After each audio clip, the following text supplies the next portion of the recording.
meetings to order on April the 20th, 2021 at 5:33 p.m. Let the record show that a quorum of board members is present, that this meeting has been duly called, and that notice of this meeting has been posted in accordance with the Texas Open Meetings Act, Texas Government Code, Chapter 551. Let the record show that 6 trustees are present, but Mike Rackley is virtual from Maryland, and Jenna is unavailable tonight. Okay. Let me go to here. Come on.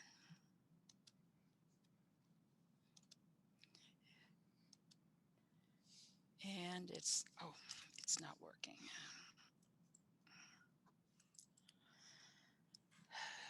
Get this out.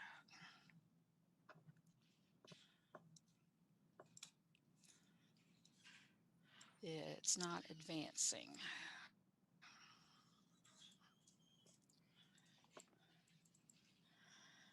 Okay.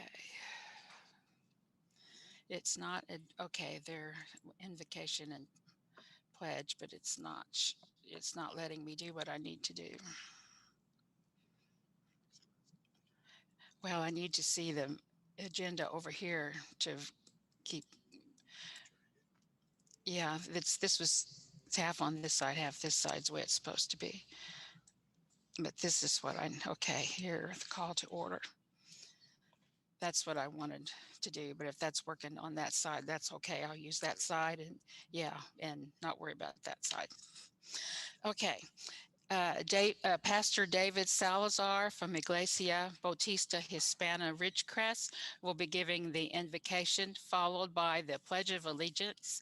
And tonight we're honored to have the GHS NJROTC leading that. So at this time, could we stand?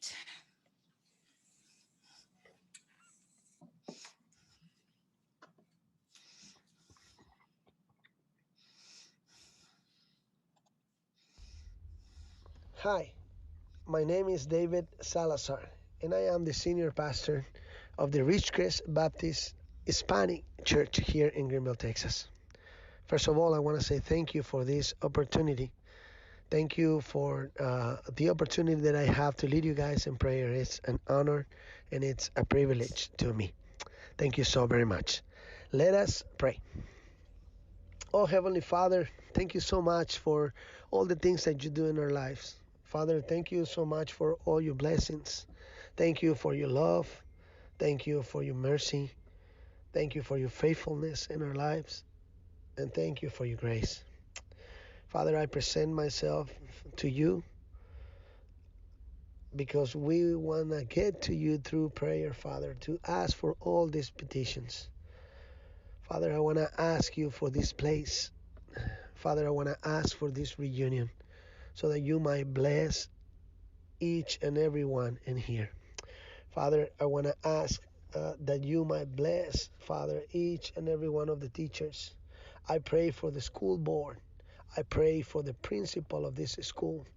I pray for the staff, each and every person that works in here. We ask for your protection on them so that you can use them as your instruments, Father, for your glory. Father, and I also pray in a special way for each and every one of the students. Father, we ask that you will give them the wisdom, the knowledge, Father, that they need. Father, thank you so much for all the things that you do. Please guide them, Father, with your love. And Father, above all these things, we would like to ask you again for this place. We want to pray for the school, Father, that your protection be with them. Father, that your protection will be in this place, that your peace, your love, and your blessing fall upon this school.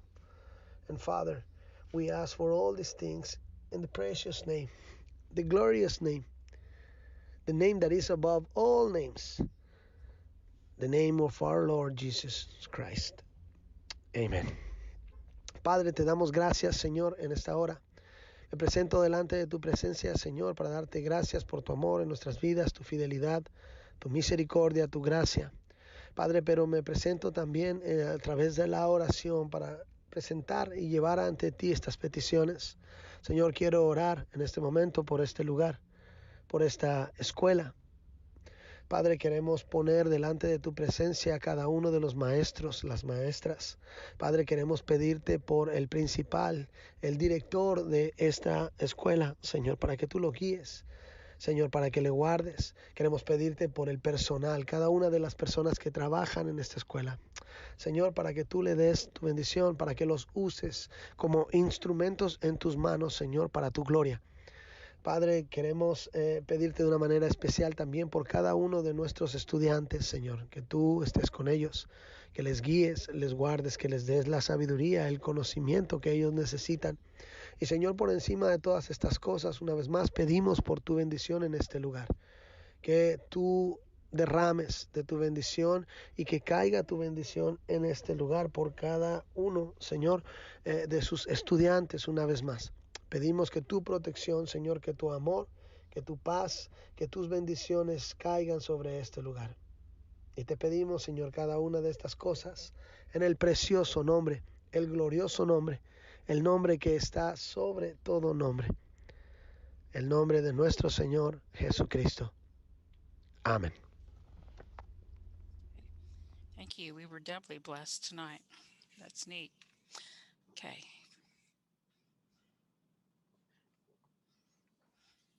Helga, attention. Breathe in.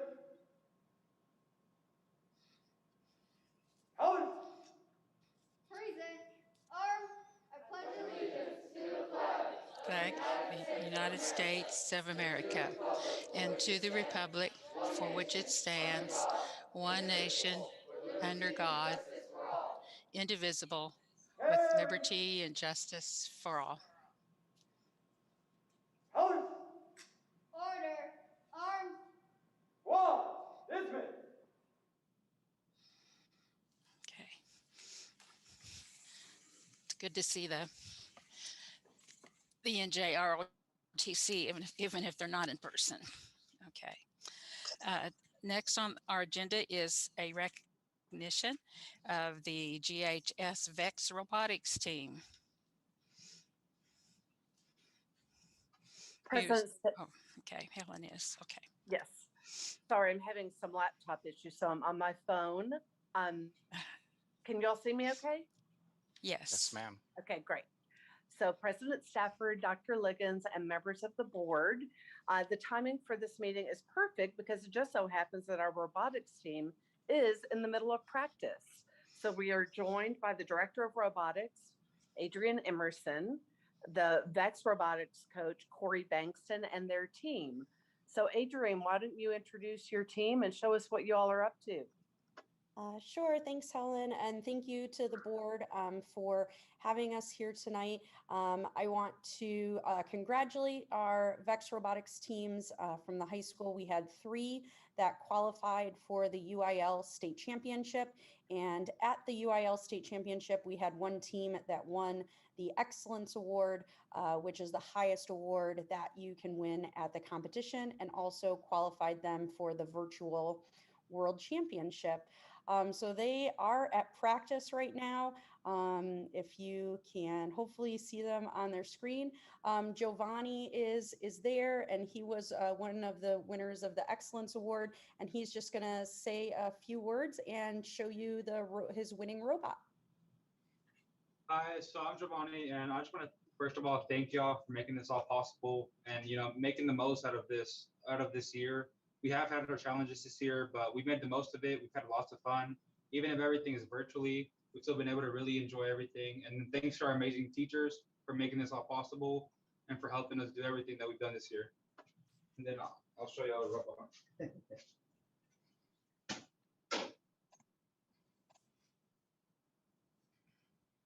So this right here is the robot that got the Excellence Award at our state competition, as well as the Amaze Award.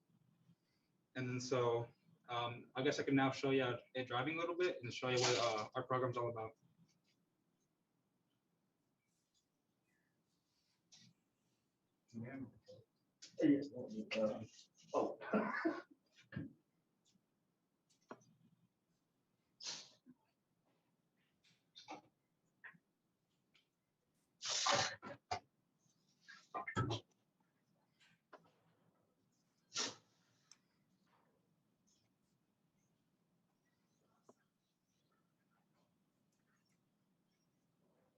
So in this year's game, it was set up kind of like a tic-tac-toe board. And so the purpose was to take your colored balls and score them in tic-tac-toe rows. So either, horizontal, vertically, or diagonally. And the more you scored and the more rows you made, the more points you got.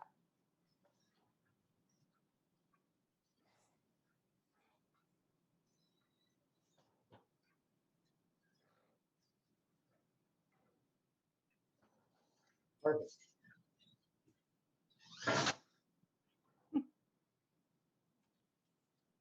That's basically about a 1 minute run. Yeah, that's about right there what we'd run in the actual match virtually. And this is the really good representation of what we're going to deal with at Worlds.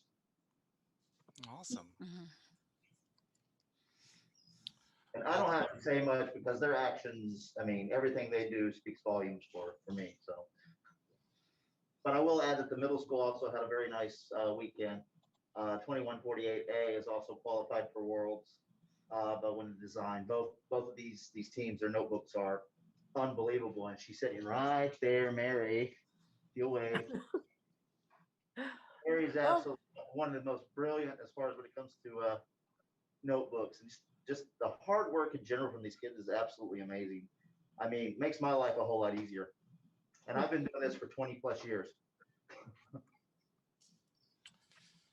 Great. Well, thank you for the demonstration. I want to tell you, seeing is believing. Thank you so much. You deserve this honor, and it's wonderful that you could join us and do a command performance. So thanks again. Yes, and congratulations on going to World. Yes, congratulations.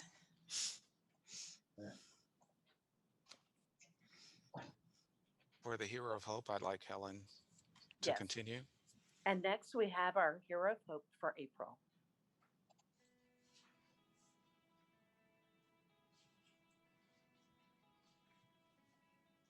Ashley, you are the hero of hope. I'm gonna cry.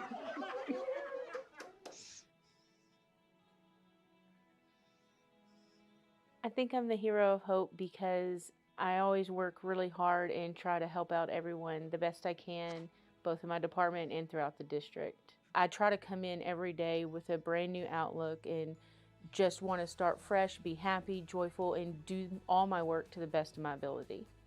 She does wear a lot of hats here at work and handles them all, and she is, gonna do everything she can to help a student, help a parent. Ashley Johnson is such a big part of transportation and looking out for our students. She is our trip coordinator and discipline coordinator, and she works so many hours working on the trips and making sure all our activities go out on time and are taken care of, so all the students make all their activities with no problem. She also is our discipline coordinator, and I know when she's having to look things up when drivers turn things in, she's always watching for students that might be having other difficulties and looking out for the students on the buses. Ashley is unique because she is always upbeat. She's got a smile on her face. There's no situation that seems to bother her. Ashley deserves to be the hero of hope because she's really pleasant to work for.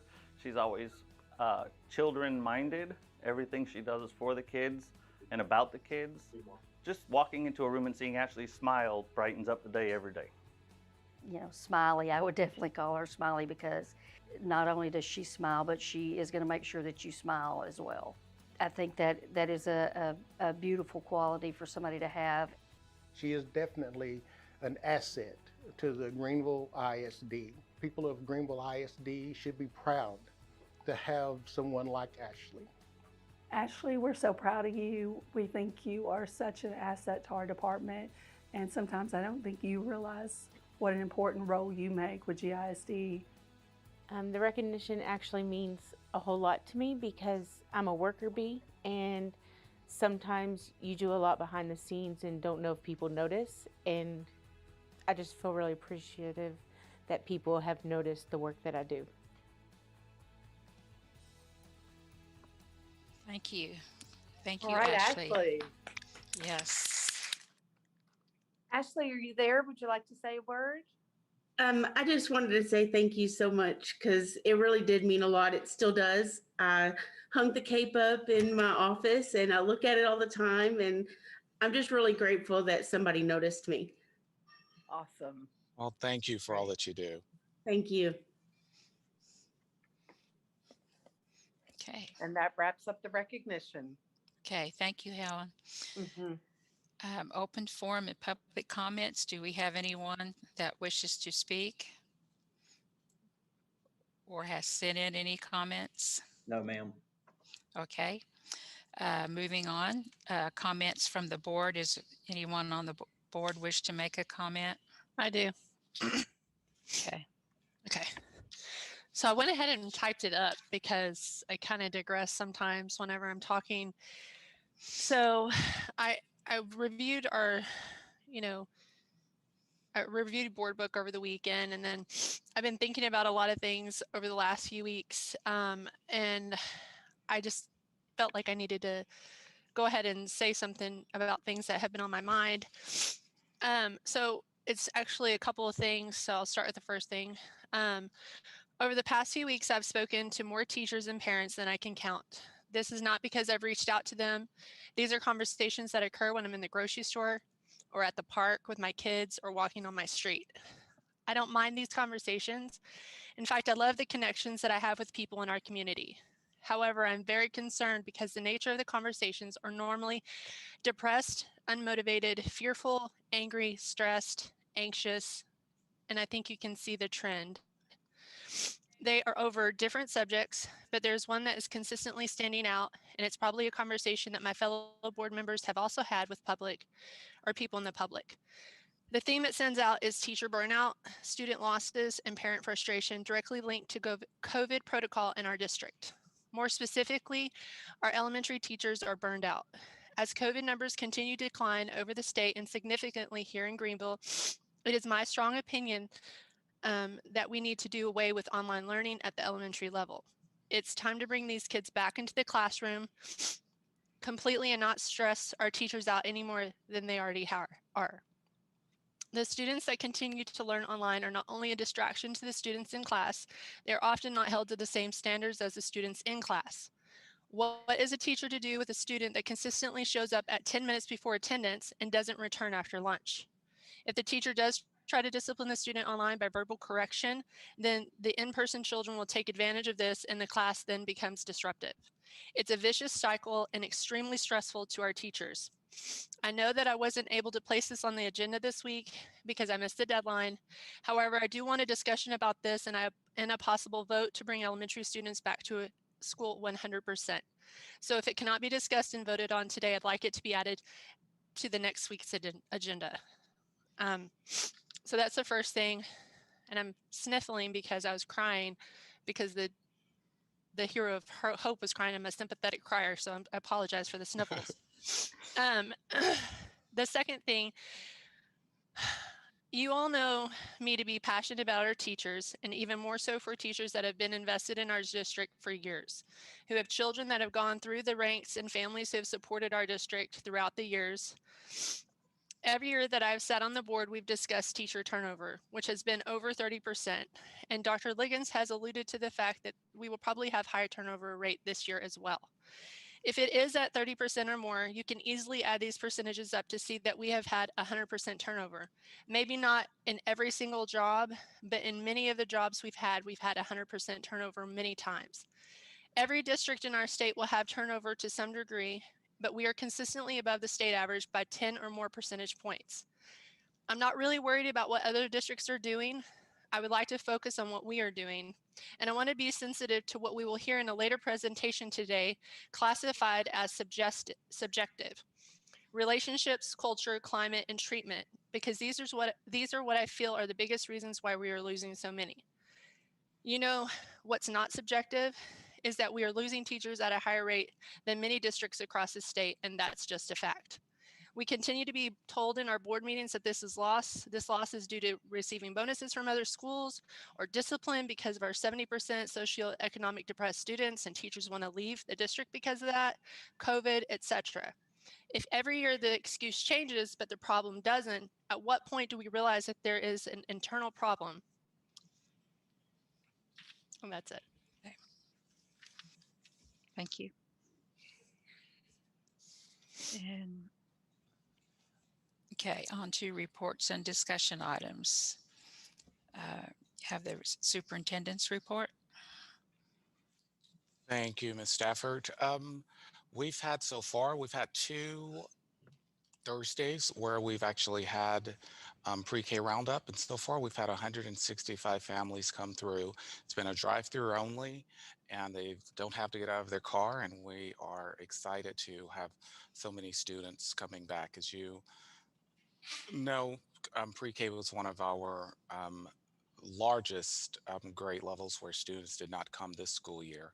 And so to have this many so early is really we're excited about that. For kindergarten, it is this Friday. And that's only for those students who are not already enrolled in pre-K. Our choirs earn sweepstake trophies. As you know, we have an award-winning choir and some individuals also individually that earn lots of great awards, but all 3 GHS choirs earn sweepstakes trophies during the UIL competition, which is the first time since 2000 that this has happened. So we're really excited and proud of our Capella Mixed Choir, the Capella Women's Choir, and the Capella Men's Choir. And we are also continuing to grow our band, 6th graders, as you get to try out for band starting in 7th grade, where we start band. And so these are just some fun, exciting pictures for those students who are going to be joining the band next year in 7th grade.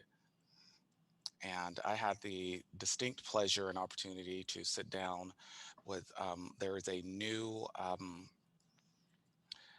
I forget his title, but Harold Banner editor, and he actually has started something new, Facebook Live, and so I had the opportunity to sit down and really talk about what's been happening in the life of COVID and what plans are after COVID. As you'll see in the picture, I'm there with our city manager, the hospital CEO, a realtor, and our mayor. And so it was a lively discussion about all industries within our community and really how the pandemic has impacted us and how we plan on moving forward to work together to make Greenville continue to make us a better place to work and live. And also, we're excited that we've put up a new billboard. This billboard is really thanking our partners that have helped us throughout this school year. As you know, L3 Harris, the city of Greenville, including Juice, Tools for Schools, and Altrusa, have given thousands and thousands of dollars for us to get internet into our students' homes. And so for that reason, we put up the billboard that was also sponsored by community donors to pay for the ad itself. So it's just a way of recognizing them as we've gone through this year. Athletics, of course. Spring football is well underway, and the famous red versus white game is on May 13th. Looking forward to that. There were in track quite a few of our students have advanced to area and have qualified for the regionals, and that'll be this coming Friday and Saturday in Arlington, as well as softball is winding down next week. And so they've had an eventful season. And this week we're also celebrating Volunteer Week. And so just really want to take a moment to thank all of the many volunteers that spend countless of hours helping enrich the lives of our student teachers and other members of our GISD family and staff, starting with you all as school board members and volunteering your time. Thank you very much. And this week we honor you, as well as administrative assistants or administrative professionals day. And that the entire week is administrative professionals week, but tomorrow is specified as their actual day. So also like to thank all of those administrative assistants behind the scenes that really make things function. And finally, we're also celebrating our after-school professionals program, and fitting enough, we have our ACE program actually being represented here tonight in a presentation. So we'd really like to honor them as well, and just remind everyone that April 22nd is Earth Day. And finally, we have a great event coming up. It is a college night, and it is focused on our partnership with A&M Commerce. We've also included, however, the Paris Junior College, and we've invited all of Hunt County districts to join us, in addition to some Fannin and some Hopkins County districts have wanted to join as well. It'll be at Greenville High School, and we're hoping to have a huge turnout. It is a community-wide event. The theme is it's never too soon to start thinking about college. So families can come whether they have kids still in the womb or they have kids graduating this school year. So all is welcome. That concludes my presentation. Okay.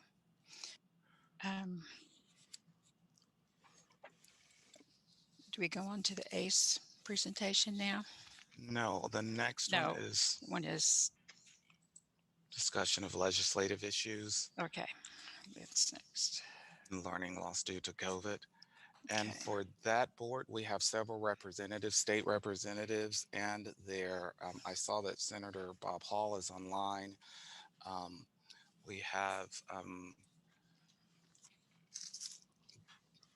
Beth Purcell and Jim Thompson here representing Senator Hall and Representative Slade.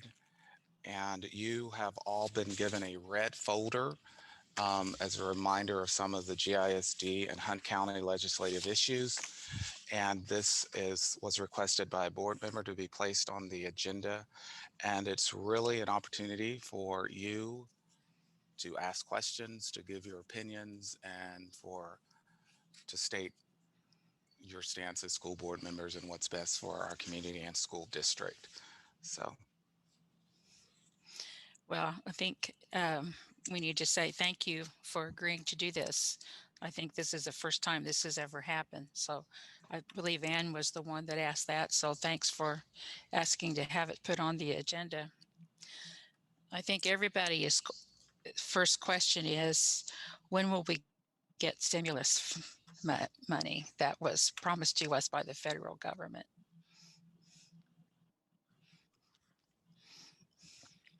Madam President, I can't speak knowing the answer to that question because it is federal stimulus, and I don't know what the path is, whether it comes down to the school districts via Austin or not.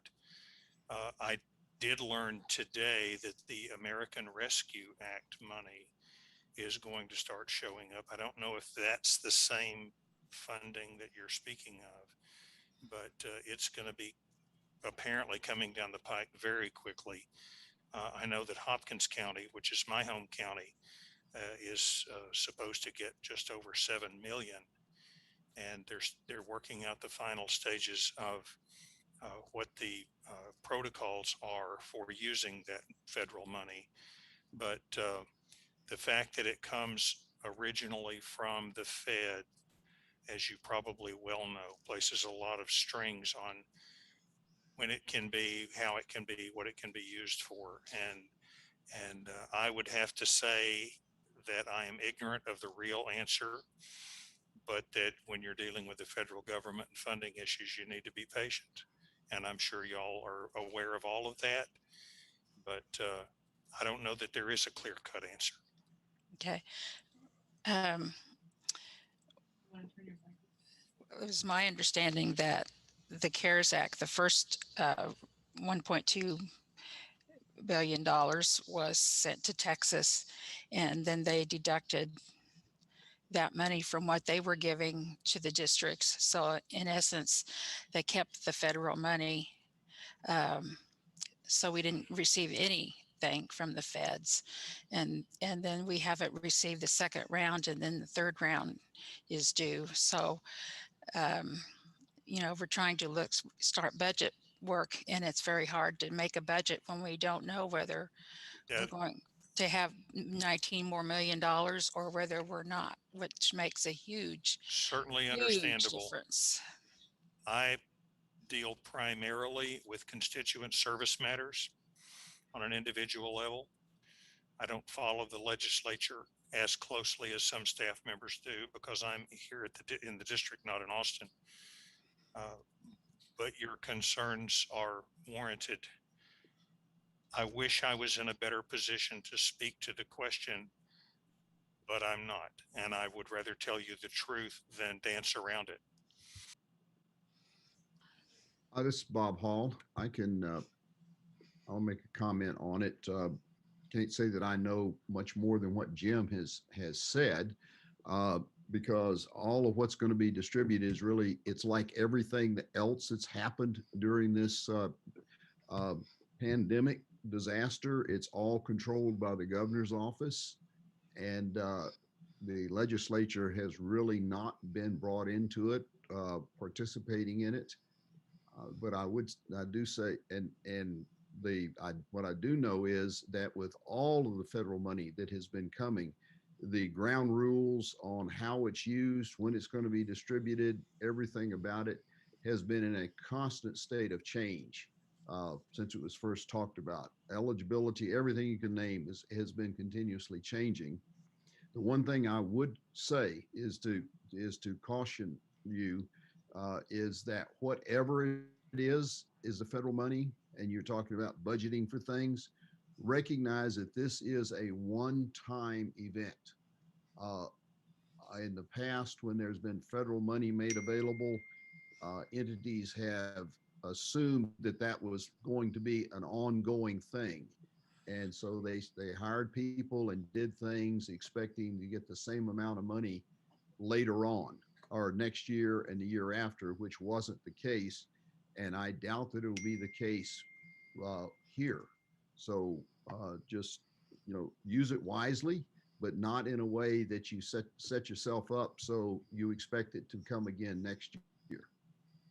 But I do know that what we have done is we have preserved the HB3 funding from the 86 session.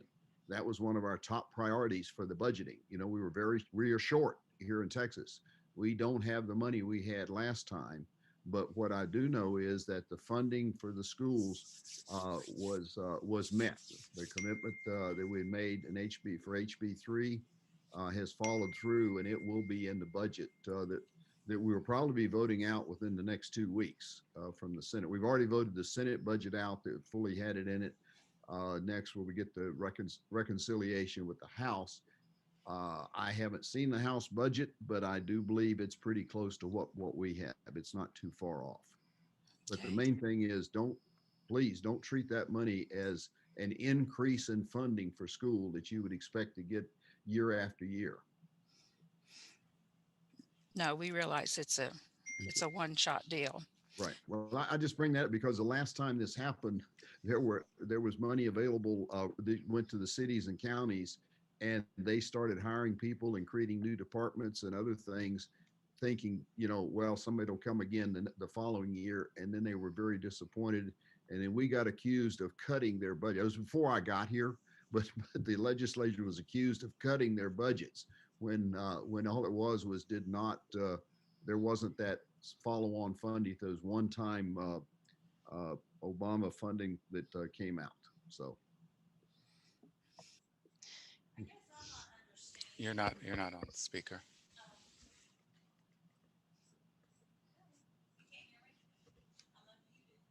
Maybe it's your thing at the bottom. Me? Yes. Yeah. No, you gotta push it. Every time I talk.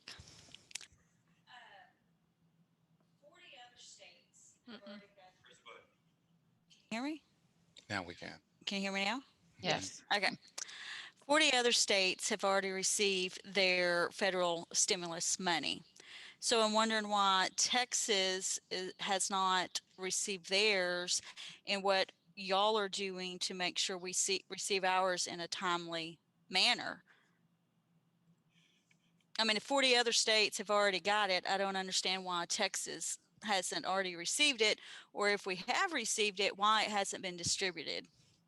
I would certainly be glad to look into it and find and get you an answer for that. This is something that's been handled by the governor's office and TEA. The legislature hasn't been involved in it.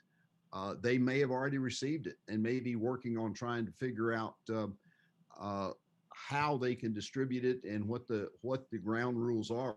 I know that has been one of the complicating issues of previous money received, is making sure that all the criteria is being met so it doesn't end up being clawed back because we didn't do exactly like the ground rules that are coming from the federal government. And so I don't know the answer to that because the legislature hadn't been involved in any of it. Well, I think that can you hear me okay? Yes. Okay. I'm Aletha Cruz, by the way. And I wanted to say that I think that we want to know why we haven't gotten any of the money. I know that you said that we have to use it for specific things, and we're very well aware that we have to use it for certain things, specifically for the learning losses that we have had. So we don't plan on spending the money on frivolous things or adding a whole bunch of overhead to our budget. We plan on adding teachers and interventionists to help our children come back up to par, up to the standard, because we know that we'll be taking standardized testing again next year, and we're going to have to pass. And we have a lot of losses that we have to, help our students overcome from this past year. Right, and I understand that it's been a point of discussion in our bills, and with the rather extensive hearing we had with Commissioner Morath in recognizing that this is not, and it's not just a one-time fix for the learning losses. I believe his number given in the hearing is probably a 5 or 6 year effort to get back to where we need to be with what was lost. My concern with that was we got some students that don't have 5 or 6 years, and so ask them to work on trying to figure out how we work with those students. I can say is I don't know that because we haven't had anything to do with it. I'll be glad to look into it and try to get you an answer. It's just not something that the legislature has been involved in. This is something TEA and the governor have kept to themselves. And you're not on. No, unmute yourself. Here.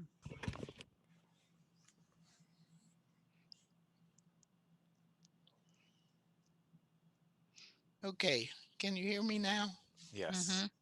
One of the things that I think this district particularly, because we have about a 70% disadvantaged children that are in this district, for all the COVID time that they were out of school, they were not able to face a teacher, they're not able to do the things that they would normally do. Our students have fallen far behind. We're in a budget process now where we're trying to get qualified teachers, aides, instructional help. We're trying to get that for our students and we need it desperately because these students are falling behind. And when they say it may be 5, whoever it was that said it may be 5 or 6 years before they catch up, it doesn't have to be. But we need the help and we need that stimulus money so that you can hire. We're right now in the middle of a hiring session. This is a time when you have to hire to get the best teachers, but you can't hire if you don't know how you're going to pay for these people. Somebody in Austin needs to know that that is what we need. We need that knowledge, and we don't need folks to sit up and decide how they're going to distribute it in Austin. We need to distribute that money in Greenville, in Sulphur Springs, in wherever you are. We're the best people yet at budgeting. And we need to know how much money we're working with. We need to know when we're going to get this so that we can bring these people on board. And there are plenty. When we can bring them on board, we've got plans so that our students shine, so that our students do all the learning that they possibly can. And we just don't buy that excuse that they're so far behind they're never going to learn. I wanted to say an ugly word then. That's not true. That's not so. We need to have the funds, at least know what is available to us so we know what it is we're budgeting. We know what we want to happen with these students. We need the help to get there. And I wish you would just take all of that back and let whoever is in charge of the funding, let them know. Let them know how we're feeling. Let them know what we're struggling with. And it's not just somebody else's problem, it is our problem. Well said. And I think, uh,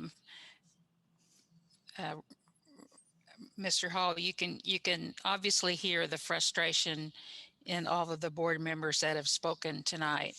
Um, we are all aware of the needs of the district, and it's just mind-boggling to us that there are funds available for us that we can't use yet and don't know if we'll get to use to help our kids well, at least the next couple of years.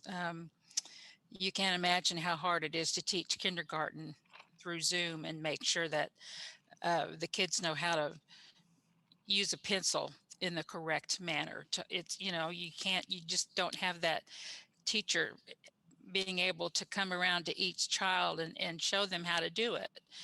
And it's simple things like that our kids are struggling with. And we have to do a better job next year to make up. And it's not that our teachers haven't tried. They've tried things that you can't believe in order to reach the kids, but their job has just been mind-boggling. Um, and we need some help. I understand what you're saying, and I will try to find out, what the schedule is, what the governor's office is planning to do, or how they're doing it. I know that one of the biggest concerns is they're trying to make sure they don't make a mistake in the sequencing of how they use the money, because the first time they do make a mistake, Washington will take the money back, and that's the last thing we need to have happen. But like I said, the legislature has been involved in the legislative session, and all of what's been happening is handling the money coming from the feds is handled by the governor's office and TEA. But I will certainly try to get you an answer on what they will tell us about their plans on the distribution of the money. Okay, well, we would greatly appreciate that. Also, do you know, under House Bill 3, is there a change in the allotment for transportation? I know that hasn't been updated in years and years. I think I'm not sure if it's in House Bill 3 or not, but I believe there are some changes being made, but none of the bills have actually gotten out of both houses yet. But I'll be glad to see if where the bill is, it does address transportation and get you that information. Okay, that would be helpful. I think the cost of buses has about doubled since the last time the allotment was raised. Right. I also have something else I would like to see about an extension on the waiver. During this pandemic, our teachers that are going for their certification really haven't had time to complete their certification exam in order to receive the certification. And because of that, we're losing quality educators. And I was just going to see, is there a way to get an extension for another year for that permit waiver? Okay. I'll certainly, well, we certainly can see if that's possible to do that.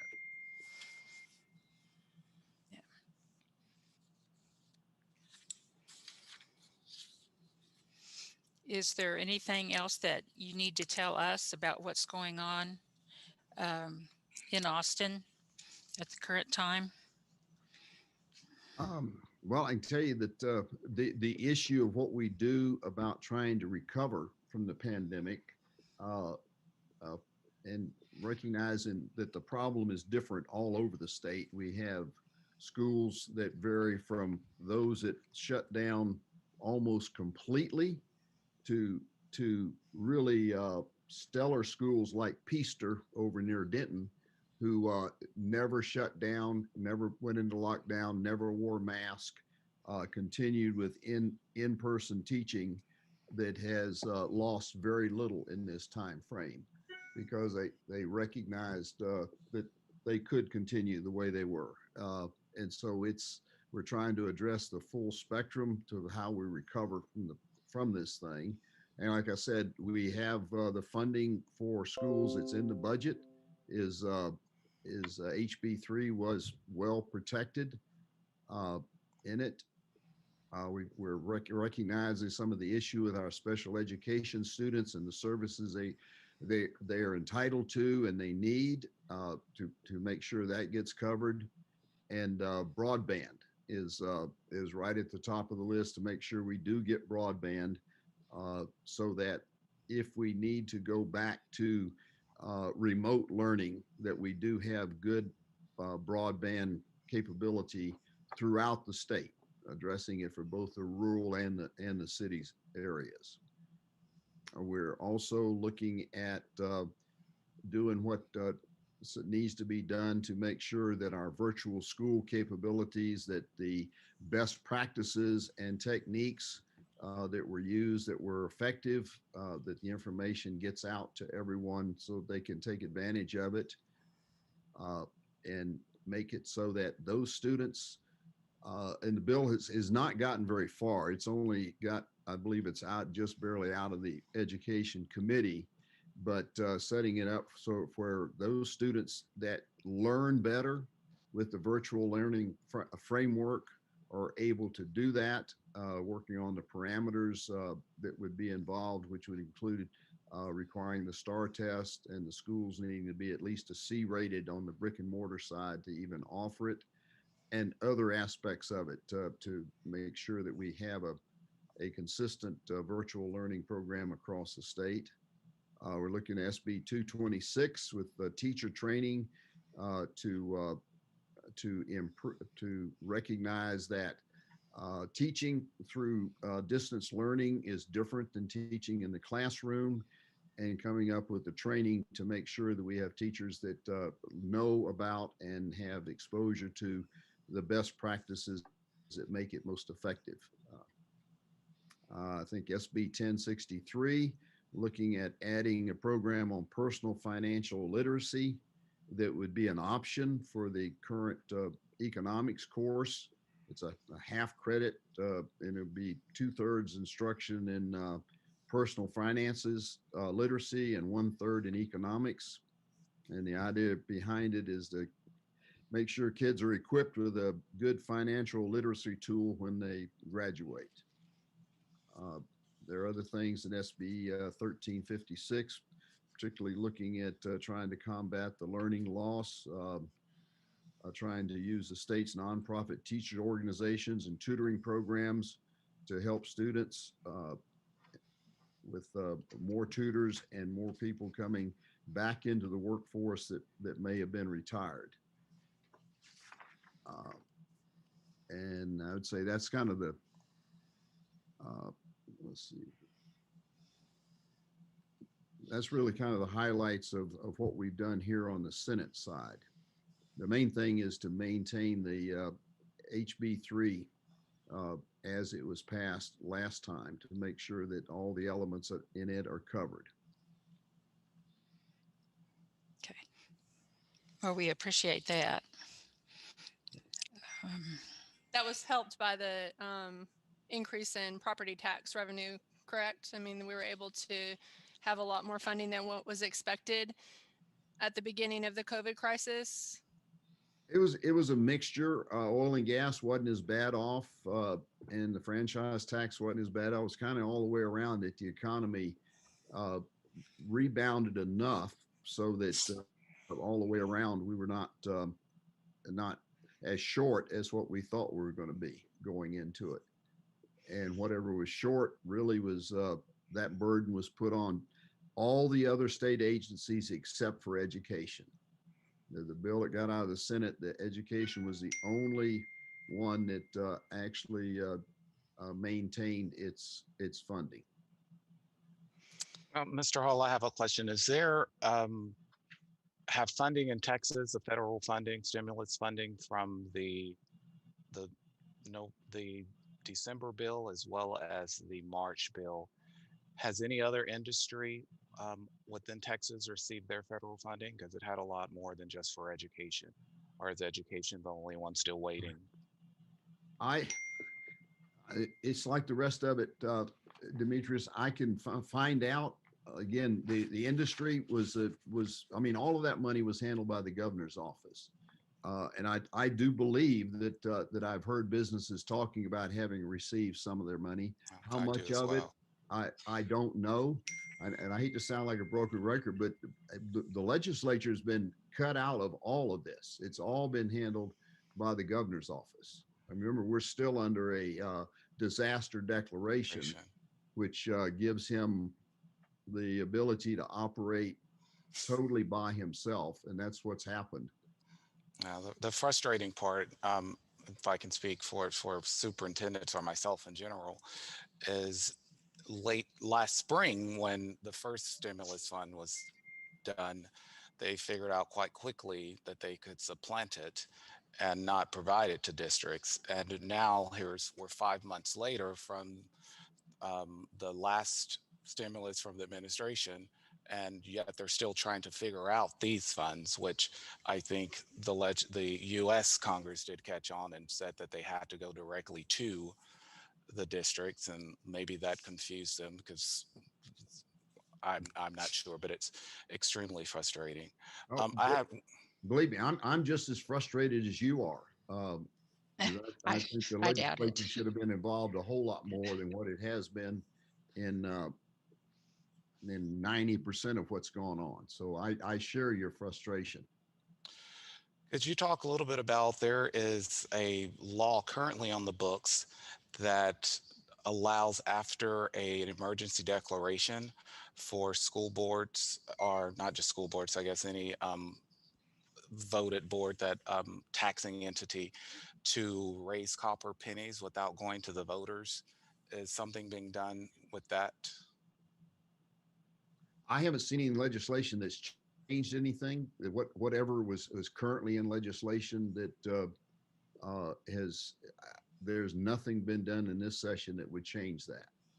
Okay, so I would think if when going back to speaking to the governor or Mike Morath or whomever, it would be a good idea. I think it would be unfortunate for taxing entities, including Greenville ISD School Board, to be forced to raise taxes on its citizens even further and on our hardworking community, when funding has been provided federally already that they're paying for, just so that we can make ends meet to take care of our kids. So that I hope the governor would not put anyone in that position.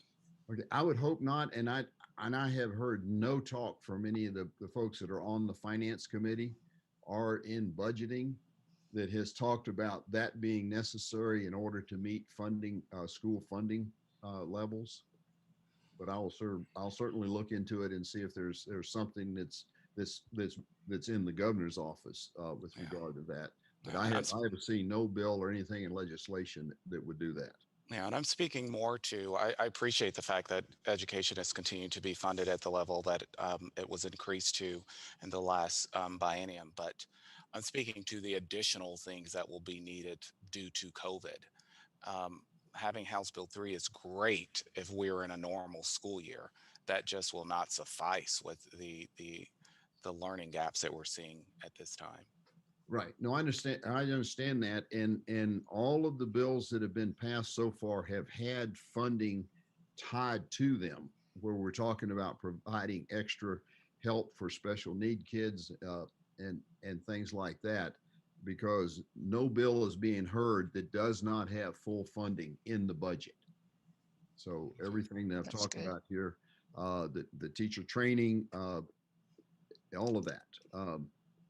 And the efforts to combat learning loss and so on. Each of these bills have had funding tied to them that is in the budget. Well, we greatly appreciate not getting more unfunded mandates. I understand that.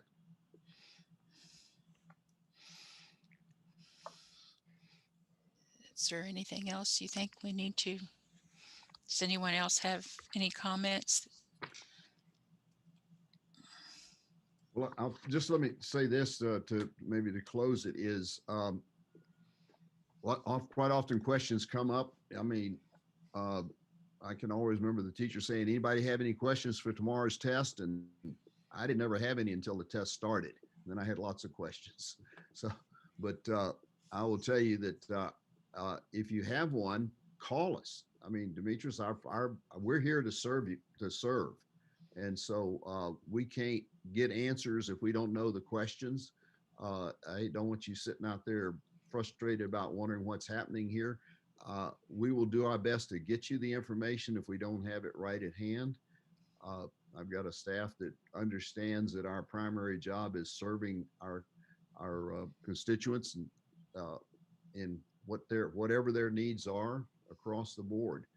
And so I've got a totally open door policy, and you call and ask something. Now, you may not like the answer we get you, but we will get you an answer on it as best we can, as quick as we can. Thank you, sir. I appreciate that. Yes. Thank you very much for meeting with us tonight. I guess what we need to do is to start sending our emails to the governor's office. That would yes, that we will relay it ourselves.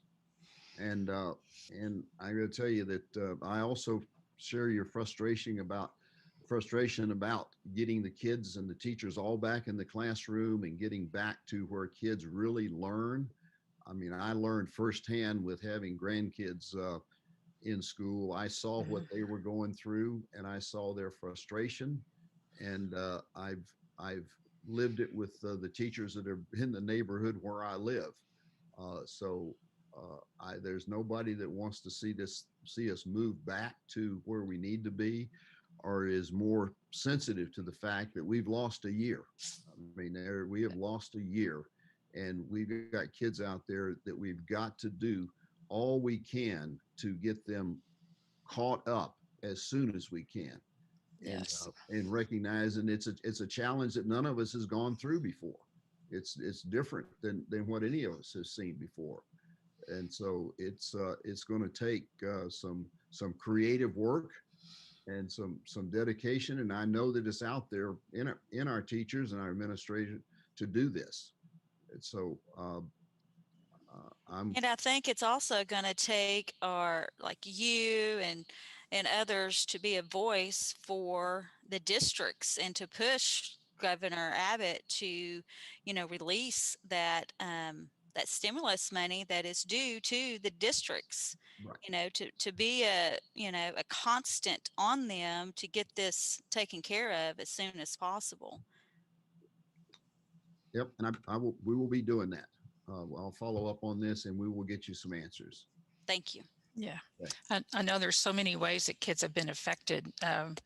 My granddaughter in her school near Austin in Manor ISD, their library has been closed the entire year due to not having kids in the library.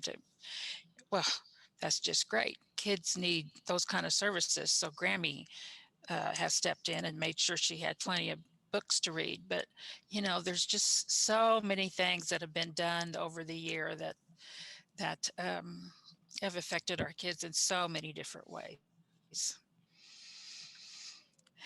And hopefully we can start making up for the losses. Absolutely. And I think the sooner we move the kids back in the classroom and get rid of the mask and get on with life as we remember it to have been, the better off we'll be. Yeah, for sure. I know all the schools that have gotten rid of the mask, that there's not one of them that has had a problem with any kind of an outbreak. Well, I think we saw that the storm kind of helped us a little bit, so that might be that may be the only blessing to come from that. But Okay. Yes. it did kind of shut things down. Okay. Do Okay. we need to say? I know you're busy because we could hear your phone dinging, so I know you've got a lot more messages to answer. Yeah, So I've got another meeting I've got to get to here as soon as we finish here, but didn't want to cut you short. I wanted to make sure everybody, if you had a question, that at least you got it out there so we can work on getting you an answer. Okay. Well, we appreciate your time. We appreciate you too. Thank you very much. God bless each and every one of you. Okay. Thank you. Same to you. Thank you, sir. And I'll say that you don't have to wait for Demetrius to make the phone call. I will make that invitation to anybody that's on this meeting here today. If you have a question that you feel like we could answer for you, call us and we will try to get you an answer. So that's why we're here. So, okay. All right. God bless you. Bye now. Thank Bye. you, Senator Hall.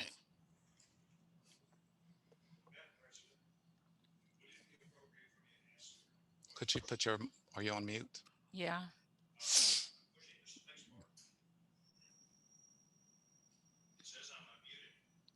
Okay. Oh, well, then you need to Yeah. press it again because it works opposite the way.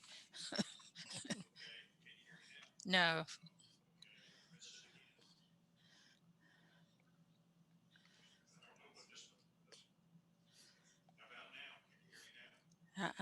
Is the other no, is your other thing on?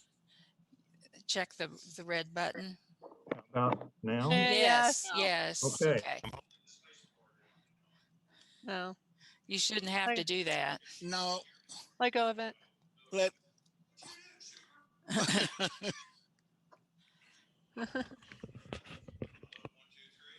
No.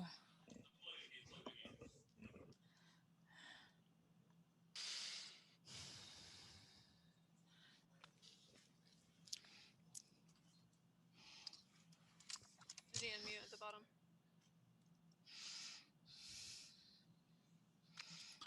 Okay, how about now? Yeah. Okay. I don't know what just happened here technically, but would it be appropriate for me to ask a couple of quick questions? Sure. Okay. I'm not in education. My parents were both public school teachers, but I'm not. And I'm quite curious. I realize that there has been a learning deficit across the board. I don't doubt that for a minute. But do you find, or do you have any reason to believe that it is more serious in lower grade levels, or is it pretty much all the way across evenly? I mean, I've heard some discussion about elementary levels tonight, but I'm just wondering what your feelings are about is it equally distributed or is it worse for the younger students? Maybe we should let you answer that. Yeah, and can you guys hear me okay? It really depends on the actual foundational skills. So for example, Trina gave a great example about a kindergartner learning to some of the fine motor skills that they need to learn how to write and some of the just simple things they need to learn how to read that requires in-person personal relationships. So they suffer quite a bit at that age level because it's a foundational skill. But then you have ninth graders, for example, that are taking Algebra 1 which is quite arguably the foundational skill for higher mathematical skills throughout going. So they're suffering in their mathematical skills for college entry exams and things of that sort. So it really, anywhere where there's some foundational skills that are being taught, if the grade levels where things are built upon, possibly not as much, but there are definitely those foundational skills are the most impacted at this point. And especially if those students chose to stay home, or their learning's been interrupted, like Ms. Cruz said earlier, due to a hybrid method of their teacher not being able to give their full attention in a full classroom. Thank you. I appreciate that. I have a dear friend who is a kindergarten teacher in California, and I hear her constantly talking about the challenges. That's probably added a little bit to my understanding of what y'all are facing. I don't really know how to say this other than to just say it. Does the school system have any efforts going toward parent involvement? And I ask that because my friend says that the biggest challenge she has is that the parents have just written it off, that they don't really, by and large, seem to care whether or not the child is in front of the computer, is paying attention, is not being distracted by other things going on in the home and in that environment. And I'm just wondering, I don't have any idea what such an effort would look like, but is that something that y'all have got going on, or at least thinking about, to get the parents to understand that there are certain environments that are conducive to learning and others that are not, and that the children need to be encouraged to focus on what's going on and show up on time and, complete the instruction? I think Sure. that we've done that. I think Yeah. that we've definitely done that several times. That's what kind of why, we're at where we're at. There's a lot of frustration with the parents' involvement, but then you also have to kind of weigh that with the fact that we have 75% socioeconomically depressed, and a lot of the families have two people working, and they're stressed, and they're having to do their work at the same time that their kids are online, and so they can't run the same routine and keep their kids up and on the computer and make sure 100% they can't. I mean, think about it. And I they're have not home. Yeah, they're not home. Yeah. Exactly. Yeah. I know the challenges are humongous, but I'd never heard anybody speak about any efforts being made, not just here, but in my entire existence. I've never heard anybody speak about an effort to train up the parents. Yeah, there's been trainings just for parents. Okay, that's encouraging. Plus, we have an additional problem is a lot of our parents don't speak English. So if the teacher is speaking in English, it's a huge, and I'm sure almost insurmountable challenge, but you never know when the effort for one student with his parents is going to make the difference for that student. And I'm sure that must be one of the things that keeps motivating you to do everything in your power. Sorry for butting into your meeting, but I really wanted to hear your input on those. Well, I think you need to understand the issues that we're dealing with. I think it's important. Sains, did you have something? Yeah, I think that can you hear me? Yeah. I think that most parents, I don't care whether there was a COVID or any other thing that kept these kids out of school, you change their routine. And then when teachers are trained to teach children, no matter their background, no matter if they're one parent, two parents, black parents, white parents, polka dot parents, teachers are trained to teach children, and they reach those children, and they do it in a better fashion than most parents do, because that is their job. That's why you need to have that child in school. Now, I don't know about sending a kid to school and half of their classmates have COVID. You wouldn't do that.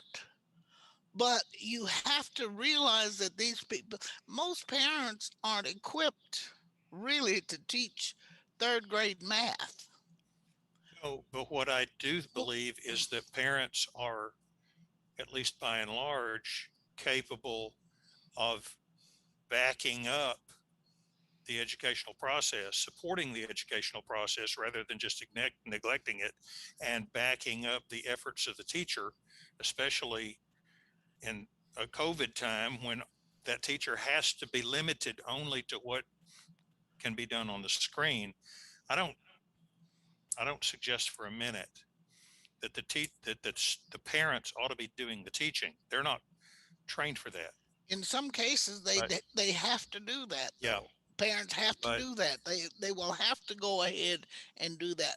yeah, What what I think what we're talking about now is getting for the teachers that are you know that are in the classroom, getting them to a place, and you're going to need what you're going to need is smaller class sizes, number one, and you're going to have to do that if you're going to get some of these kids caught up with where they should be. And we need smaller classrooms. That means we're going to have more teachers. Now that's not just a luxury. You want to new more teachers. Well, we got this luxury. We only have 5 people in this class. Great, good. We get that's not it. That's not the luxury of it. It is the need of it to get these children caught up, because teachers are very much like parents in that they want the best for these students. They can't do it. You can't do the same thing with 5 children in a classroom that you need to do with 22 kids in a class. It just doesn't work. You've got too many differences there. And teachers are trained to identify these distances, these differences, and work with them to get to one common goal so that they pass third grade math. I keep saying third grade math because I was talking to somebody saying that if a kid is behind when they get through with third grade math, they're behind for life, because these are things that build other classes build on what you already have, and there's a certain a standard that you want for third grade math. No, it's a multiplication and division. If you don't Mhm. know your multiplication and your division, then you're not gonna do well when Now you go you're into not fourth going to do grade. well in any higher math. And so ultimately, what we're dealing with as far as the funding sources, each individual district has its own challenges. If in Austin, if they try to say, well, here's the money, do this with it, and make this happen, that will that will fail miserably, because what's needed in Greenville ISD may not even be needed in the next town over, Lone Oak ISD. They're so drastically different. The different Greenville ISD, for example, was hit of all of Hunt County, had the most COVID cases. And so, although we're next door, there's different scenarios where our kids went through. We To balance this school year, the safety of students, staff, and families, balance that with the need and the mission of the organization to educate, has been at odds, which is, and there's no, and when health and education are at odds, health wins 100% of the time. And so it's really impacted our students' learning every summer, and kids have regression. So not only will we have gone next school year 2 summers where kids just naturally regress anyway, we've gone through an entire 2.5 semesters where we have students that's been in and out of school, some that have decided not to come to school at all, some that have been here permanently, but due to spatial issues had to not be here at certain times. And without any additional funding to address that, there's just no way anyone can expect our teachers, our principals, anyone to be effective in making up these gaps. And there's not a program in the world that's the governor can say, buy this. There's not one program that's going to make up for a certified teacher standing in front of a group of kids teaching them. And so I don't understand what the holdup is in Austin as far as these funds are concerned. I've heard several things that they're concerned about them being distributed locally, and then school boards don't necessarily do what's best for them. That was almost something that, Bob Hall was reminding us, well, it's only for 1 year. And I mean, these people, they volunteer their time, they take hours upon hours of training, and then they have a professional educator staff um, also advising them on what's best and what's not. And so give us the money that is so desperately needed so we can take advantage of the horrendous gaps that we're experiencing. And more than anything, time is of the essence. It had been rumored that the governor was going to call a special session in September to determine how that's going to work. If that happens, it's completely too late. I mean, there's no teachers are in session. And we can't do anything with it at that point but sit on it, because there's no one available to hire to lower the ratios. There's no one available to do pullouts for individual kids that need one-on-one assistance. It's just, and we are in a unique, we're about 20% of Texas school districts have a July 1 fiscal year start. And so we don't even have all the way until September 1, like the majority of districts in Texas. And so for us, it's that much more urgent that we know what we're going to have so that we can budget accordingly and make sure that our teachers, our teachers are worried. Am I going to have 22 kids in my class next year and expect it to get all of them up to grade level when I know they're 2 and 3 years behind? And so it's like, if this doesn't happen quickly, they're closing the barn door after the cows are not only out, but already down the road. Yeah. Exactly. Yeah. You're contracting. After they've already been sold and butchered, basically. There you go. Your contracting efforts must just be a nightmare when you don't know how many you're going to be able to hire or what you're going to be able to pay them. Mm-hmm. It boggles the mind. By the way, for what it's worth, I've been trying to take good, clear, copious notes, and I'm going to be writing up a summary of what I've learned and getting it to the state representative. So even though he could not be here tonight or join you by Zoom, he's going to have a written report from me that he'll probably have within the next 48 hours, so that he has it available at all times. And this is not, I guess my point is, this is not stopping with me tonight. I'm the guy that's just going to make the communication happen, and he will wind up with this report, and it will include all of the stuff that I've been writing down. And you've made some excellent points.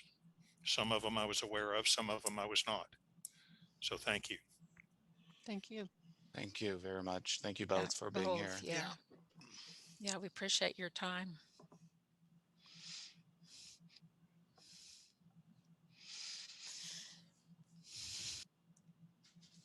Okay. We'll probably try and do this again, I think, in the future. This has probably been a good idea to get acquainted with each other. Okay. You want to take a break or go right on into early college, high school? We're ready to keep going. Okay. Yeah. Let's go. You're more than welcome to stay, or you can excuse yourself. I'll go start my report. Okay. Good. Thank you. Thank you. Thank you. It was a pleasure and an honor to be here. Thank you. Thank you.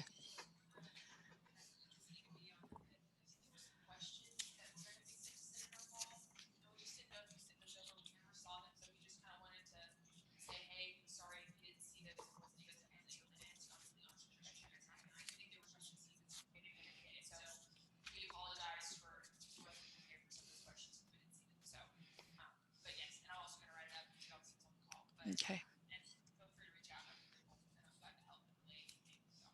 Okay. Thank you. Thank you.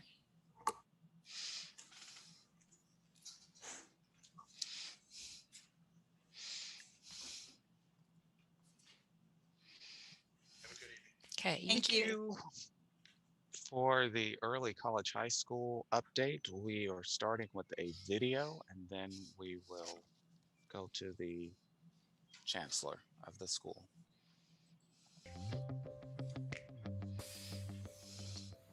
Hello, I'm DeAndre Carter, and I'm the chancellor of the Greenville Early College High School. I would like to thank the school board as well as Dr. Liggins for their continuous support and commitment to our early college program. This year has been fantastic for the early college. In 2018, our early college program started off with 26 students. It has now grown to 70 students with 40 8th graders applying for the class of 2025. Our first graduation class will be next year. We'll have the first early college students in the state of Texas to graduate with an associate's in engineering. Our juniors participated in the first ever 100% online class, and they all passed it, Chemistry 1411.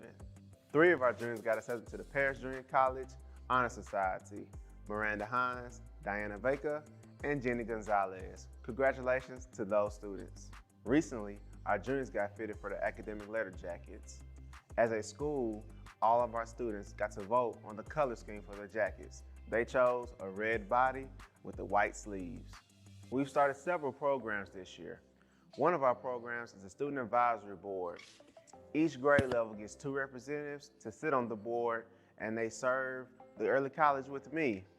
During our meetings, we discuss everything from where we want to move as an early college, what field trips and what colleges we want to visit, as well as what new community partners we should explore. Next year, we'll start Focus Fridays, where I'll bring in guest speakers to provide life skills as well as motivation to our students. Next year, we'll start our house system, similar to that of the Ron Clark Academy, in order to build intergrade level relationships as well as support. As you can see, we have a lot going on.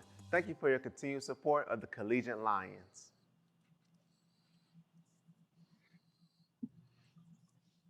Okay, and we have Mr. Carter on, and I think, oh yeah, and he has some students with him in the background.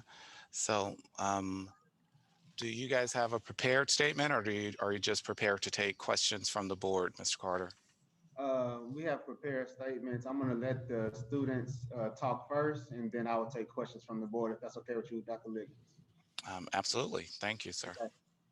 So first, greetings, President Stafford, members of the board, and Dr. Liggins. Thank you for your vision, commitment, and support to the Greenville Early College High School. With me today, I have 2 of our amazing students that will be part of the first to graduate with an associate's degree and a high school diploma in the state of Texas. First up is Miranda Hines, a junior in our program with a GPA of 3.6, who was recently inducted into the Paris Junior College Honor Society. Miranda serves on the Greenville Early College High School Student Advisory Board, representing the class of 2022. Ladies and gentlemen, Ms. Miranda Hines. Hello, everyone. I just want to say thank you to the board for allowing us to speak tonight. I just wanted to talk a little bit about how proud I am of our program and how far we've come over the past 2 or 3 years. And with how hard everything has been with COVID, I just want to say that I'm so proud of our class and how we've all worked together to juggle being online and in person. And I also want to thank our teachers for helping us through this hard time. And I'm also really proud to announce that we're going to be graduating next year with our associate's degree and our high school diplomas. Thank you. Thank you. All right. Next up, we have Trey Soto. Trey Soto is a junior in our program with a GPA of 3.9. He also serves on the Student Advisory Board, representing the class of 2022 with Miranda. Ladies and gentlemen, Trey Soto. So, first of all, I want to thank the board for for listening to us. I want to point out that there's been a lot of growth over the past 3 years. I've noticed tremendous growth individually and as a class. I look back at freshman year and I realize like how much we've grown in this program. I think we're all pretty much looking forward to senior year. It's been a long journey, and we're all looking forward to earning our degree, and it's very well earned, I believe. I also considering, especially the past year, how much we've had to adapt with new teachers, a new chancellor, an amazing new chancellor, not being able to see all of our classmates. It's been a whole bunch of adapting, and I think it just makes it a lot more special. And it's really been a year of fostering change and development. And I think it's a really good year for us, although it was very challenging. And I'm very proud of all of our classmates for sticking through the program. And we've had an amazing opportunity with our ECHS family. Thank you. Thank you, Mr. Soto.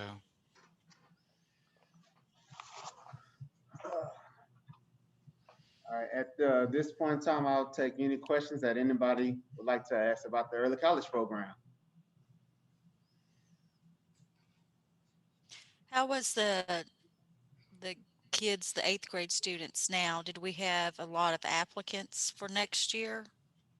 Yes, ma'am. We had a total of 41 applicants. I've interviewed approximately 2/3 of that group so far, and it's going to be some challenges. Our early college program only has room for 30 slots, and so we have to go through a very strenuous process to make sure that everybody's accounted for and things of that nature. But I mean, the 8th graders have really, truly had some great applications, and the interviews have been fantastic. Special thanks to Miss Baker, Miss Harvey, Miss Farmer, and all those who've been working with those 8th grade students. We greatly appreciate that. Did you have any drop off from your program during the last year? Yes, we've had 2 dropped off from the program due to this last year. Both have been are moving, so that was the reason. We haven't had anybody drop off academically. Okay. How many different associate degrees are you offering, sir? We're currently offering 1 associate's degree in engineering, with hopefully plans to expand in the future. Actually, it is the only aerospace engineering early college high school in the state of Texas. Yes, sir. Hold on, we can't hear you. Mm-mm.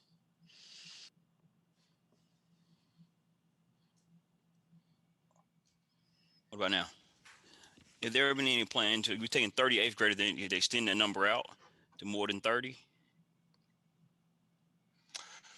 Unfortunately, just due to staffing patterns, it originally started as a grant, and the grant covered 30 students per year. The grant has since expired, and it's been staffed for up to that amount. So that's kind of where we've stayed, especially with our funding issues for the coming year. I just hate to turn a student away. Yeah. And that is something that could possibly be discussed further on Thursday, next Tuesday, when we have the funding meeting.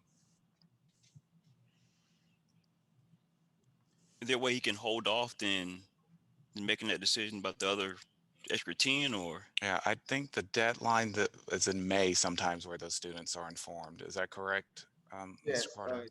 Traditionally, students are informed the first week of May is when we plan to announce a new class for 2025.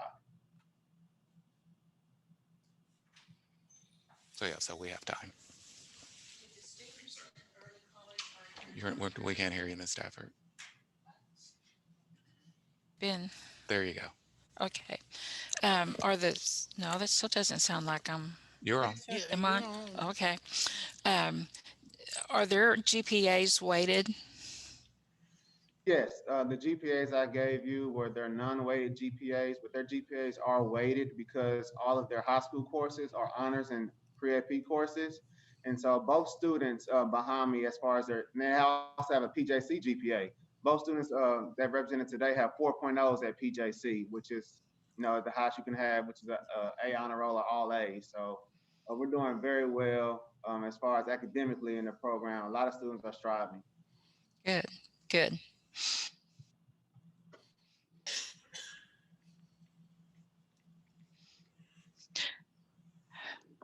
How about socially? Do you guys still all kind of stay together? Is that kind of your group? Yeah, so we have a cohort model. So they pretty much have every class together with very few exceptions, depending on what high school credits they have when they come in to us from the 8th grade. So they build very strong relationships. I actually appreciate the students because I'm the new chancellor for this year. And so they kind of adopted me into the family, but they were already very close, especially our junior class, because this is their third year. So they know, I mean, they hang out after school together, they study together, they ride home together. So they're a very, very close-knit group. And I'm just happy that they allowed me to come in and be a part of the family. Good. And all your juniors, have they figured out where they're going to school in 2 years? We have some that are still undecided exactly what school they want to go to. Most of them have figured out what career path they want. They're still working on schools. They obviously know that Texas A&M Commerce is clearly ready to accept them into their engineering programs with our partnership with them, where they could choose from electrical, construction, or industrial engineering. But some of our students, have dreams outside of Hunt County and outside of Commerce. And so they're weighing other options and waiting on scholarships and things of that nature for next year to make their final decisions. Cool. Anybody else have any questions? Okay. Well, we thank you guys for being with us tonight, and keep on going. Sounds like things are great at the Early College High School. Thank you all.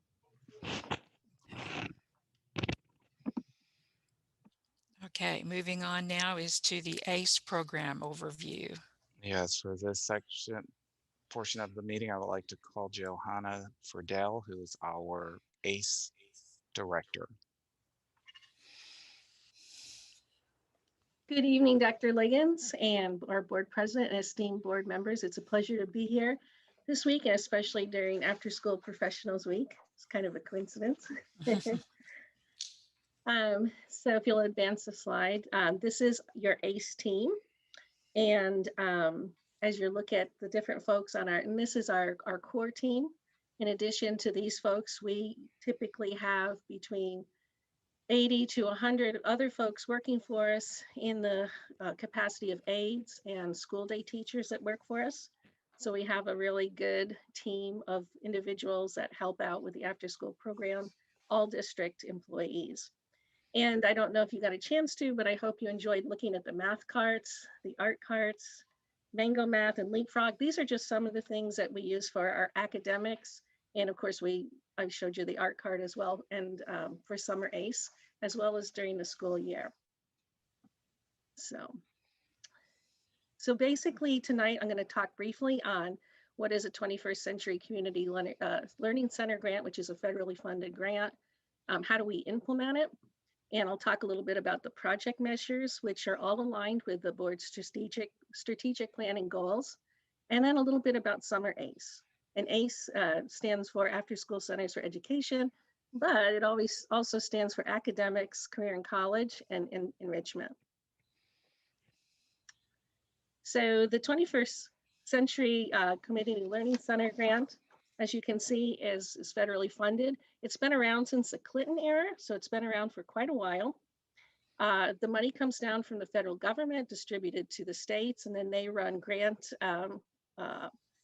competitions about every 3 years.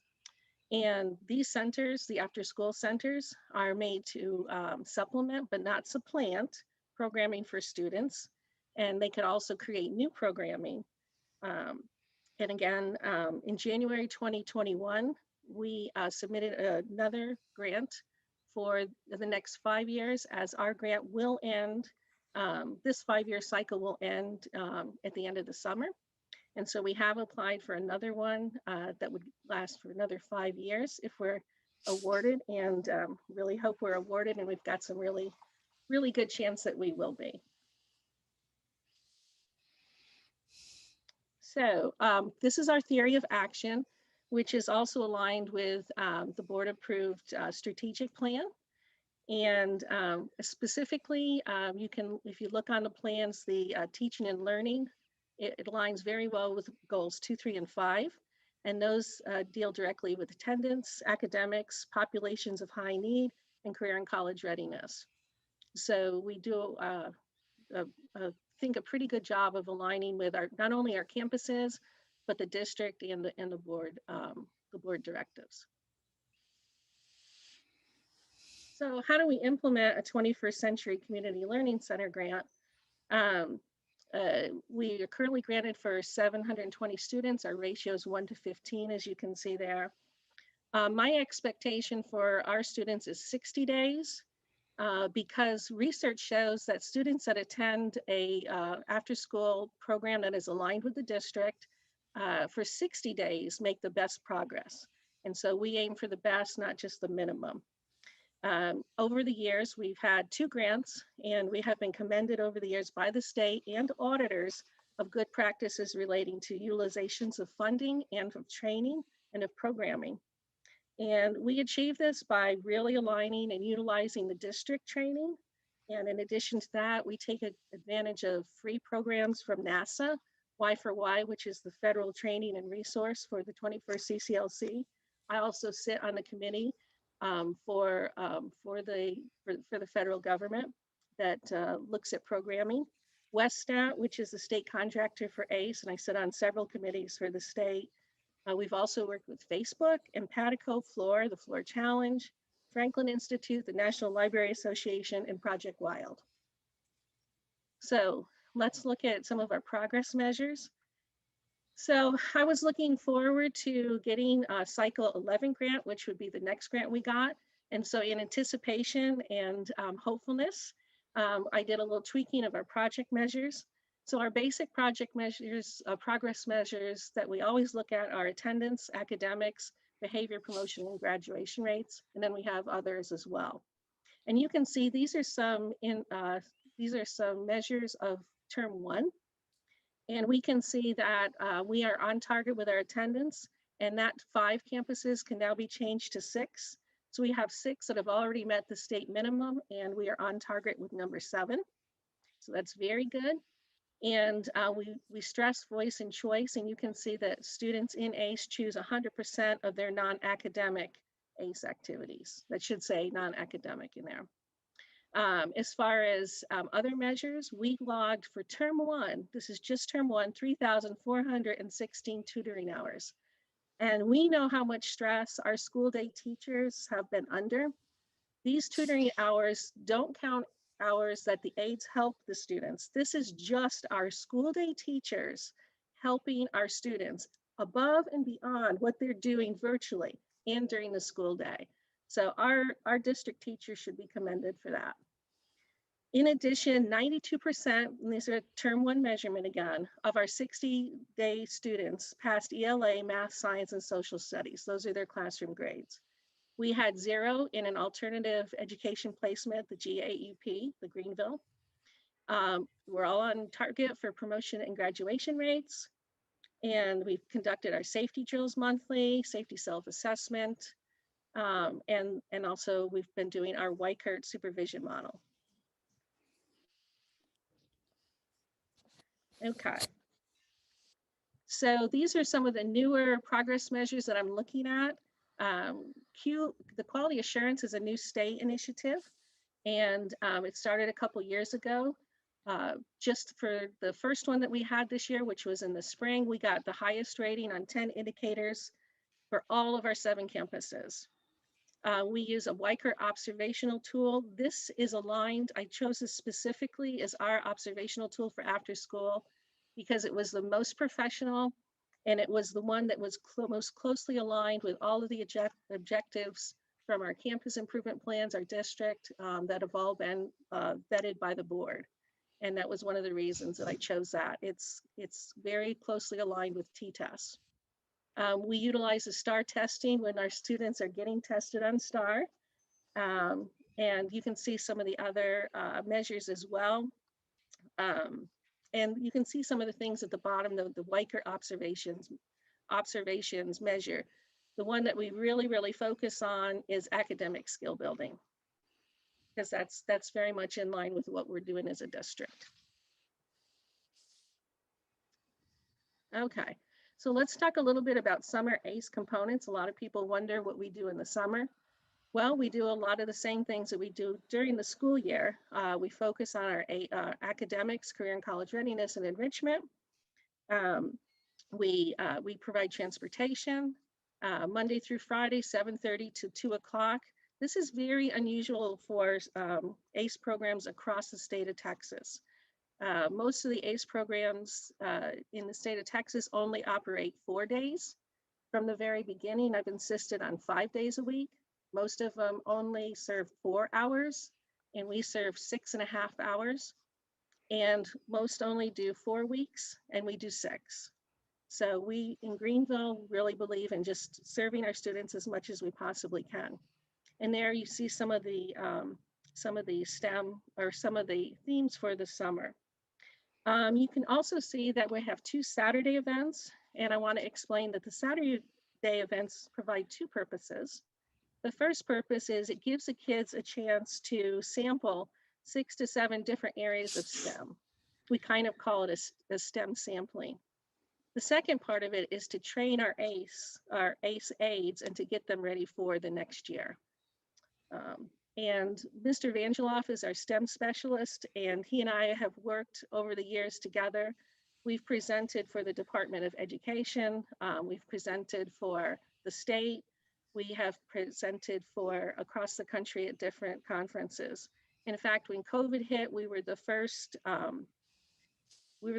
program in Texas that got asked to present to the Department of Ed, and I think we were the first program in the country to talk about how we were coping with COVID, basically. So we're very proud to represent Greenville. So let's look at our academics, and you saw some of that tonight. I brought some samples over for you to look at, and hopefully you got a good look at some of the math hands-on manipulatives we have, and some of the other things that we'll be using for kids. So we have tweaked our summer academics just a little bit in response to COVID, response to some of the metrics that the district has been sharing with us. We've increased our ELA to 1.5 hours this summer because we think that's an area we really need to stress. All right. So let's look at career and college. So all of our themes are generated to be fun, but underlying that fun, we are covering a lot of science, as you can see, science areas. We've got earth science, engineering. We do a lot with NASA. We're just finishing up a project with NASA at the middle school where we worked with actual NASA engineers. They Skyped in. So you can see some of the different areas that we're covering for our career in college and our STEM. All right, so what do we do for enrichment? Well, as you can see, we try to have a lot of fun with the kids because if we can't get them to come, we can't do anything with them. So we try to entice them and make things really interesting for them. We would like to say a shout out to the ROTC program in Greenville ISD. They have always been a part of ACE as far as helping us with different things.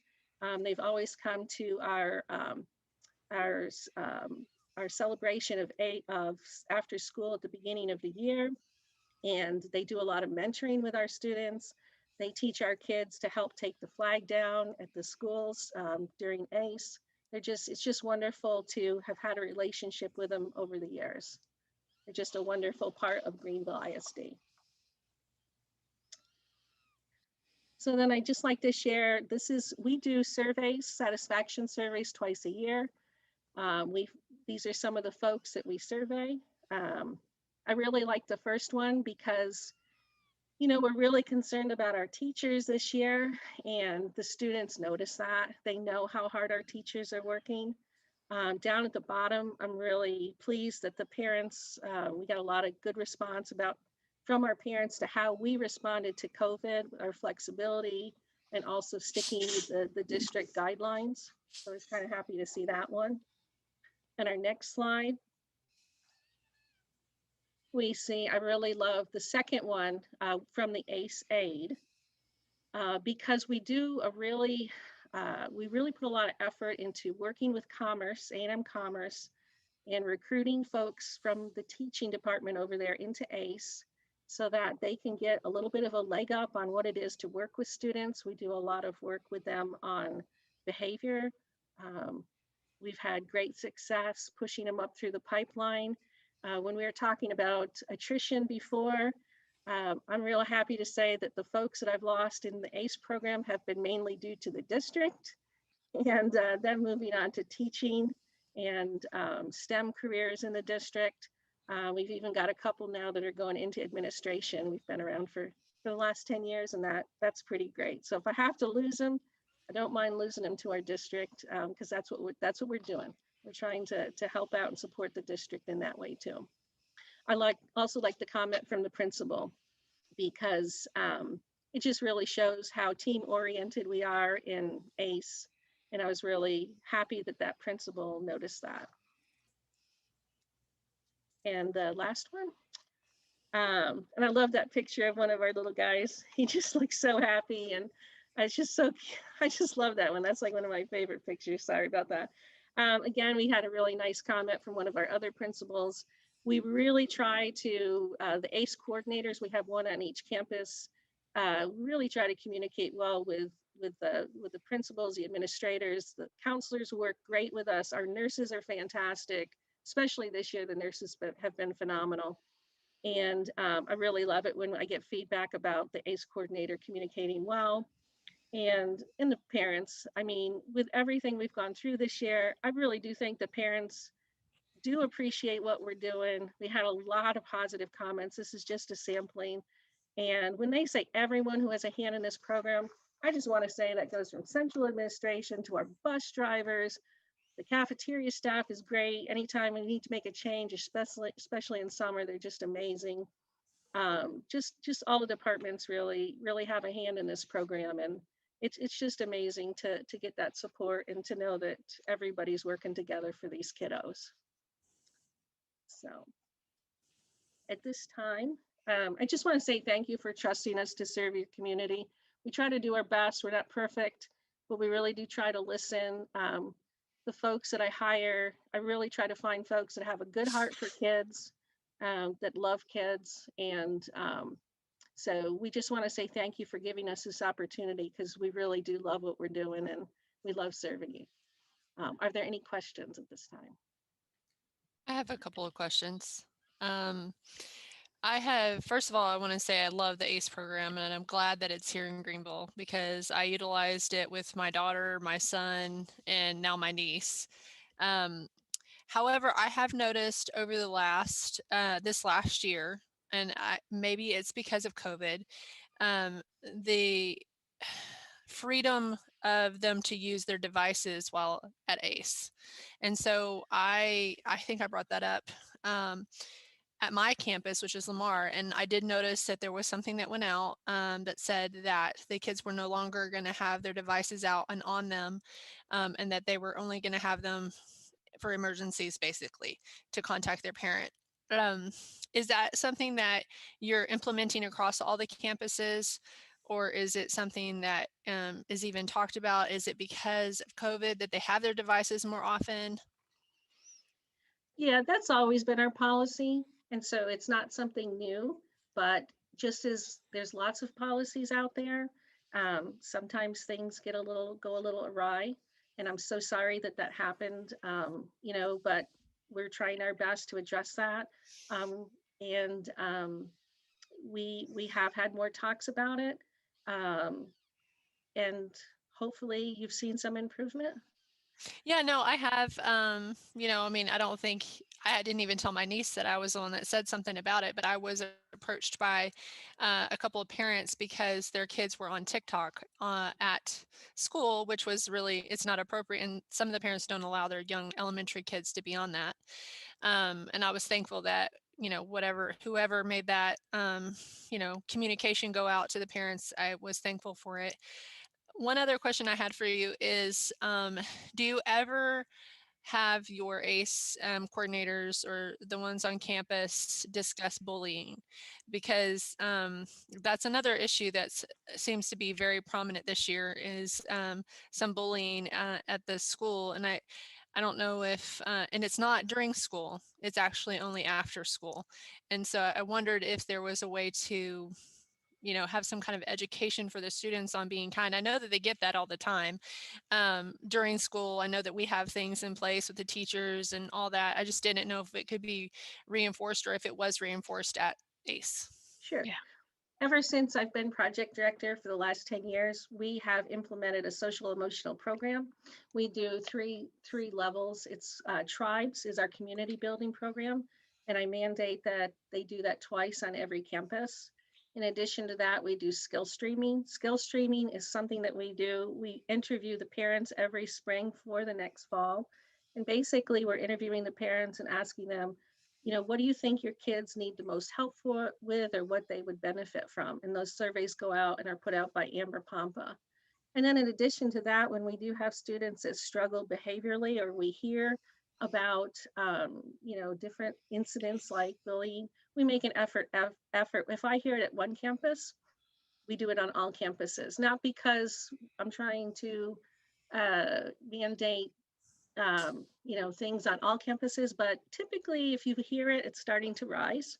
And so then we just like to play it safe and kind of go across the board with that. But since you brought it up, I will make sure that we put more effort into it. There are certain times of the year that we see things like that spike, usually around holidays. We have extra little talks about it. This year has been very unusual. We've been here, we've not been here. I mean, And so, I don't yeah. think it's predominantly, definitely not all on your shoulders at all. And it is happening in ACE, but like this specific scenario that I'm talking about is happening. It's starting to trickle into the classroom too. And so I had a letter from my teacher yesterday that was basically asking the parents to talk to their kids about respect and kindness to the kids. So I noticed it at first at ACE, and now it has trickled into the classroom, and the teachers are trying to handle it as well. So it definitely, I'm not trying to say that it's just in your program. Oh, yeah, no. I appreciate you bringing it up, because this is how we address things. And, we do a lot of data collection, quantitative data, but some of our best information and data comes from speaking to parents. And this year it's been hard to talk to parents because of COVID. And my family engagement specialist was just talking about this with me today. She's like, Johanna, I need to talk to parents, And so we actually sat down for about an hour today, just brainstorming different ways we could do that. And kind of looking forward to next year, because we're confident, hopefully we're going to get I another hope grant. so. And I think we are.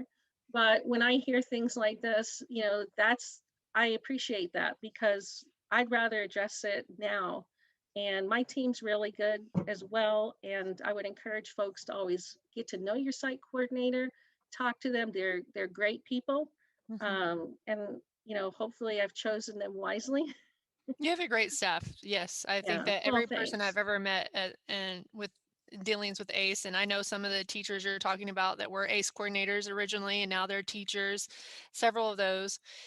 So I definitely love the program. I just had those couple of questions. No, I really appreciate those. And that will be brought up. They're all coming in tomorrow, because we're working all week on summer.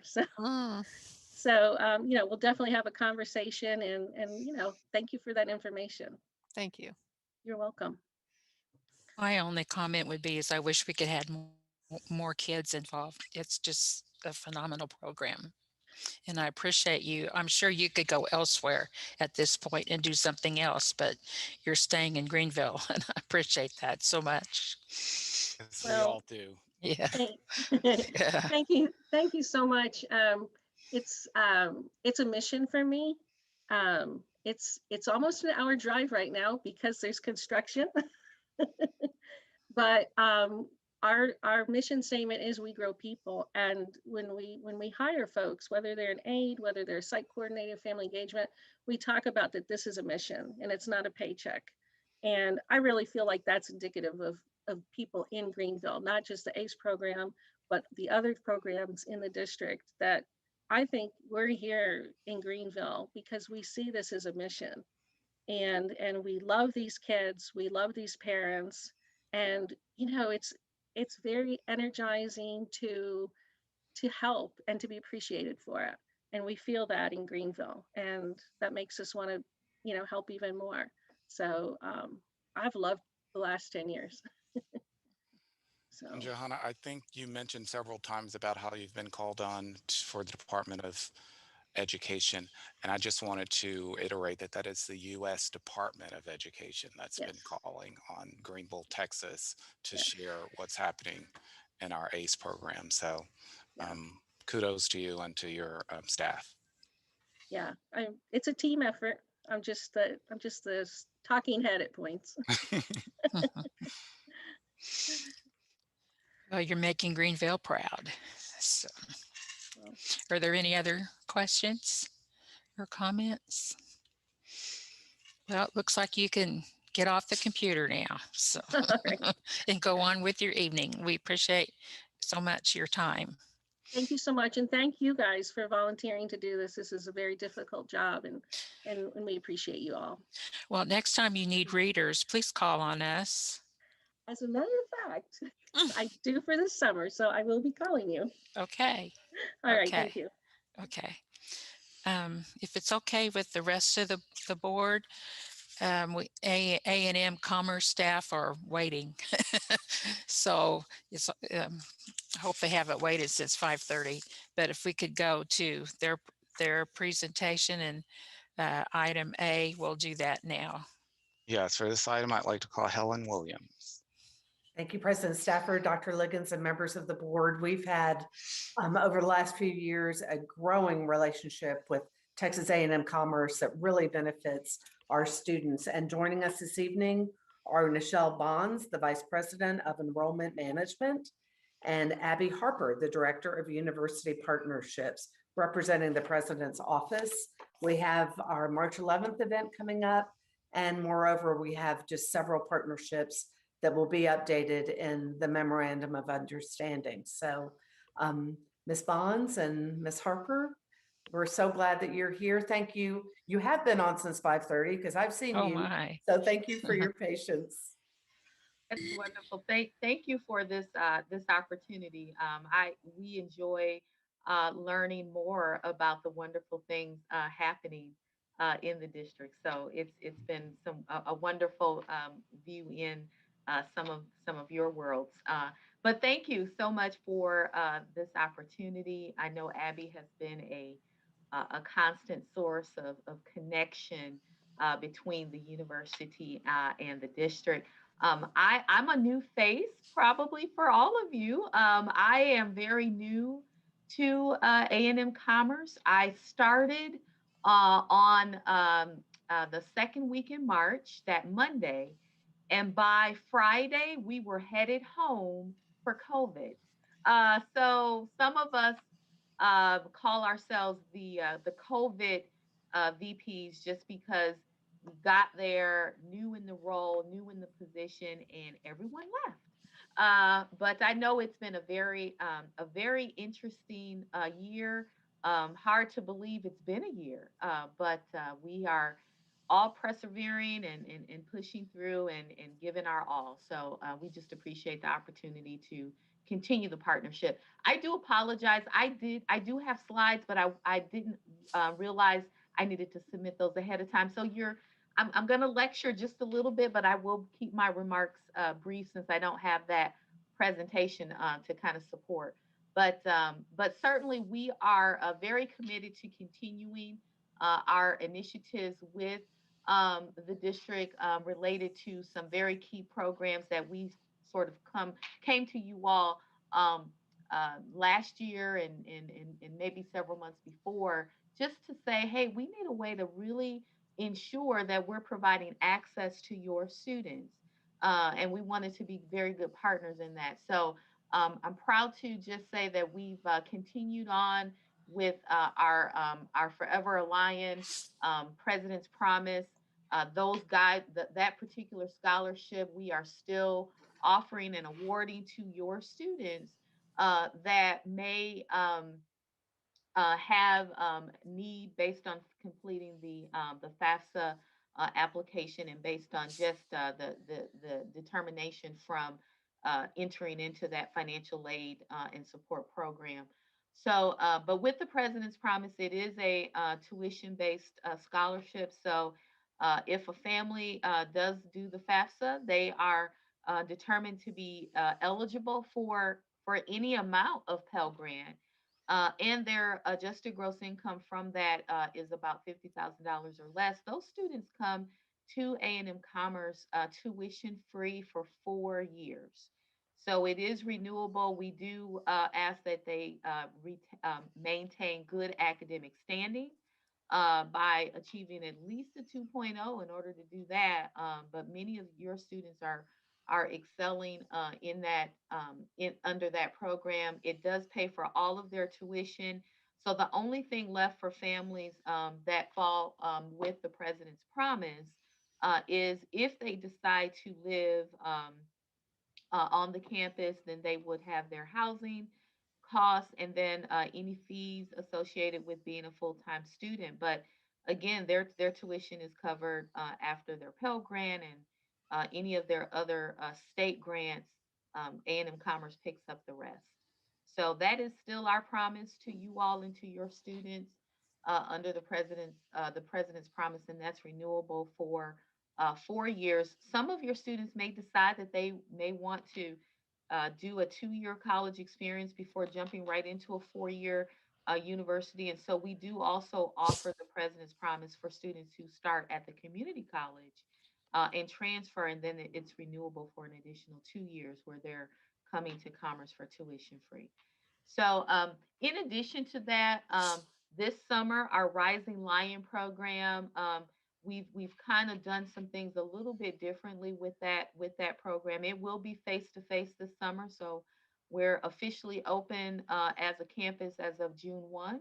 So that summer program, Rising Lions, typically starts in our summer 2 semester, where we're giving students an opportunity to get a head start on college. And so, if they have that interest, they can participate in Rising Lion. They receive emails and have a link in their applicant portal with us in order to participate. And it just means that they're coming to campus early. They will take 2 courses in the summer. And those courses will count towards their degree program. So they're just not here taking, basket weaving 101 was one of our April Fool's jokes. But they're not. They are taking courses that will count towards their degree. Just give having an opportunity to do that a little bit early. And Rising Lions has programming built around it to also help with those co-curricular experiences that are also very impactful for students to retain. So they will have mentors that will live with them on the campus. In their classrooms, they will have what we call supplemental instructors. So faculty, they're lecturing, they're doing the course. They then have that supplemental instructor that will then pull the groups into smaller groups and do either tutoring or just connecting them to the proper resources that they will need to be successful in that class. And they will also do some community civic engagement. They'll do some field trips to have, to really bond with other students. It just gives that kind of that what we call wraparound support for students that may be a little bit concerned about making such a big leap into starting college. So that's the Rising Lion program. Students do need to complete the FAFSA for that program because they do qualify for summer financial aid to cover the cost of summer tuition and then their summer room and board.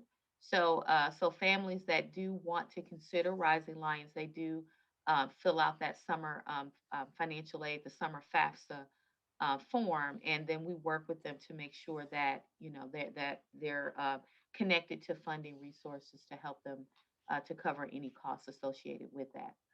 But their books are free, and they'll be really connecting with some amazing faculty over the summer. Um, and then definitely, I know that Abby has really talked with many of you about some of our opportunities for your district employees through the Quick Start, program. I know, and Abby, I'm not sure if we've actually talked about Grow Your Own or Teacher of the Year types of things I was with just going to Greenville. mention that. Yeah, we do.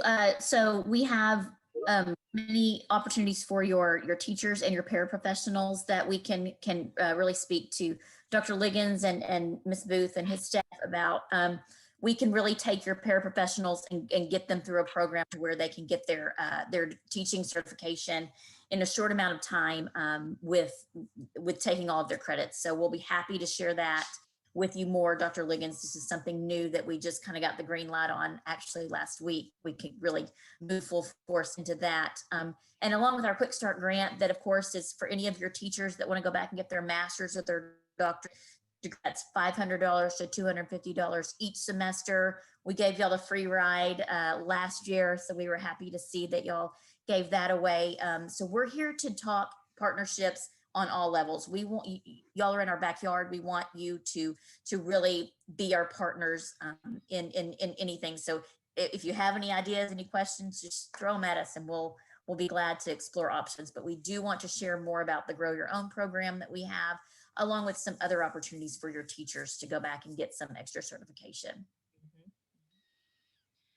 In Abby made a great point about partnership, importance of us being good partners. And we have our admissions team that would love to come out and meet with any of your students and your families as well. And we've done workshops on how to pay for college.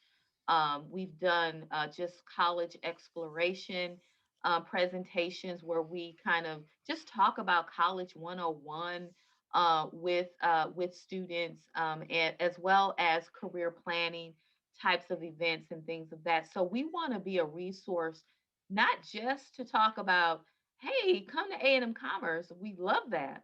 But we also want to be able to support you in any of those types of presentations on, learning more about financial aid and helping your families navigate the process. We're excited about the college fair that's coming up, and so we're looking forward to being a part of that.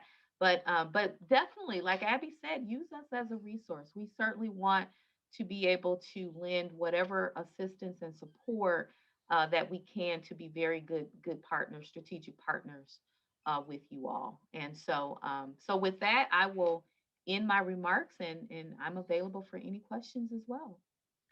I'm just going to throw in just some, coming from the president's office, I want to express how important this partnership is. And Dr. Liggins has been such a great helping us get into the school and really talk with the teachers and the staff members. And we just want to keep that going. Our MOU, we're really excited about that coming up.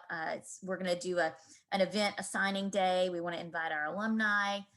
We really want everyone to know that we are very connected with Greenville ISD, and we will continue to do so. So thank you, Dr. Liggins, for all you do for us and for letting us come into your territory and really spread some good news. You're most welcome, and thank you guys. You're making a huge difference in the lives of our students. So thank you.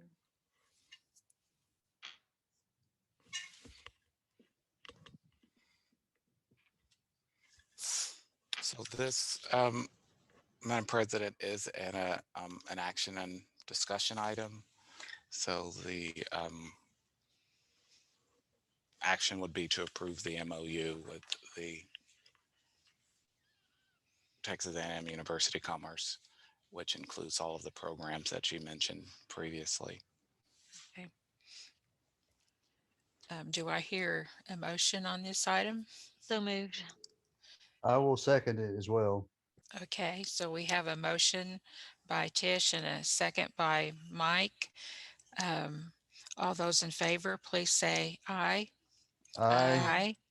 Okay, that's approved unanimously by the 6 board members present. And it's just a wonderful thing. To be able to send your kid to college and not have it to be a struggle, or not to be able to tell your kid you can't go because we can't afford it. This is just a wonderful thing. So we appreciate you all very much. Thank you. Yes, thank you. Thank you for having us. Sorry you had to wait so long. Yeah. Yeah. Yeah. No worries. No worries. Anyone else have any questions, or can we tell them you can take your earphones off and go do something else? So If we anyone has appreciate any you. questions after, Helen and everyone knows how to get in touch with us. So Okay. just feel free. Okay. Thank you. We can do that. Okay. Thank you and good you. evening. Thank you. Bye. Same to you all. Bye. Okay. Now we'll move on to human resources, and it'll be a recruitment retention presentation. Yes, for this section, I would like to call Jed Reed, our interim chief of HR. Good evening. Can everyone hear me all right? Yes. So, Madam President, to the board members present, Dr. Liggins, I am excited about being here tonight, and I have been excited about being in the Greenville ISD and reestablishing my Greenville roots over the last several months. Tonight, we're going to look at some of the basic building blocks and data points that are important to understand how to go about recruiting teachers and also retaining teachers and other employees. And just for your background, this is going to be data points that we have collected in the Human Resource Office. It's going to be data points from other sources.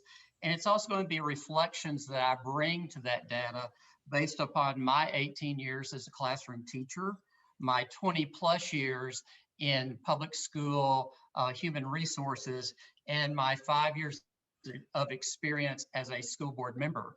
So all of those factors are going to have an influence on my statements and my perceptions and my answers to any questions as we move through this presentation.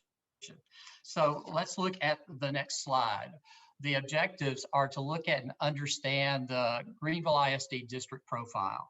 So we can understand what are the issues in Greenville, what is the makeup of our teaching staff and professional staff. We're also going to look at some outside educational research data that was collected recently to give us even wider viewpoint on the outlooks and attitudes of our employees. Now, all this data is to allow us to understand what we need to have to create a vibrant retention program and also a very stellar recruitment program for the future. We're also going to be looking at competing options that our employees have outside the Greenville ISD and look at some of the building blocks that we've implemented and some additional potential building blocks that we might need to grow and prosper in the recruitment field. Next slide, please. This slide basically addresses the district program profile. Any employee today is taught to disaggregate data to determine what the instructional plan for their classroom is. And that skill set's being used by many employees to determine districts that they wish to apply to, looking at the demographic and student performance indicators that district publishes and are publicly available. This particular graph looks at the ethnicity of the students in the Greenville ISD, and it breaks it down by percentage. Greenville is a majority minority school district, and we address those activities of our students, and we also attempt to mirror those in our hiring patterns as best that we can. Next slide, please. This graphic shows socioeconomic and non-socioeconomic status of our students. And with those figures bring additional challenges and needs that our students have that we have to use in the selection of personnel so that they bring those talents and skills to aid and support our students and their demonstrated needs, both instructionally and non-instructionally. Next slide. Let's look at our district profile as to teachers as compared to state demographic information. And this is based on the 2019 taper data. So if you look at the graph on the left, we are looking at our teacher percentage of our total makeup as compared to the state. our professional support categories, our campus administrators, our central administration, our educational aides, and our auxiliary staff. To the right, we look at the makeup of our staff and teachers via ethnicity as compared to teachers across the state of Texas. And you can see where we have greater needs to be more reflective of our community. Next slide. Years of experience and average teacher salary are also important in looking at what our staff is now and also looking at our recruitment efforts either this year and into the future. So the graph to the left is the percentage of experience of our current teachers in the 2021 school year. And you can see that's broken down from beginning teacher to 1 to 5 years of experience, 6 to 10 years, 11 to 20, and over 20 years of experience.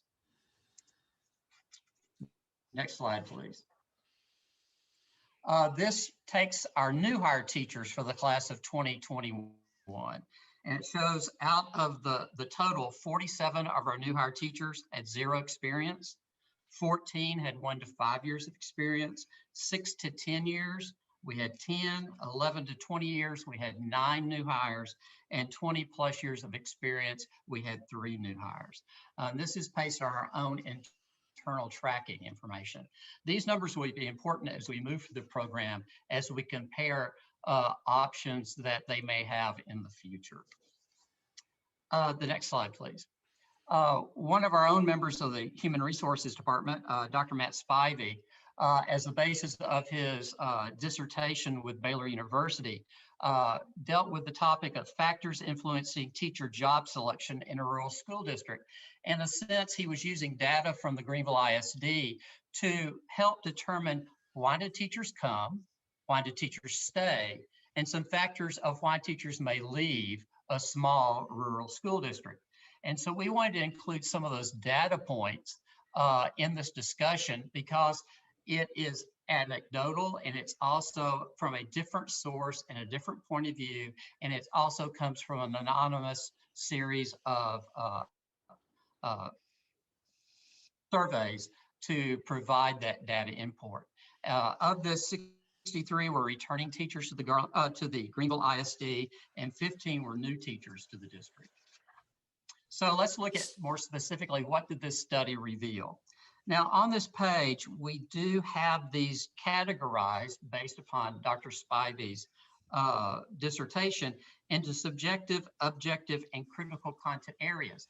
These are not meant to be negative labels, but they are to kind of give us an idea of what are tangible things that employees may be looking at and what are some of the intangible.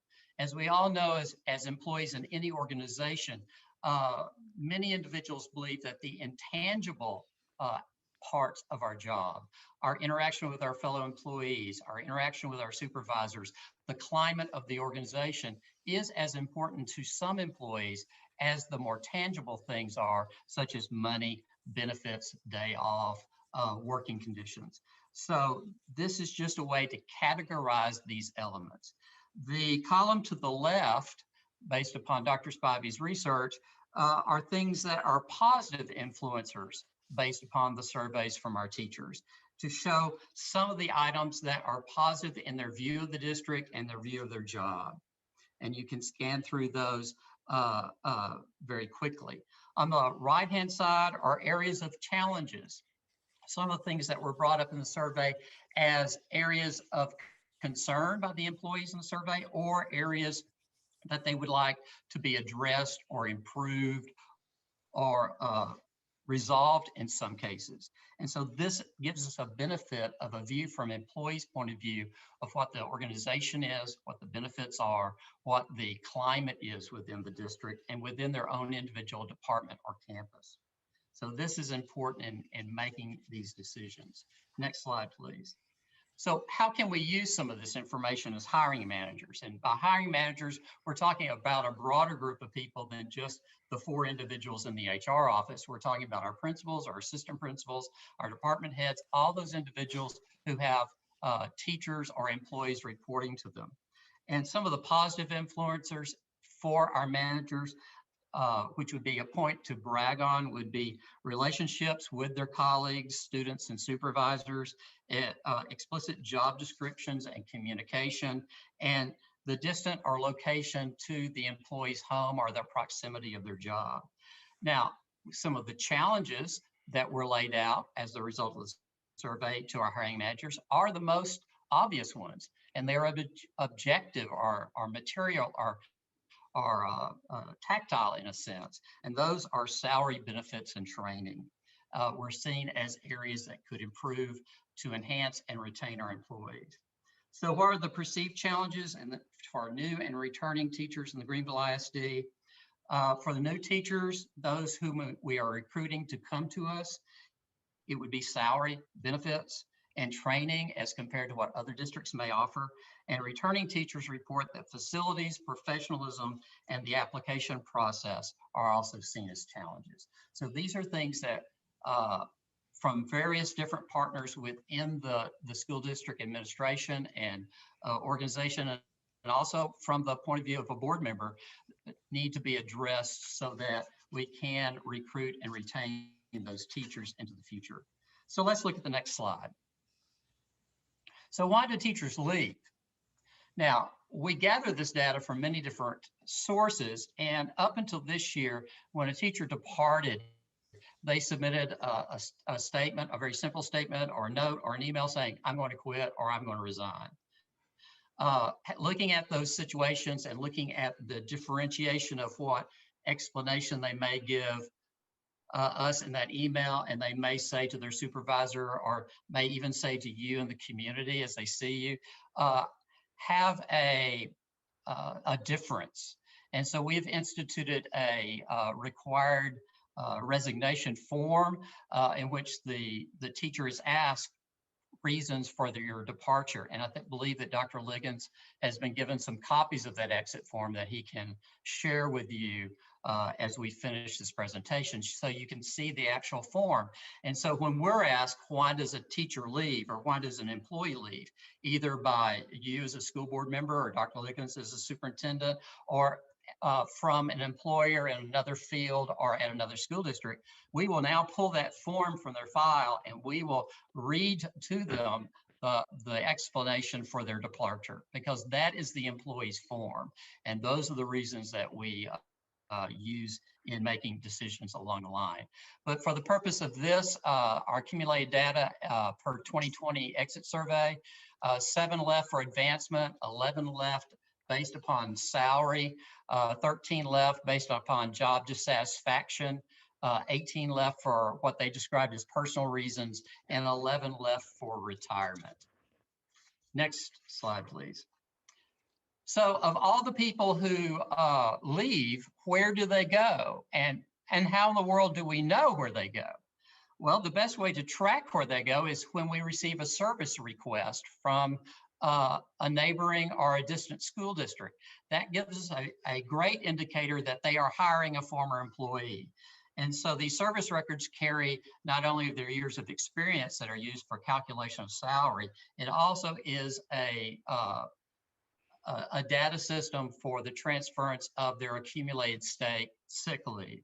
So based upon a review of those service rec requests, we've plotted out for you the various districts who have received employees from the Greenville ISD based upon the 2019-2020 requests. So these would have been individuals leaving at the end of the 2020 school year and who have sent a records request to go to these particular school districts. So we wanted to see what did these school districts offer that Greenville ISD didn't, either positively or negatively. So we began to plot some of the key issues that we've already reviewed. So let's go to the next slide. So this slide tracks salaries of those competing districts that we just listed.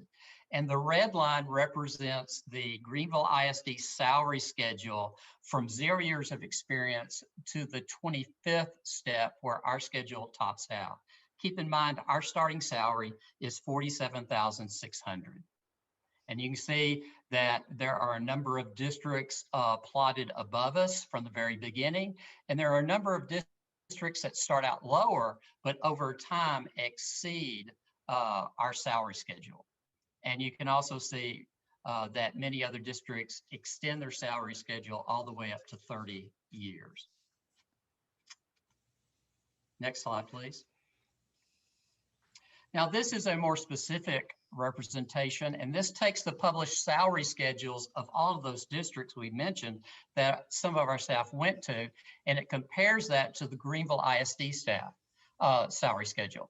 If you look at the top line to the right of years of experience, those are the socioeconomic percentages within each of those districts.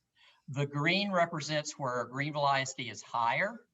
The pink or the red shows where the Greenville ISD salary at those various years of experience is lower. Keep in mind that our salary schedule is used for placement only when a new person is hired. It is not and cannot be used for the calculation of future earnings. So you can see where we are ahead and also behind. If you'll notice, Plano ISD and Rockwell ISD, they do not have a salary schedule. They determine individual salaries based upon a minimum, mid, and max point of calculation, rather than a step entry salary schedule. So you can always go back and look at these comparisons, and you can see some very interesting points at which one salary schedule may start out low and then exceed what we have here in Greenville. Next slide, please. Now, this plots the socioeconomic disadvantaged numbers to those competing districts who took teachers away from us.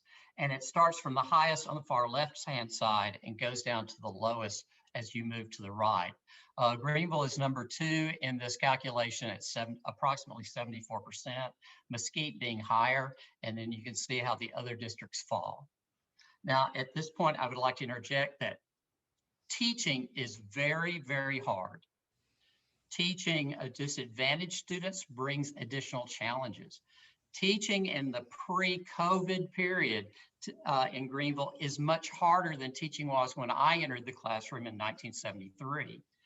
Teaching during the pandemic and teaching in the post-pandemic atmosphere is going to be even more challenging for our teachers and more stressful for our teachers. And we need to understand that and approach our teachers with that support and consideration involved. However, we still have to meet the needs and needs of our students. The next slide, please. This is a chart that tracks several things. The bar graphs represent the economically disadvantaged numbers. The red straight line across is the Greenville ISD salary, and the plotted points that move across the scale are the teaching starting salaries of those competing districts. So it's just another graphic representation of some of the forces involved in the decision that some of our teachers may have made who departed. Keep in mind, this is based upon requests of service records on our departing teachers versus our teachers who have remained with the district. So let's look more specifically at economically disadvantaged and the challenges that that brings to any district, both in the state of Texas and in the country as a whole.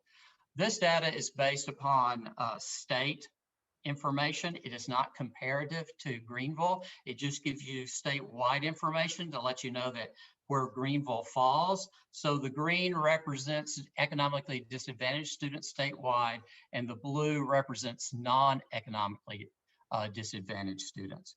So you can look at the needs in our 3rd grade reading on students who reach state standards. Then moving to the right, grade 3 math. Down at the bottom, we have grade 5 reading, grade 5 math, grade 5 science.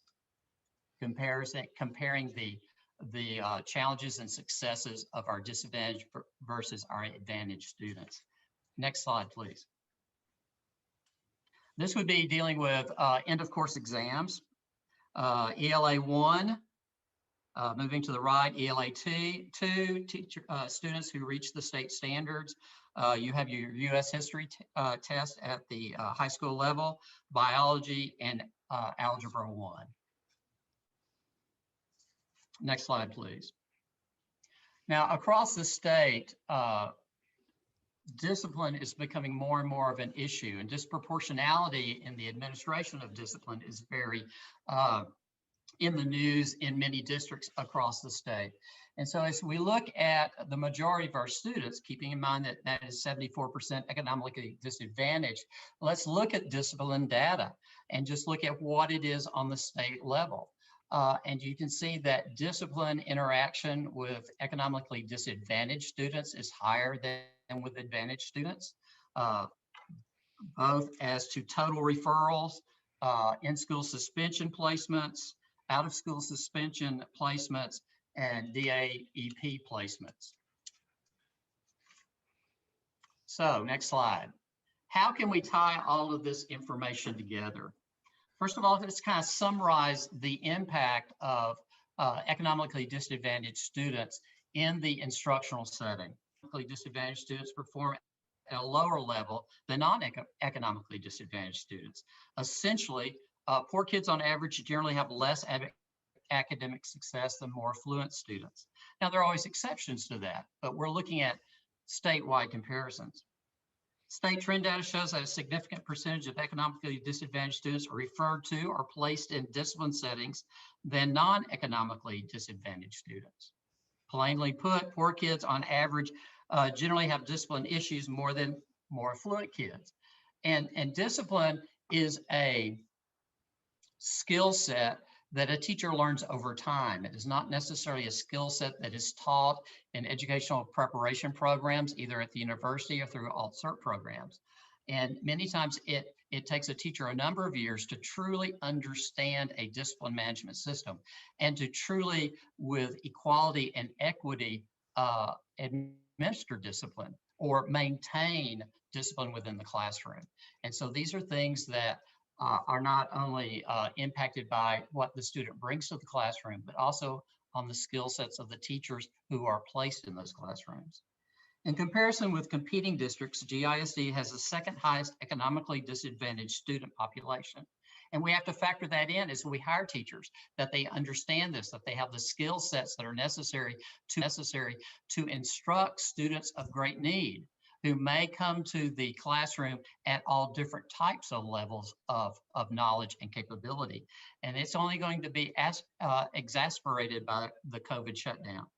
In comparison with competing districts, GISD's starting salary is at the lower end.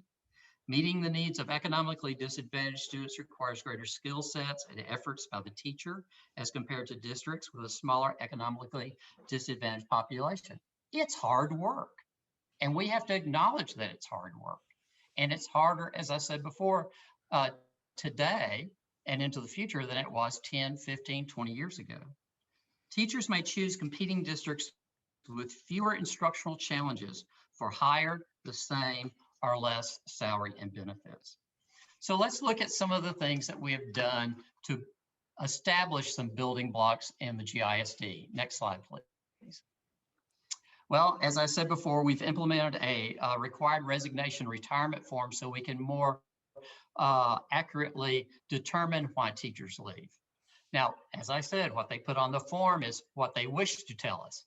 What they share with you in the grocery store and at home and at gatherings and at other places may be entirely different. And we've got to begin to close the gap between with our employees to tell us the truth so that we can grow and be better and also address the issues that they may have. We've established this year a teacher screening committee composed of HR staff and campus assistant principals and principals, in which we are going to do screening interviews and narrow the pool of qualified candidates to address our students' needs to send on to principals to be more selective in their hires. And that's going to include the training of hiring managers to make sure that they're asking the right types of questions that get to the point of the skill sets that the candidate is bringing, and also maintains correct legal and procedural guidelines in the types of questions and the documentation of those questions as we move through the hiring process. As a part of the Insight Grant, we have implemented a Spark Hire video screening tool that will allow us to enlarge and enhance our preliminary screening of candidates at all levels for all jobs in doing video interviews, where there are a series of specific questions and the candidate has the opportunity to record video responses. So we can not only hear, but see and determine the quality of their answers as compared to a answer rubric that we have devised. TASB is currently doing a salary study and contacted us today to say that the preliminary draft of that salary and stipend study is complete and that they are going to be presenting to the leadership team and the superintendent the draft of that data somewhere around the 4th or 5th of May. We're doing annual climate surveys based on identified factors, and that would be taking Dr. Spivey's survey that he used for his dissertation and tailoring it to a survey for the district so that we can continue grabbing that specific and subjective outlooks of our employees and our departing employees so that we can continue the tracking of this data for our own personal continual improvement as a district and as a human resources department. We've updated our exit survey to gather more data on employees leaving the district, and we're going to continue tracking service record requests so we can see actually where our former employees are going so that we can determine how do we rank with those districts and what we offer as the baseline of employment. Our next slide, please. What are some additional areas that we could use? And many of these things involve your capable leadership as a Board of Education in providing those tools to the district staff. That would be an early declaration of a starting salary. This would allow us to begin earlier recruiting with a determined salary starting point or salary schedule. Some districts do this in March by resolution with all the escape clauses necessary depending upon budget and funding. Now this year with the legislative session going on, with COVID going on, with COVID funding from the federal government still in question, that is a very difficult thing to do. But once the budget is determined by the legislature, we will already know how much money is coming in for the 22-23 school year. And this would be an opportunity to get a start on early recruiting by the declaration of a starting salary. Staffing determinations are important so we know what positions we're actually recruiting for, which positions are going to be filled, whether or not student attrition or attendance is down or up, whether we need to add or decrease specific staffing numbers at each of our campuses. Strengthening our relationships with colleges and universities. We have an excellent relationship and rapport with Texas A&M and Commerce, or as I more formally slip and say, East Texas State, because that's what it was when I went there. We need to extend those relationships to other colleges and universities so that we have that college to district pipeline of quality teacher applicants. We do have our Grow Your Own staff and students with both our support paraprofessional staff and through our CTE training at the high school. Now, these two programs are looking far into the future as that we develop those individuals. They go to college, they go through their 4 or 5 year college and into their student teaching. But we want to be able to track those individuals to make sure that they know that they have an opportunity in the Greenville ISD. And then continued improvement in teacher support training and acknowledgements. So all of those are aspects not only to attract teachers, but also to retain the teachers that we have, that they have that support network, that they have that training network. Next slide, please. So in the recruiting competition, this quote is, I believe, still valid in 2021 since it was made in 2016. The current reality is that districts need to compete for new teachers. Those that pay higher salaries and can support new employees with stronger instruction programs have a clear advantage. They don't have an absolute advantage. They have a clear advantage. So our role as Greenville ISD is to take the facts that we know, take the levels of support that we can provide and be financially sound to our taxpayers, and roll this into a recruitment process, a retention process to show our employees that Greenville is worth the investment of their time, their efforts, their careers in servicing the most important commodity of our district, which are our students. And so if you have questions, and I'm sure that you do, Dr. Liggins and I are willing to entertain those questions at this point. And once we finish with questions, we have a little bit of surprises to show you. Well, I understand us losing teachers to the larger districts like Mesquite, Plano, places like that. And that concerns me, but not as much as us losing teachers to smaller districts within Hunt County. Well, and I believe that that is one of the reasons we wanted to show you some of the competing opportunities that are offered to those teachers at various levels.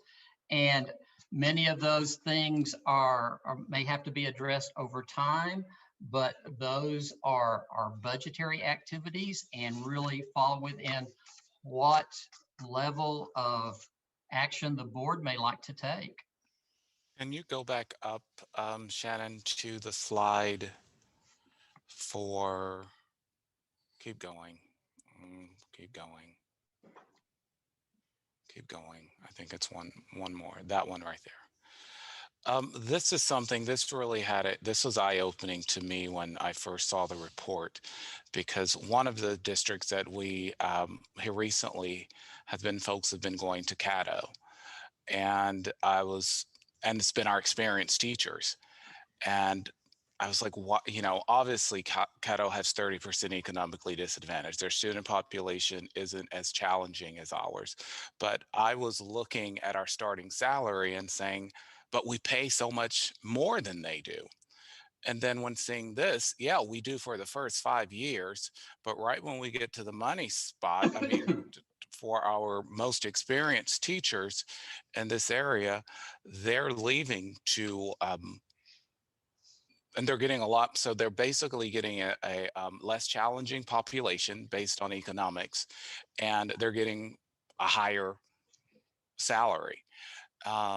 And that's our most experienced teachers there. So that is one of the reasons that we're seeing that happening.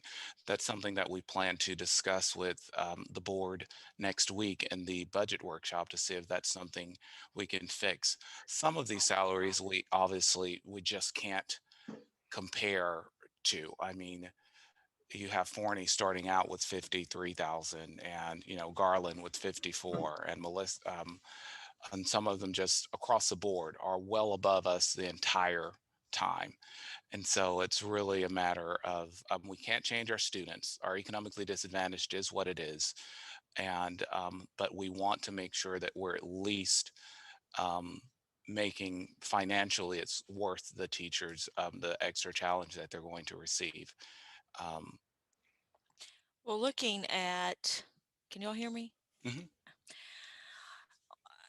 Like with us, you have, we start out at 47,600, but then it's just like $50 increments each year, where other districts are, community is like, anyway, one of them is $240, $200, $50 isn't a whole lot. Is there a way, I mean, how is this based? Is there a formula that is used to calculate the salary per year, or is it something that was set up in human resource? Yeah, this was I think 2 or 3 years ago. The salary was much lower. I think we were at 43. Yeah, I And remember when yeah, we raised did. it, but I don't remember why we did like $50. I mean, that's, It was a matter of what we could afford.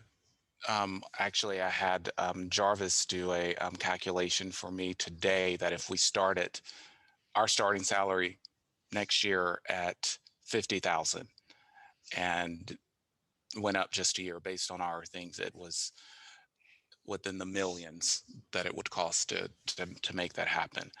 And so, but looking at some of the mid year, just raising those to compete, and this is just competing with Caddo Mills, not all of the others that are also red, meaning we're below them, but just competing with Caddo Mills to get ours at their salary range is about 500, $500,000.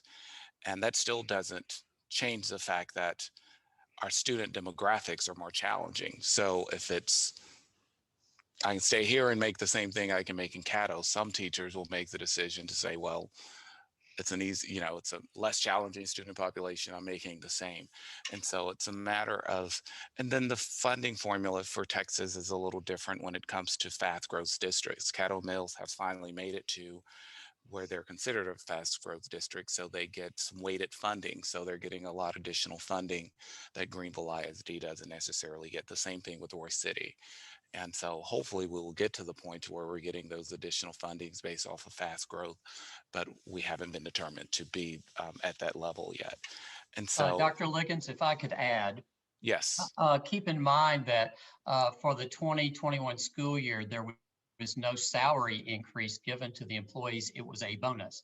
And so the salary structure remained the same. However, we did go in and make some changes so that for 0-year experienced teachers were not making the same as a teacher with 1 year of experience. So there was some adjustments to show some incremental change within the flow of the teachers. And so part of the TASB salary study is going to be taking salary step schedules like this, that are entry level, comparing them to the current market and showing what we may need to do to be competitive or how we can grow to be competitive over a period of time. So this does not factor in those one-time bonus payments because that is above the established salary. So teachers are getting additional funds beyond what is stated here. I have a question for you, Dr. Liggins. yes, ma'am. What do you feel is the primary reason that teachers are leaving the district?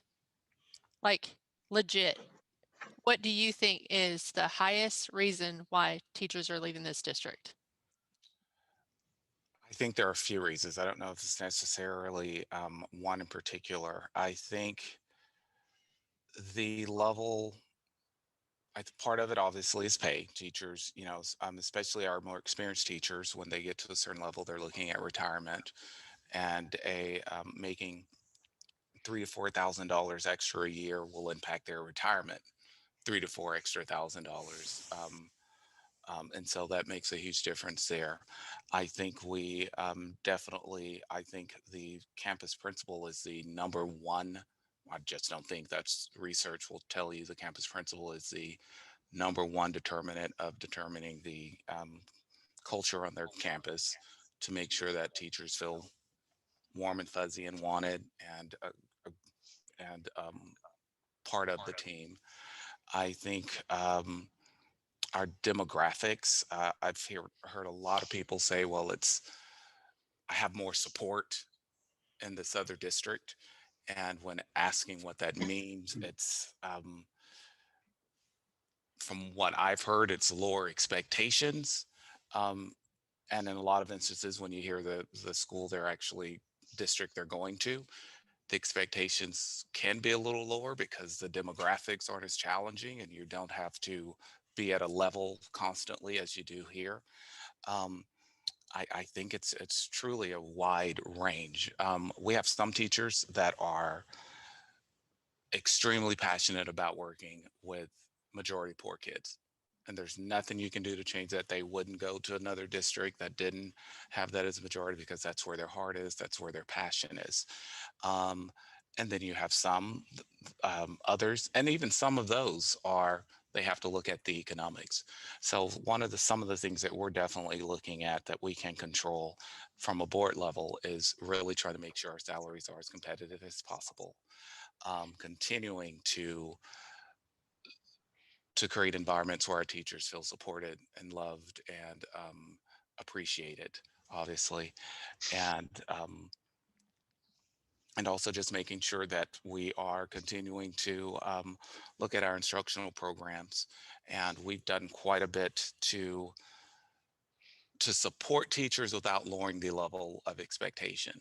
There's just certain, for example, some teachers said that I was speaking to that, the other district, they don't have to do lesson plans. The lesson plans are given to them.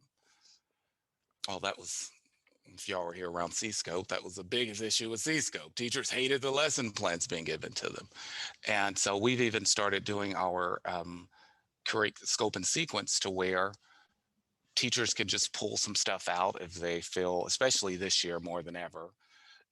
It really makes it easy for them to create a lesson plan, but it doesn't say, here's your lesson plan, you must teach this and and we just don't have the student population or the, our students require you to be on constantly. You don't get a day to where you can relax or the kids will, it's a constant, it's a tough job. It's a tough job to work with. And that was one of the great things I think about the data. It just shows it's not a Greenville thing. The more economically you are, the harder teaching is hard in general. But the more economically disadvantaged students you have, the more challenging it is. I also think there was a level of raised expectations when coming in, which I think for the most part, teachers have risen to the occasion. You can see student scores have increased, the district scores have increased consistently from where they were 4 years ago, but that comes with burnout, that comes with teachers being overwhelmed.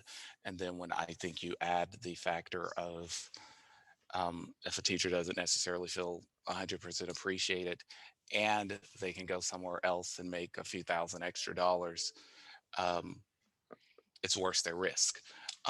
It's definitely something that I share your concern with, and you're not the first one to come on and have this concern over and over. It's been a concern since day one and continues to be. And that was one of the reasons that I asked HR to embark upon this research so that we can look and see what can we do differently, what control do I have as a district superintendent, which is culture and climate and making sure the right principals are on campus, and we have programs in place to show appreciation, and we have support in place to make sure that teachers have an equal amount of support and not complete takeover of their lessons and some autonomy as well. And then the board looking at our salaries to see if that makes a difference. Because the one thing we can't change is our students. Our students are students, and we want to recruit teachers who want to be here with our students and understand the challenges that come with that. But we also have to treat them right. We have to pay them right, and we have to let them know that they're valued and we understand the challenges that they're facing. I think that this whole time I've been on the board, I understand all those talking points, and I have gotten a better understanding as time has gone on about the disadvantages of the district and the fact that we live in a socioeconomically depressed district that requires a lot more work.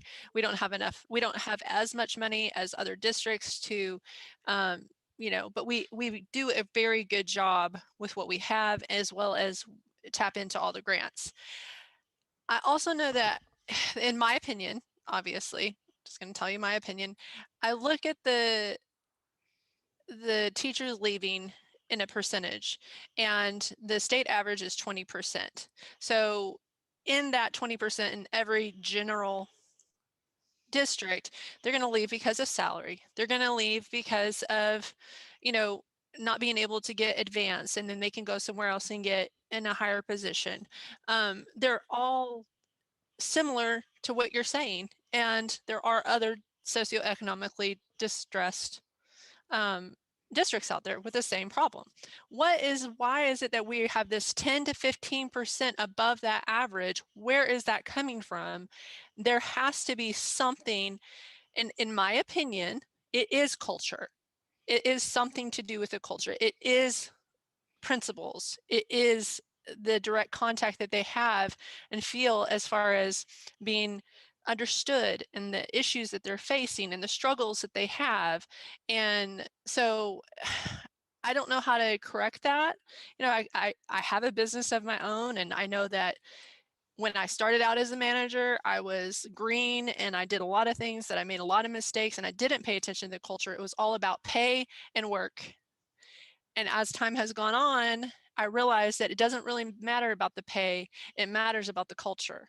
The culture is what keeps people going. And for years, we had like many teachers that stayed for years and years and years, and then they started leaving by droves. And that's really what I'm concerned about. Like they had the socioeconomically depressed. I mean, they were here teaching them. They were invested in the district, and now they're going. So you know, I guess that 10 to 15% above the average, where's that coming from? You know, that's where I really would like us to really focus on, like, if that's really the culture, what can we do to change the culture? And I'm not sure that these examples here are an apples to orange. I think they are an apples to orange comparison. What we would need to see is other districts like ourselves, and then see what the retention rate is. Because I think it's skewed by districts that are way different than us. So I think that's probably part of the so, difference. Trina, do you think that there isn't a culture problem with why we have teachers leaving? Have you had any conversations with teachers? Well, for the teachers that have been here quite a while, it's all, oh, it's so much better, thank you. You know, because it was way worse, trust me. The inmates were running the asylum, and that's the way it was. So for the long-term teachers, they're like, thank you, thank you, thank you. Now for the teachers that have been here 1 to 5 years, I don't know as much about how they feel as the other ones. But well, we must have a very different set of friends, because the friends that I know that have been in the district 20, 30 years have left. Yeah, some have left, but again, some have left because of retirement, because the more you make those last several years, the more your retirement goes up. So they're looking at that issue too. But yeah. And I guess if you could tell me what you're hearing exactly, because that's been our concern. We get personal issues when we do the survey. And so we're trying to collect data, we're trying to figure it out. And apparently, as Mr. Reed said, they're saying one thing to us when they're leaving, and then they're going to the grocery store and saying something else. Well, that's true. And that's really that's a culture thing, right? Because they are fearful, for one, to say anything that might follow them in their career. And so, you know, and I told you earlier when I talked to you, I'm not asking for the conversations, they're just coming to me. And I think it's because I'm sympathetic in that I have a sympathetic ear. I don't give advice, and I don't, I just listen. And then if I can, and within my power to bring forth to you specifically, because you are the one that is hiring and should be aware of what's going on, I will, but they don't want me to say their names. So again, there's that fear aspect. So why are they fearful? It all ties back to culture. And what they're saying is that they're having, it's not really right now. Obviously it has been like different things in the past. Now it's mostly COVID and COVID protocols. And it is a frustration with not being able to connect with their students, teach their students, and the fear that everything their success is based off the success of their students that is not happening. And then it's going to come back on them because they are responsible for those students, whether it be in the public community with those parents, or whether it be within their own job and the risk of being assessed in a bad way. I think that that really is a big deal. And I that's why I'm saying, like, I really think we should talk about allowing the kids all to go, especially at the elementary level. I understand that when kids get older, and I agree with you on like the EOCs and or algebra 1, because my son is struggling in algebra 1. He cannot do it online. It's very hard. And I've had to hire tutors. So that part I understand, but everything else, these kids are so technologically advanced, they can do a lot of their work on the computer as they get older. But these younger kids are not going to succeed. And so anyway, I just, Well, we will continue definitely, and that's something I speak to the principals about constantly, is culture and climate, and even the department chairs within the leads throughout. I've even, I hadn't done this year, but I've sat in front of the entire staff and said, retaliation is illegal. If anyone retaliates against you, that's illegal, and myself included. And where it comes from, I can't tell you. That's been a struggle. I've really tried. My cell phone's in every single email I send out, so the entire staff has my cell phone. I think the principals have given all of their staffs. It's it's it's something we're definitely aware of. I agree with you 100%. Culture is probably the leading reason anyone leaves an organization. Um, Turning it around is something that is going to continue to be a systematic approach that needs to have some intentional attention paid to it. And I think it will also have to have some honest dialogue with those that are experiencing it themselves. And so I don't really think that if I were to speak for them as I am, I don't think that they feel that you are the issue. You know, I don't think that the culture issue is you. I don't think in their mind they say Dr. Liggins isn't leading the district correctly. I think that because you're at the very top of the pyramid. Even though you do communicate with the teachers, there are other levels below you, and those are the levels that need extra attention. Those levels are the ones that are not doing and following your vision for the district. If that is what your vision is, to be honest, be open to everyone and to have a good culture, your vision is not being communicated down the ranks. are you saying between my level and the principal level, I or? think there is a level there, and I also think that the principal level is also in some schools lacking. Okay. Let me say something right quickly here. In the past, and I speak this from experience, we've had building principals who actually pushed one teacher against other teachers. You know, they were making them, he favored one principal group of teachers versus another. That caused a very, very, very serious morale problem. I don't think that's happening as much now as it did, say, 20 years ago. No. But here's the problem that I see now. If they have a problem with a principal, who do they talk to? They can't go talk to him because he's the problem. Is perhaps what we need to do is implement some sort of a anonymous hotline where a teacher, a janitor even, could say, this person is causing issues by doing thus and thus.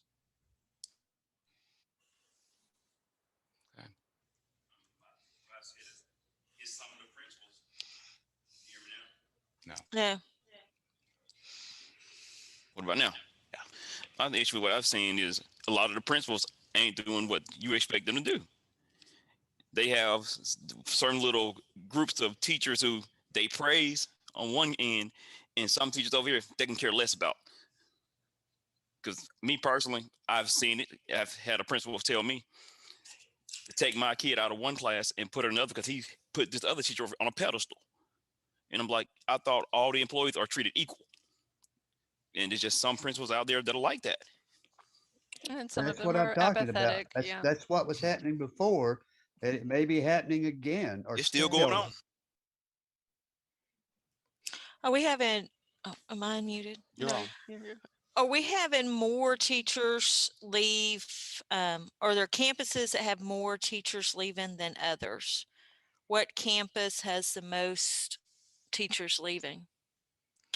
That has been a trend in years past. I don't think we're far enough along this year to that enough people have resigned to present a trend so far, but that has been an issue in the past, and it has been an issue that's been addressed. Well, unfortunately, with the COVIDs, we can't really do anything about that. It has put tremendous stress on all of our teachers and building principals and everybody. So that's not a thing that we can just lay it aside and take it out of the formula here. But there are other things that I think we need to also look at, and that is the cultural issues besides the COVID. And getting them back into school now, is it going to make a lot of difference if we put all elementary kids back into school for 6 weeks? That's my concern. My point is that how could it hurt? I mean, okay, if we don't put them in school, then we just stay status quo and the teachers are burnt out and they're feeling unmotivated and, their morale is low. Students, parents, across the board, it's not just teachers. Or we can take a chance. I mean, even Senator Hall said every school district who has gone to a no mask protocol has had no outbreaks.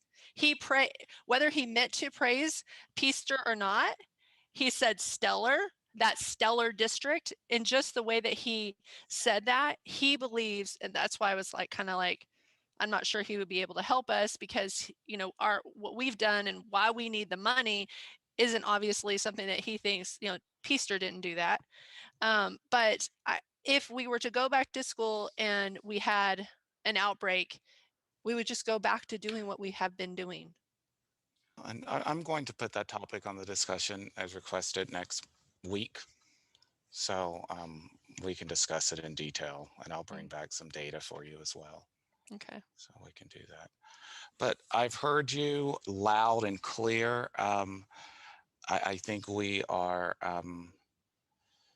what I hear more loud and clear than anything is there seems to be a disconnect between at the mid-level at the leadership level beyond my level and down to the principal level.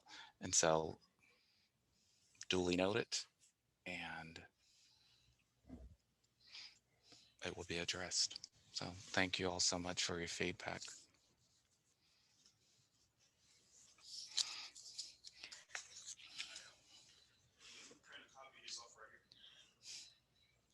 Yes. Yeah, and you're still on mute.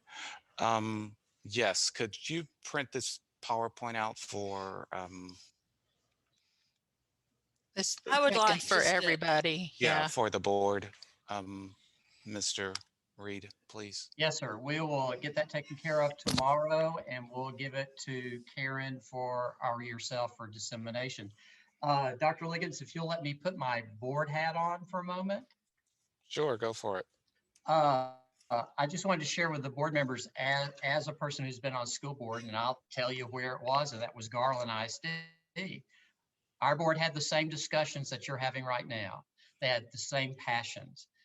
When I was the personnel director in Louisville ISD, an upwardly wealthy school district with low socioeconomic, the board had the same questions about why are teachers leaving? What do we need to do with our teachers? So your outlook, your questions are very appropriate. I don't want to discount them by saying they're unique, but every board has that because movement within the profession is increasing, especially as our long-term teachers leave and the new millennials who in many cases have no loyalty to job come into our profession, and they move quite frequently for various and sundry reasons. But I think that your questions are at point, and it's something that is faced by numerous school districts across the state. So I think you're on target on that. So to move forward to the next slide, just to let you know, we are having a Greenville ISD job fair. We have sent invitations out to more than 500 potential candidates, and we are already in the process of getting RSVPs to those invitations. So we are actively and aggressively seeking talented individuals that we can bring on board to move the district forward. And in part of that recruitment activity, our award-winning communications department and our thespian of a superintendent have produced a fantastic recruitment video that we'd like to play for the board at this point. Go ahead, Shannon. Here are the top 3 reasons you should come grow with us in Greenville ISD. Reason number 3, Greenville is just the right size and location. Greenville has a thriving downtown, vibrant art scene, and warm community. It's a short drive to Dallas, but why would you want to? Here we have fantastic food, great shopping, and plenty to do right here in Greenville, Texas. You can enjoy big city living with small town charm. And there are lots of fun places to go with your family. Plus, you're not paying high Dallas prices or getting stuck in traffic. We're large enough to be innovative and small enough to feel like family. Reason number 2, room for you to grow and lead. You go above and beyond for your students, and Greenville ISD goes above and beyond for you. We pay competitive salaries, contribute to your pension, and offer excellent benefits. We also help you meet your goals, whether that's through advanced degrees and certifications or specialized roles like lead teacher, demonstration teacher, interventionist, or department chair. Reason number 1, investing in what matters. Greenville ISD is hiring the best people to work with our students. From the very beginning of their day, kids deserve to be surrounded by people who believe in them and help them discover their talents. Student success is the focus of our work. We set the bar high, close gaps, and help our students open the doors to their unique pathways. Our neighborhood schools offer an array of specialty programs. Parents have a choice about where they send their children. Greenville ISD is thriving, and that's why families and businesses are moving here. Come grow with us. Come grow with us. Come grow with us. Come grow with us. Come grow with us in Greenville ISD. You're going to love it here. It's even better when it's not skipping every few seconds. Yeah.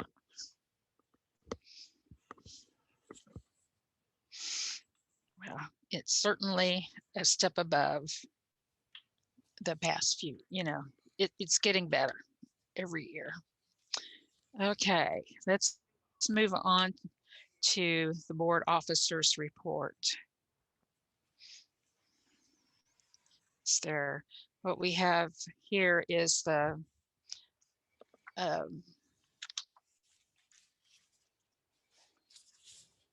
this will be like when I was in college, we had to take Old Testament and New Testament survey, and I got the good teachers, but my poor roommate was stuck with the old ones, with one that wasn't as inventive and creative, and they called it, his class was called Responsive Reading 101.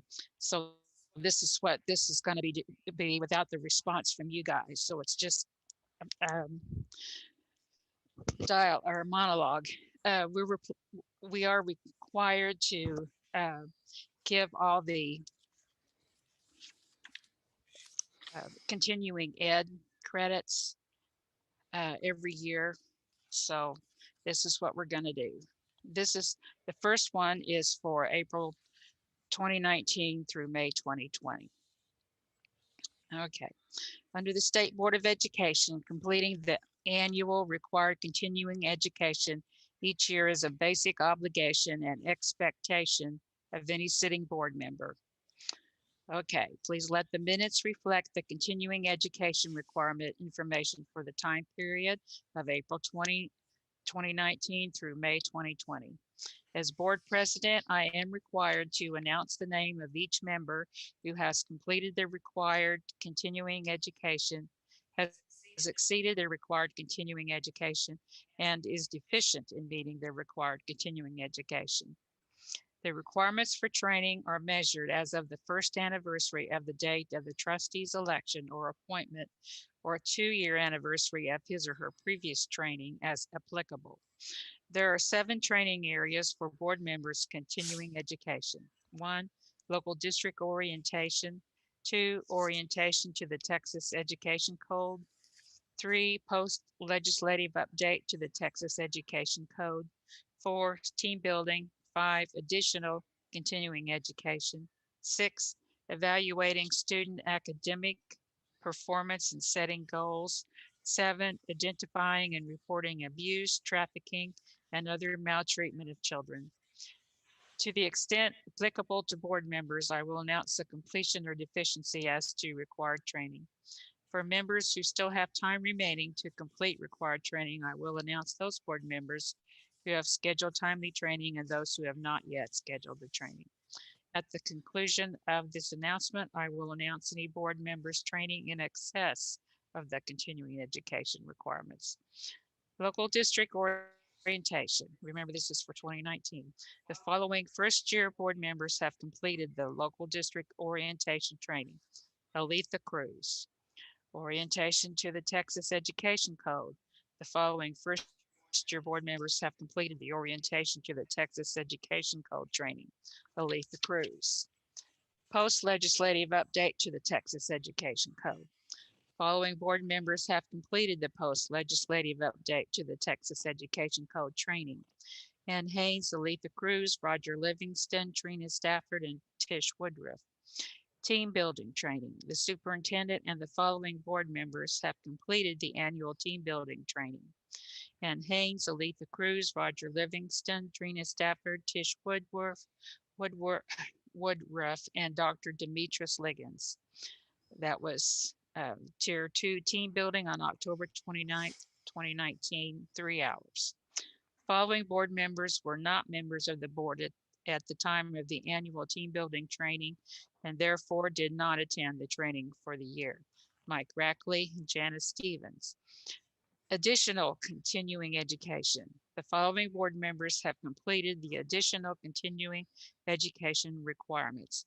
Ann Haynes, 15 hours. Aletha Cruz, 28.25 hours. Roger Livingston, 28.75 hours. Trina Stafford, 27.75 hours. Tish Woodruff, 29.25 hours. Evaluation, student academic performance, and setting goals. The following board members have completed the biannual training on evaluating student academic performance and setting goals. Ann Haynes, 326.18. Aletha Cruz, 226.20. Roger Livingston, 425.20. Trina Stafford, 429.20. Tish Woodruff, 1128.18. Identifying and reporting abuse, trafficking, and other maltreatment of children.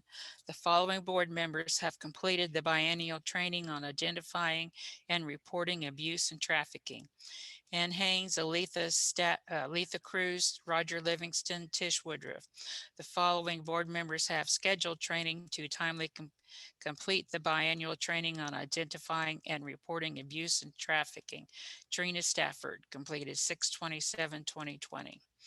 Exceeding required continuing education. Board member Ann Haynes exceeded the required amount of required continuing education training by 10 additional hours. Board member Aletha Cruz exceeded the required amount of required continuing education training by 18.25 additional hours. Board member Roger Livingston exceeded the required amount of required continuing education training by 23.75 hours. Board member Trina Stafford exceeded the required amount of required continuing education training by 22.75 additional hours. Board member Tish Woodruff exceeded the required amount of required continuing education training by 24.25 additional hours. So we're in good shape for 2019, 2020. Okay, and here we go for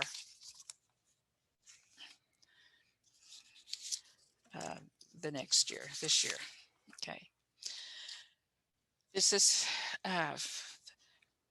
for the time period May 2020 through April 2021. Do you want me to read all of the preamble of this or just get to the, okay. Just get to it. Yeah, that's what I kind of figured. Okay, skipping to the meat of it. Okay, local district orientation. The following first-year board members have completed the local district orientation training. Mike Rackley. Orientation to the Texas Education Code. The following first-year board members have completed the orientation to the Texas Education Code training. Mike Rackley. Post-legislative update to the Texas Education Code. Not applicable. No board members were required to complete the post-legislative update to the Texas Education Code training for the time period covered by this announcement. Team building training. The superintendent and the following board members have completed the annual team building training. Ann Haynes, Aletha Cruz, Roger Livingston, Mike Rackley, Trina Stafford, Janice Stevens, Tish Woodruff, and Dr. Demetrius Liggins. And that was on Tier 2 team building on January 12th, 2021, 3 hours. Additional continuing education. The following board members have completed the additional continuing education requirements, which is 10 hours for first-year members, 5 hours for subsequent years. Ann Haynes, Aletha Cruz, Roger Livingston, Trina Stafford, Tish Woodruff. The following board members have scheduled training to timely complete the additional continuing education requirements. Mike Rackley, the first-year board member, has until November 2021 to complete. Evaluation, student academic performance, and setting goals. The following board members have completed the biannual training on evaluating student academic performance and setting goals. Ann Haynes, Aletha Cruz, Roger Livingston, Mike Rackley, Trina Stafford, Tish Woodruff. Identifying and reporting abuse, trafficking, and other maltreatment of children. The following board members have completed the biannual training on identifying and reporting abuse and trafficking. Ann Haynes, Aletha Cruz, Roger Livingston, Mike Rackley, Trina Stafford, Tish Woodruff. Exceeding required continuing education. Board member Ann Haynes exceeded the required amount of continuing education training by 6.75 additional hours. Board member Aletha Cruz exceeded the required amount of continuing education training by 0.75 additional hours. Board member Roger Livingston exceeded the required amount of continuing education training by 66 additional hours. You get a gold star. Oh, Let's give him a round of applause. Yeah. Woo! Yeah. But you haven't beat me. I think I still hold the record for, I think I did 80 hours my first year because I felt like I didn't know what the heck I was doing. Anyway, board member Mike Rackley has met 6 continuing education credits out of the 10 required continuing education training hours and has until November 2021 to complete. Board member Trina Stafford exceeded the required amount of continuing education training by 8 additional hours, and board member Tish Woodruff exceeded the required amount of continuing education training by 3.5 additional hours, 3.5 hours. So that's where we are in training. Does everybody have a copy of what they did? Yes. Okay, good. Can I say something, Ms. Trina? Hmm? Can I say something? Sure. The reason why I got so many hours is because I went to the Mexican American, is that right, caucus? Board caucus, The yeah. school board caucus, because I wanted to better be able to represent the Latinos and Hispanics. It's kind of hard. I have Latinos, every race in my district, like we all do, but Yeah. I feel like if this Hispanic district comes to me, I don't know how to help them. rather than bring them to Ms. Booth or Dr. Liggins. So I feel like I went to that training to better understand them. That's why my hours are so high, because I can't understand them, and I need the more training to understand them, be able to help them better. Yeah. Yeah. So the more training you Every have, Monday, the better you every do your Monday. job.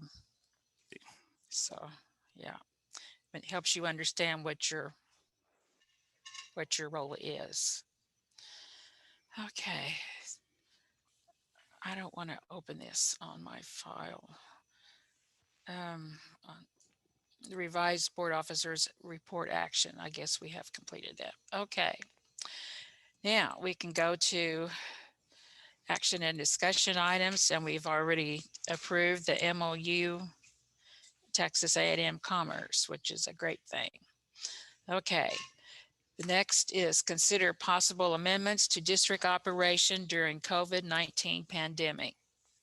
Yes, the board asked that this come again before you this month.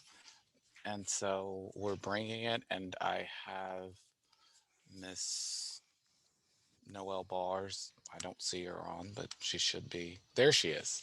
I didn't put her to sleep. There's no way you could have put me to sleep. There's been so much important, impassioned information this evening that's not possible. Okay. But anyways, good evening, President Stafford, Dr. Liggins, and members of the board. I have some brief statistics to bring to you this evening to compare, a simple comparison of where we were last month and where we are this month at the same time, to help maybe y'all make some decisions if you want to make any changes. If you see on the first slide, March 16th, we only had one active staff case and no active student cases, and that was highly due to our snowpocalypse, snowpocalypse, however we can phrase that, and then spring break. So people were, especially with the weather, they were at home and not out and about in large groups. And then spring break, I just don't think they traveled very much. So we were at a very wonderful low spot of very few cases, and combination of quarantine staff and students in the districts was less than 0.5% at that point. That was a big contrast from January, where we were 11, 12, and 13% quarantine and averaging 20 and 25 to 30 cases a week. But so things definitely have dropped down, but I'm starting to see a slight uptick now. We currently have actually 4 active staff cases, 2 more popped up this afternoon. And we still have just 6 active student cases in the district. And we are at, because of the changes, we're at 2.25% quarantined in the district. But those are still definitely much better numbers than we were experiencing earlier in the school year. I must admit, come January, I was absolutely crushed because I did not get what I wanted for Christmas, which was, I was convinced COVID was going to go away, and it didn't. It got worse for a while, but it definitely has improved. Last month, we asked about how many of our staff are fully vaccinated, and about 2 days after the school board meeting, I got the results from our survey that we'd put out to the staff, and we had 202 staff members respond that they were fully vaccinated. We put out this past week another survey, and we had fewer responses to that survey than we did the original one. So I know that we have more than 202 staff members that are fully vaccinated.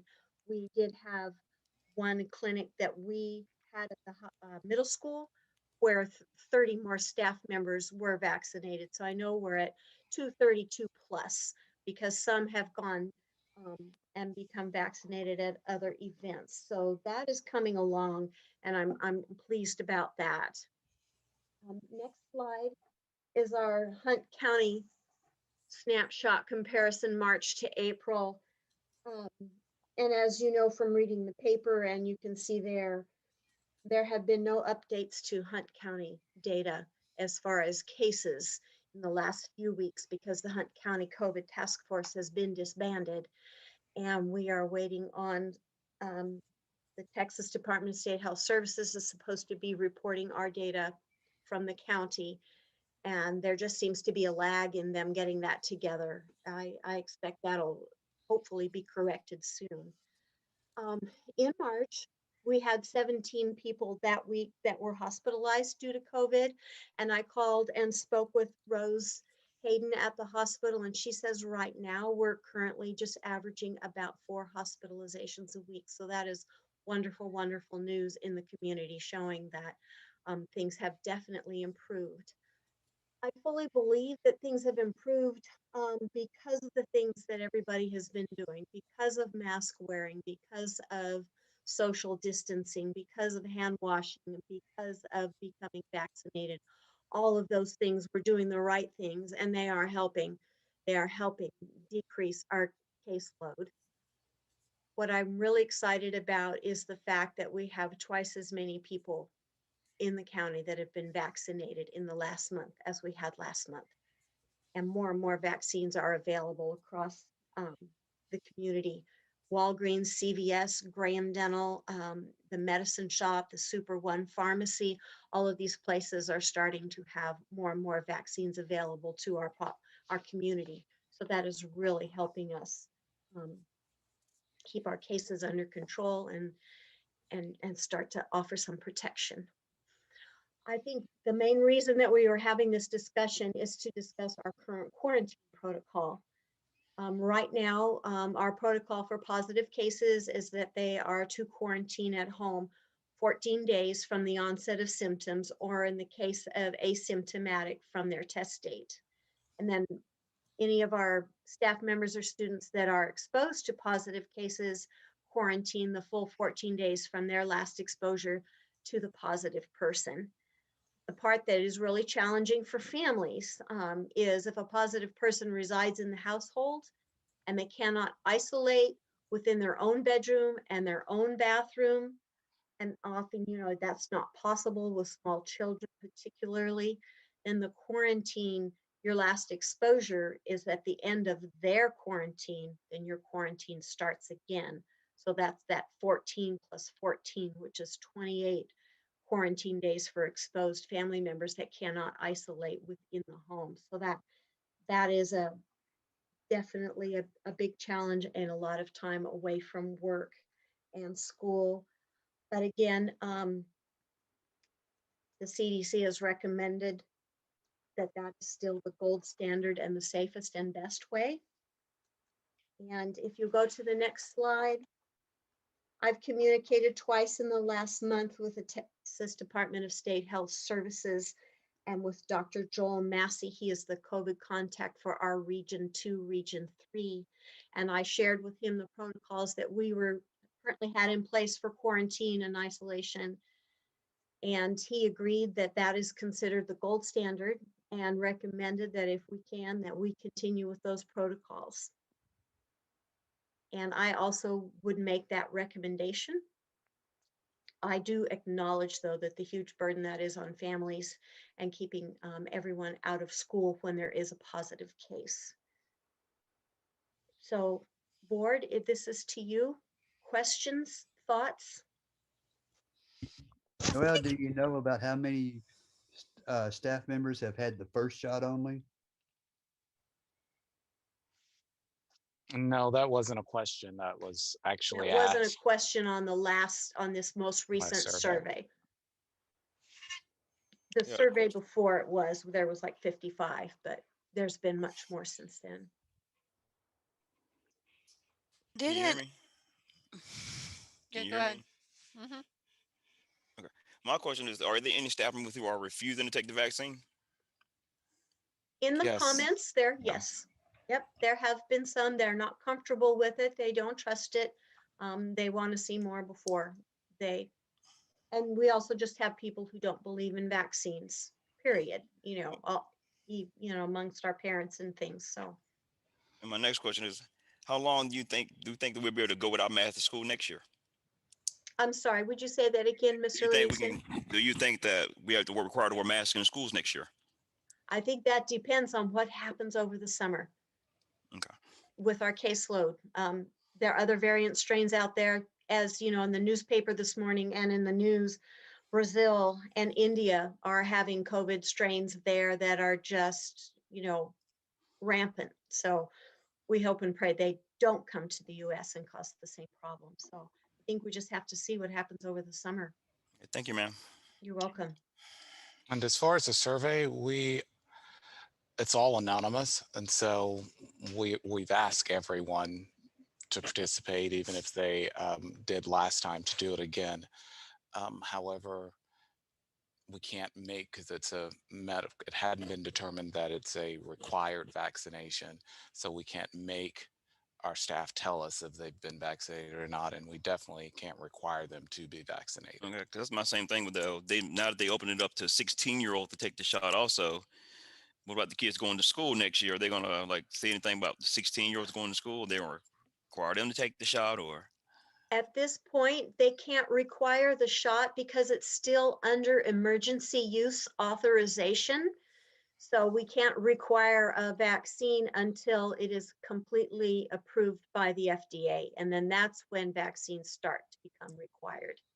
And Texas is also a state that is one of 14 that's exempt, you can get an exemption for vaccines. It's one of them. Absolutely. So Yes. even if it becomes mandatory, they can have a Religious, conscientious exemption. Yes. And those are good for 2 years and renewable every 2 years. Yeah. How would you feel about bringing the elementary kids back and How would having I- them wear masks? And having them wear masks? Mm-hmm. I don't have any problem with that. If we continue, as long as we continue with our safety protocols and with our, our masking, our cleaning, our trying to get that air exchanged, communicating with parents and the nurses. I must say, I'm going to put a shameless plug in here for the nurses. They've never worked this many hours in their life. They've done an amazing job of contact tracing, and then just the follow-up of making sure students don't come back to school too soon or finding out why they didn't come to school in the first place.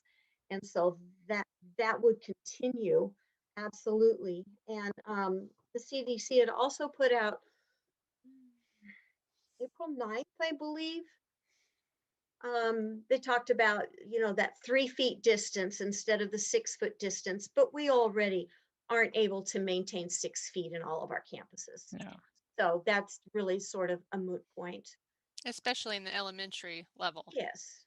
I mean, I was driving in from McKinney today, and I passed Carver, and the kids were in recess, and they were like playing tag, they were just having fun, and what kids should be doing, honestly. That's right. I was Being happy to kids. see it. And they had their masks. Some of them had them a little bit below their nose, but they were still out there playing, and that was really joyful, I felt.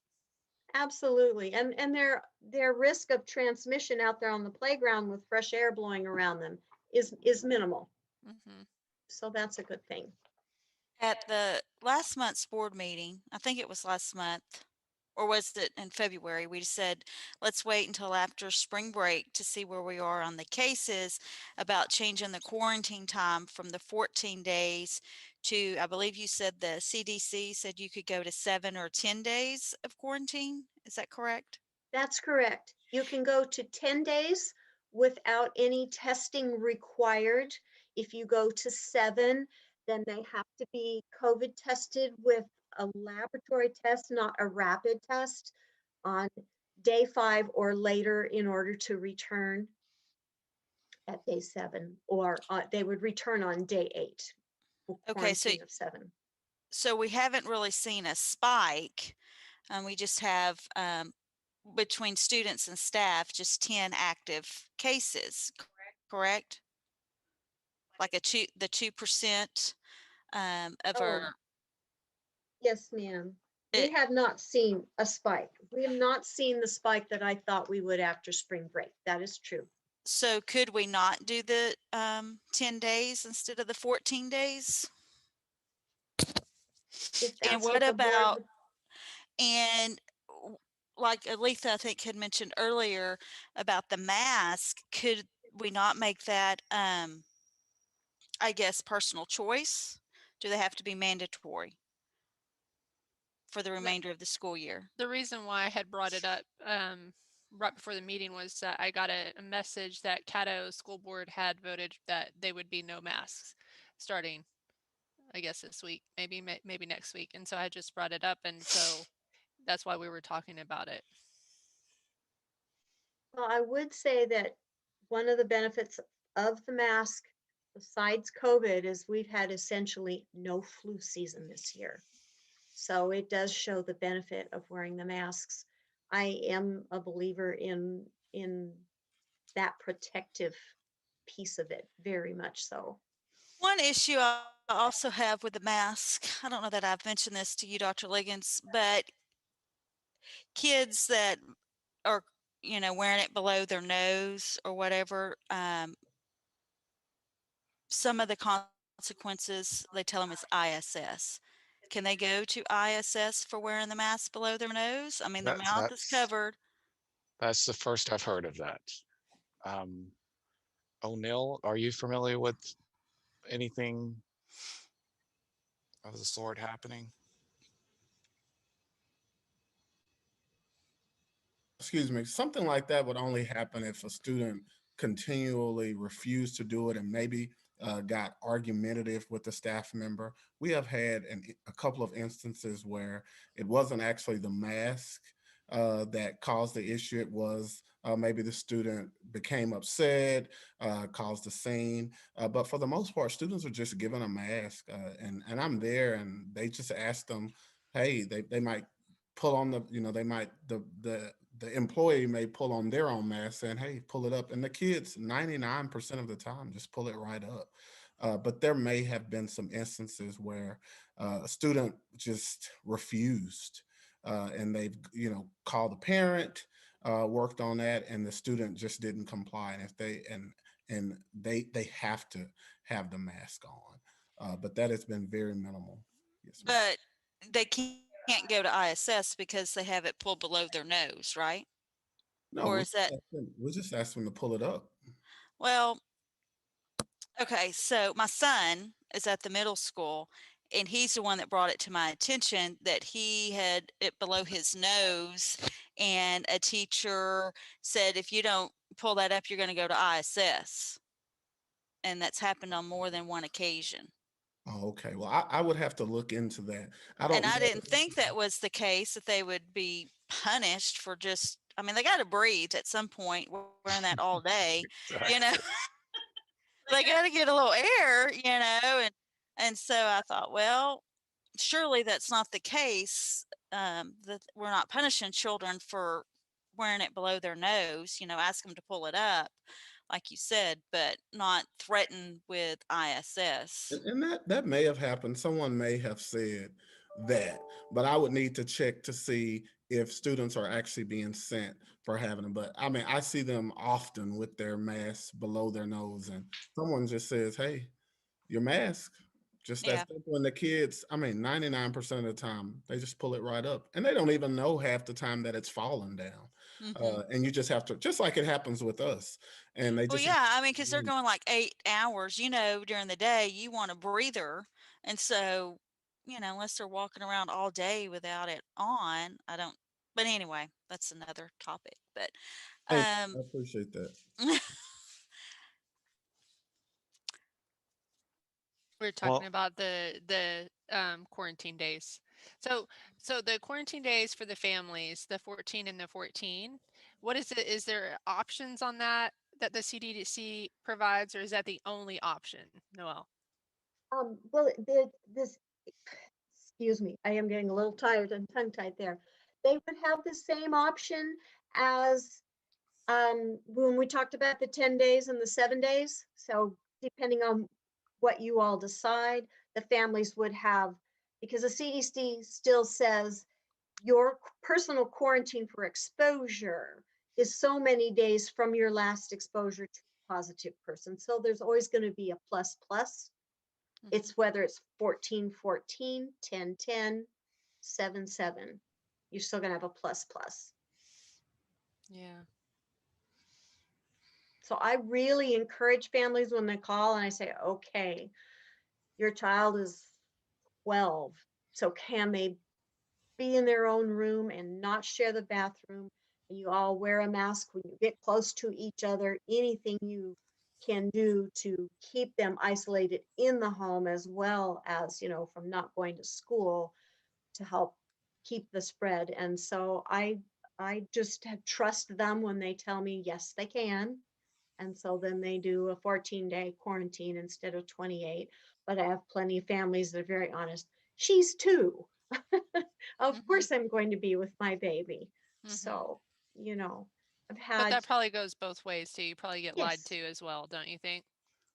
I probably so, because it's such a challenge. I've had many of those conversations, Ms. Cruz, that you have had with parents, because we make those quarantine phone calls and they're upset, and I've heard more people tell me my child needs to be in school. They can't learn at home. But I get the occasional one that says, oh, it's been a godsend for my shy, reserved child, that these are the older ones, generally 12 and up. They have really thrived with online. So it goes both ways. But the majority of parents have agreed this has been a very, very hard year for their kids. Have we had any instances that we know of since you're doing the some contact tracing? I'm getting tongue tied too. Of actually having the disease spread at school, or is it mostly kids bringing it from home? Mostly kids bringing it from home. We've had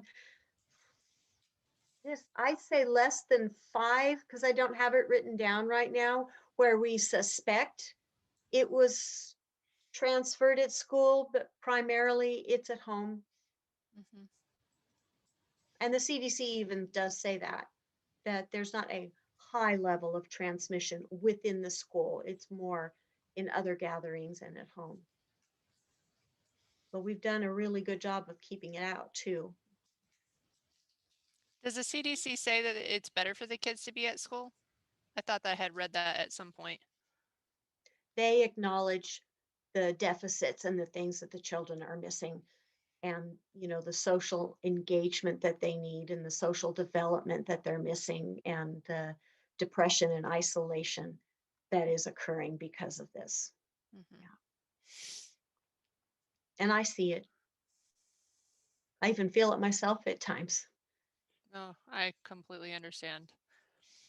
And I feel for you, and I appreciate everything that you do. I know that you get a lot of probably the negative because of having to tell parents that their kids are going to have to be quarantined. I'm sure you hear a lot. So I'm sure that brings your morale down as well. Well, I have had some of that, but I would say I have gotten more thanks, honestly. I have gotten more thanks. And my nurses, I say my nurses, they're our nurses, all of our nurses, that they have just worked so hard at all of this, and they believe in what they're doing. As healthcare professionals, it's going to be very difficult for us to not recommend wearing a mask. As healthcare professionals, we appreciate the benefit that has been. So that would be my opinion on the masks. I would still recommend the mask, but it will be up to all of y'all to make that decision. If I had a choice that the kids went back to school but masked, that's what my choice would be. I mean, if that's the compromise, but I would like us to consider the 10 days versus the 14, just because, and then we could change it if we needed to, if we saw a big spike. Was that a motion? Uh, yes, I would like to make a motion to approve a change to 10 days versus 14. I'll second. Okay, we have a motion and a second. Is there any discussion? Okay, hearing none. All those in favor of the motion, please say aye. Aye. Aye. Those opposed, no. No. Okay, Ann, 1 no. And So Mike?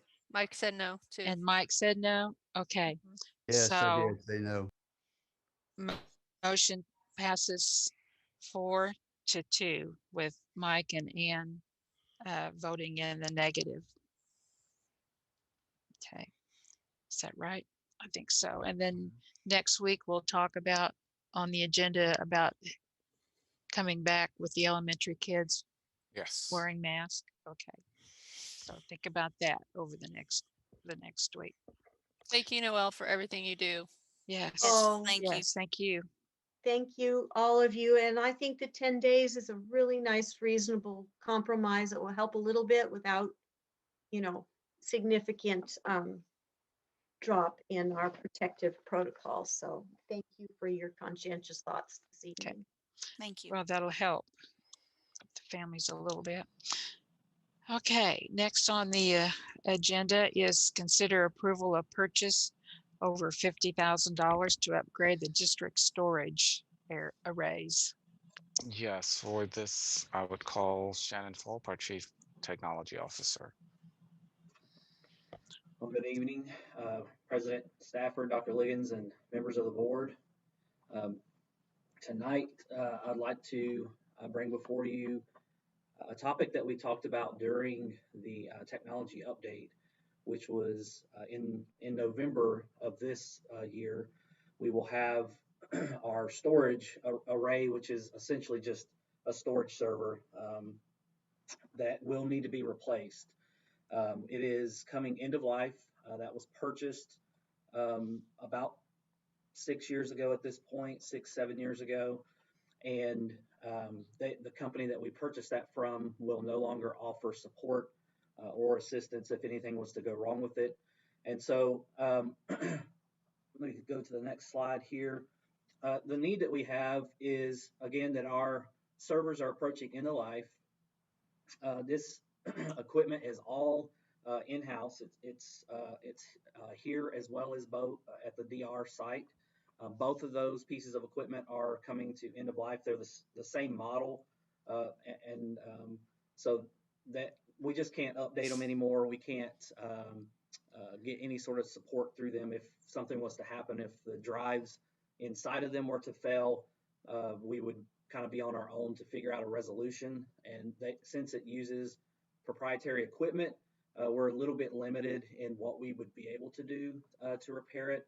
This is a critical component, so it is something that it's one of those components where you want to keep the maintenance plan if you can, because they're going to replace any drives. I will say this particular solution, it's from a company. When we bought it originally, it was a company called Nimble. That company's still there and still exists, but it's now owned by Hewlett Packard Enterprise. And so you might hear me refer to it as the HP Nimble. And so they purchased that solution because of how well it works. I can tell you in the life of this product, we have had 0 errors or mishaps that we have had to correct.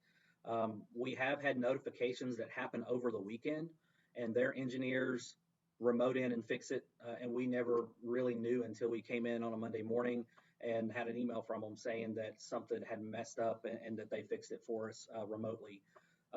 There have been drives that fail. That's typical of storage that's going for multiple years. Those drives are they're constantly spinning and constantly moving, and so the parts just fail over time, which is why about 7 years is when they say, hey, we're no longer going to cover this, because they know that the drives will start failing a little more rapidly. And so they recommend that we would move to the new product or their new product lineup. During the technology update, we mentioned this as a need for next year. Due to some of the things we did this year, partly kind of, I guess, a silver lining of COVID, if you will. Part of that was that we purchased refurbished laptops instead of brand new laptops for staff. That was a pretty good chunk of savings in doing that. Over a 5-year term, it was about $150,000 worth of savings. that we were able to keep within our budget. And so the solution that I had intended to do next year, I actually have the funds to do now and have the equipment replaced with this budget so that it wouldn't impact next year's budget. And so the solution that we would like to propose is, again, it's an HPE Nimble flash solution.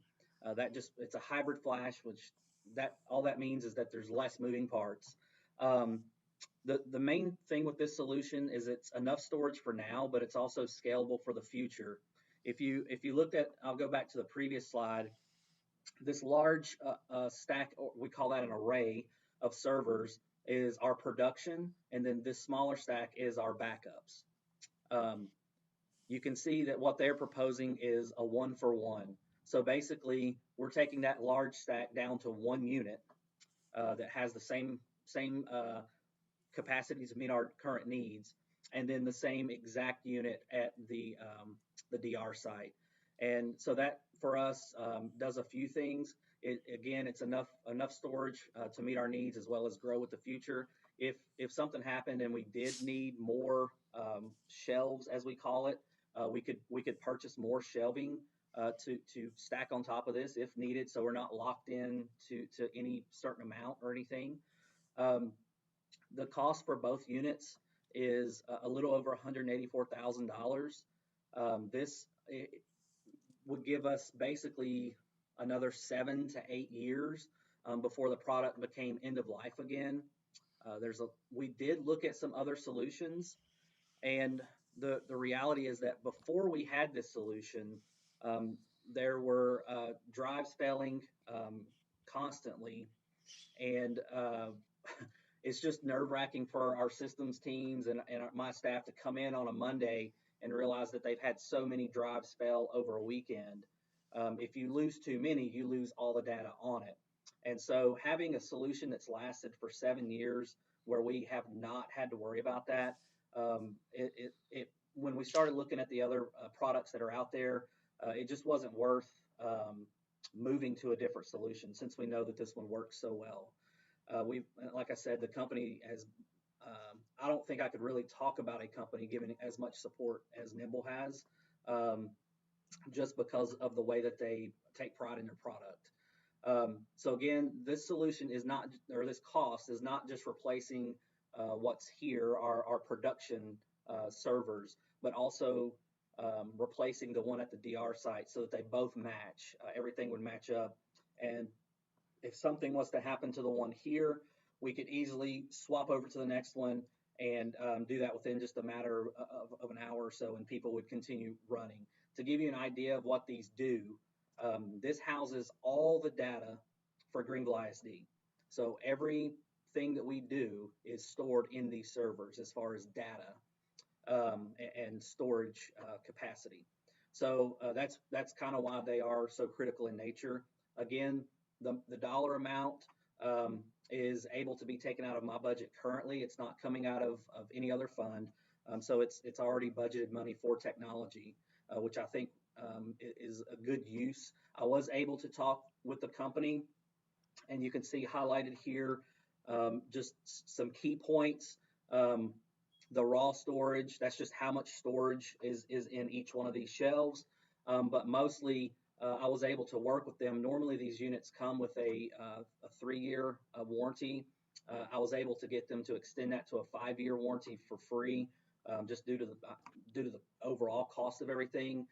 To kind of put that in numbers, in working with them, that's about a $75,000 cost in having that, because it's not a warranty like we send it in.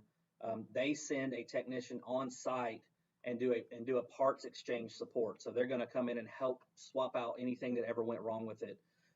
We've never had to use that, but because it is such a critical component, it's definitely worth having. They put 3 years in with that, and I asked for 5. They went ahead and did that, so it would be covered for most of the life of this equipment.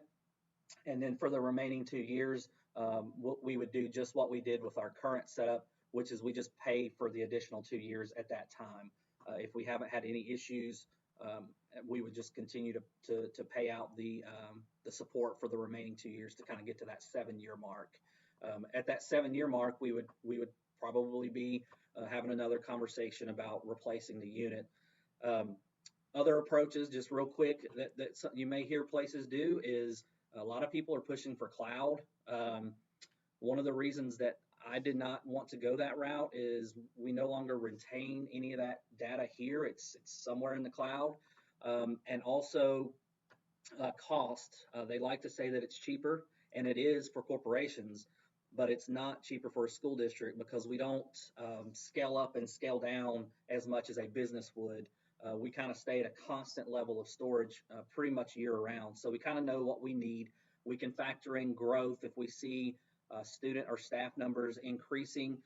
We can adjust this storage server to help accommodate that without needing to utilize cloud resources to do that. So the recommendation that you have is to make a purchase greater than $50,000 to go ahead and purchase these arrays and get them ordered. The reason that I'm bringing this before you now and have that action sheet now is so that I can try to get the equipment both here and installed before the budget year closes. And I'm just always nervous now with all the shipping delays and all the stuff going on that I wouldn't be able to get it in before this budget year ended. And so with this big of a purchase, I would like to go ahead and try to get it ordered and on its way if we can. Shannon, is this a combined SSD and rotating drive system? Say that one more time. I'm sorry. Is it a combination of SSD and rotating? Yes, it is. It load balances. It knows when to. So basically, throughout the day, as we're moving files and doing things, that's going to be on the SSD. And then whenever that data is no longer being actively used, it moves it on its own to that hard drive so that they're not constantly spinning. So it's kind of load balancing between the two. You would think you're going to spend $185,000. They'd give you power cords without charging you for them. Yeah, exactly. Yeah, or that you could use the previous ones. I move that we approve the purchase of the storage arrays. I second. Okay, is there any discussion? Okay, we have a motion and a second. Motion by Mike and a second by Tish. All those in favor, please say aye. Aye. Aye. Aye. Those opposed, no. Okay, hearing none, motion passes unanimously by 6 board members present. Thank you. And we will retain the old hardware, so it'll just be a backup to a backup. We'll put it somewhere and continue using it, and then we'll get kind of an idea of the expected life beyond the company's expected life, which will kind of give us some good data to go off of here in 7 years. So, okay, thank you. Sounds good.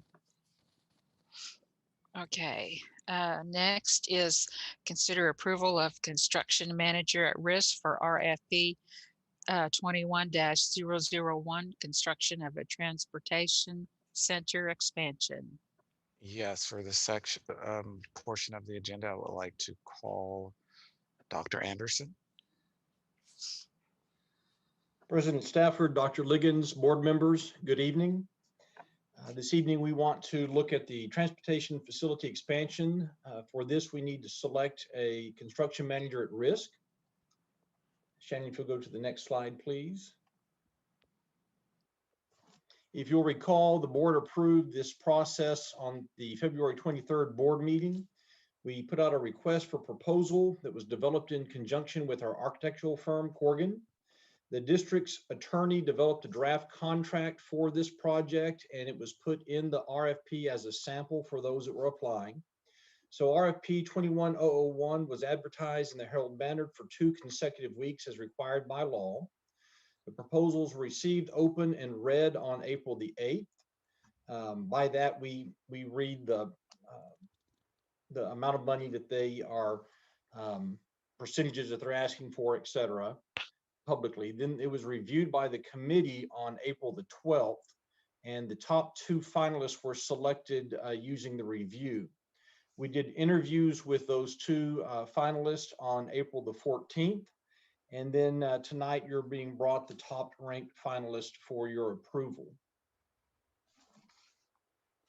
Our evaluation criteria, and this is part of what we use in our rubric when we go before the committee to do our rankings. We look at financial strength, the litigation record of that company, their experience in North and East Texas school district market. Has that firm constructed a site of similar size and complexity? Does it appear that the firm will work effectively in a team environment during all phases of construction? The personnel proposed for that project, do they appear qualified to meet the needs of the project? And then the price proposed, including all of their general conditions. So this evening, I'm recommending to you ICI Construction. Their service fees were, for their proposal, was 3.99%, which comes out to $20,860. Their pre-construction service fee is 0.29% or $1,500.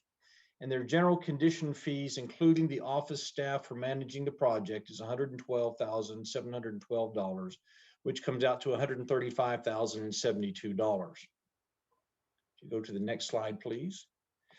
This company, ICI Construction, has been in business for 40 years. It was founded in '81. They're a second generation family owned and operated business. They began in the Houston area, but they've moved into the Dallas market. They do have experience in North and East Texas school districts, Plano ISD, Rockwall ISD, Garland ISD, among others. Their experience completing large and complicated projects for school districts, including transportation facilities. They've ranged from small projects all the way up to massive schools and other infrastructure that's been built. They have had previous experience working with our architectural firm, Corgan, mainly in the Houston area. They are recommended by those who've worked with them. The project manager for this particular job has 25 years of experience, and the job superintendent has 45 years of experience. And so we know that we're getting people who are experienced doing this type of work. And so the district selection committee and the administration recommends the approval of the selection of ICI Construction, Inc. as the construction manager at risk for RFP 21001, construction of a transportation center expansion, and to authorize the superintendent or designee to negotiate and execute a contract for these services. Do you have any questions at this time? When you said that they come with recommendations from people that have used them in the past, are you referencing like Plano, Rockwall, ISDs? Mainly the companies that are in the Houston area. They're in the process of doing some of the projects in the Dallas area. Some of those are the ones that they're still in process of working through. But we know people who've worked with them, and especially in the Houston area, they have a repeat business. The same districts and large districts even going back to them repeatedly. So we know that it's not a situation where folks have had issues with them. They're not in litigation with people at this point, which is always good to know. And then financially they're sound. And so those are all important things to look at this, especially at this phase. Thank you. I make a motion to approve the selection of ICI Construction, Inc. as the CMAR for RFP number 21-001, construction of a transportation center expansion, and to authorize the superintendent or designee to negotiate and execute a contract for services. A second. Okay, we have a motion by Tish and a second by Roger to approve the construction manager at risk. Are there any other questions? I guess I have one. I assume the 135 is that already in stone, or will that be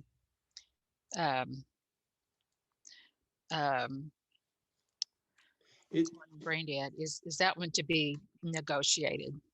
It can change, but their percent and all is what they have bid, and that's what they're winning on that part. Where it may change is depending on the price of the actual facility when all the bids come in.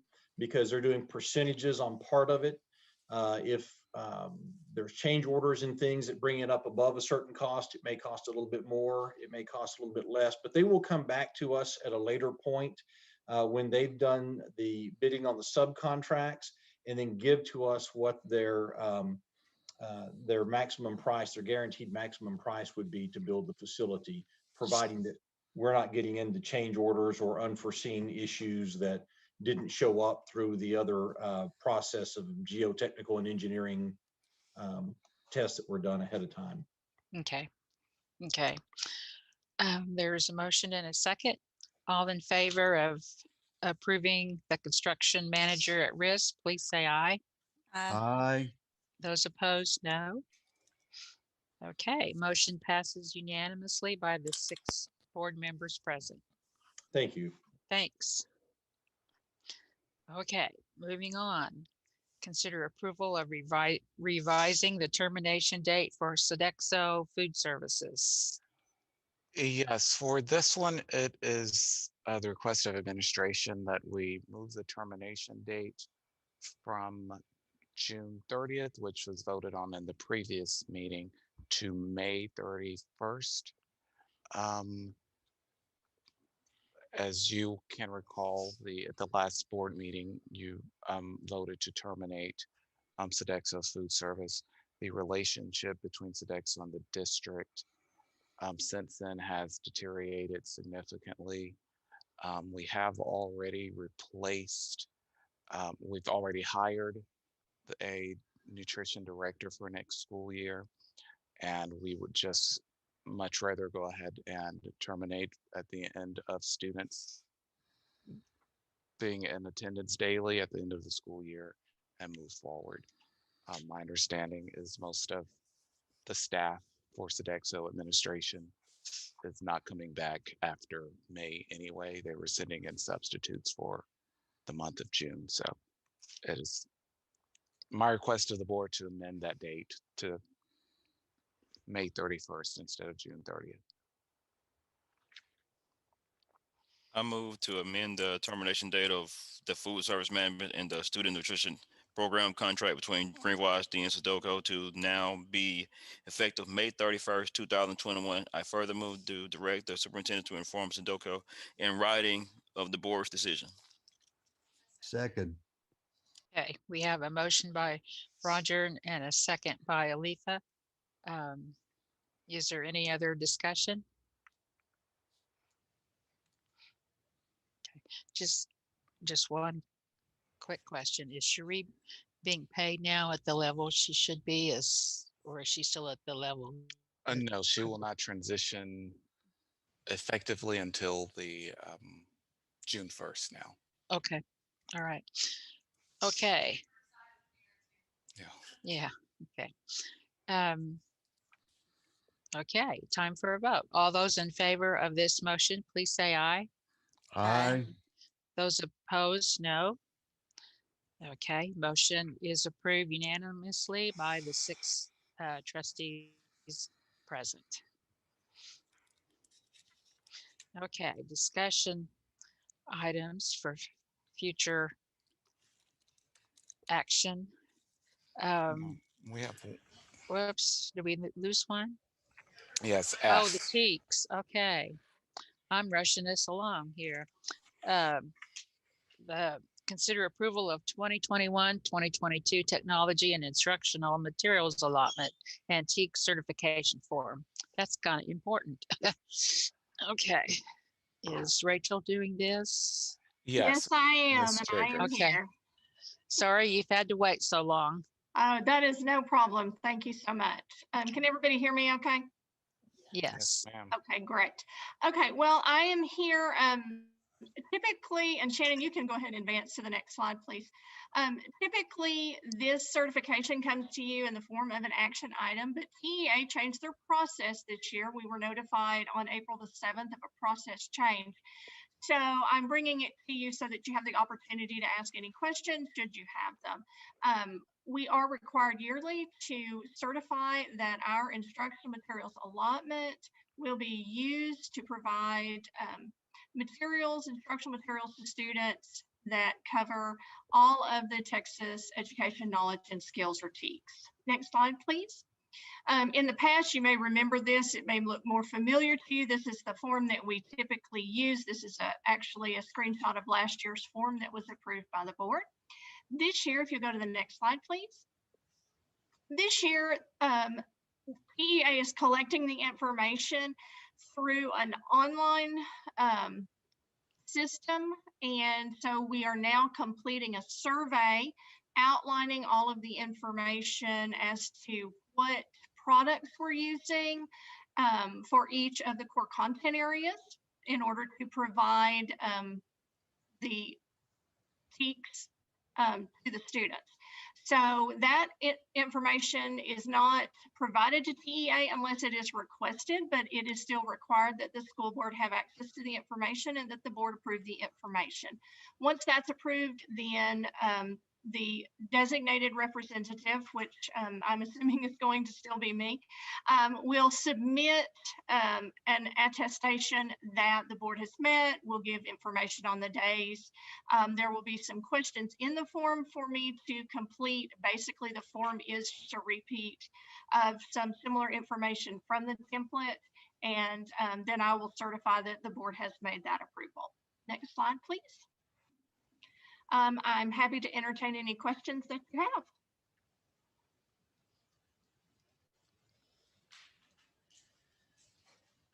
Are there any questions? Well, I think you've done well. We don't have any questions. Excellent. Well, then if it pleases the board, the administration would respectfully request approval, please. Well, I move that we approve the 2021-2022 allotment and TEKS certification as presented. Is there a second? Okay, so we have a motion by Roger and a second by Ann to approve the IMA and TEKS certification form. All those in favor, please say aye. Aye. Those opposed, no. Okay, it is approved by all 6 board members that are present. Okay, thanks, Rachel. He's actually up for the next 2 items. I'm up for the Okay, next keep 2 items. going. Okay, All right. you're on a roll. Well, the next 2 items, we'll start with the Proclamation 2021 Instructional Materials Adoption. This is being brought to you for discussion, and we'll bring it back to you again next month for final approval. Shannon, if you would please, the next slide. Proclamation 2021 called for instructional materials for English and Spanish pre-K systems. So that is to serve our 4-year-old pre-K students. Next, please.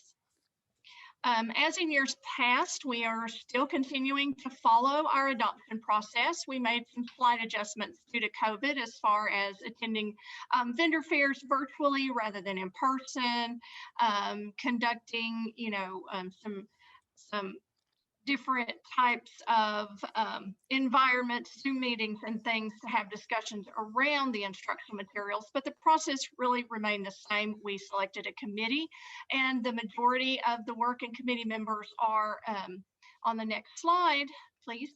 And those committee members are primarily from the LP Waters campus, working under the oversight of district administrators. Next slide, please. We selected 3 different vendors that were previewed. Those selections were based on the fact that materials were available in both English and Spanish so that it would serve the needs of our student population. A rubric that was provided by TEA was used to compare the 3 tools. And on the next slide, I have the results of that comparison. Out of 153 possible points available on the rubric that was used, you can see that Frog Street met all of our criteria and came in at 142 points, being our #1 ranked. Material Learning Without Tears came in at 59 points, ranking at #2, and Circle CLI came in at 38 points, ranking at #3. Next slide, please. Frog Street, therefore, based off of its ranking, has been recommended and requested by our committee as our vendor for the pre-K4 adoption. Additionally, the committee is also requesting to purchase Frog Street 3's program so that we have consistency and a smooth transition as our students move from the 3-year-old program up into the 4-year-old program. Next slide, please. The cost of the purchase is going to come in at $170,443.61, according to all of the quotes that were gathered. That includes the printed materials for the teachers to use, everything in class with digital access for teachers, as well as the 3-year-old program will come with all of those items as well. Next slide.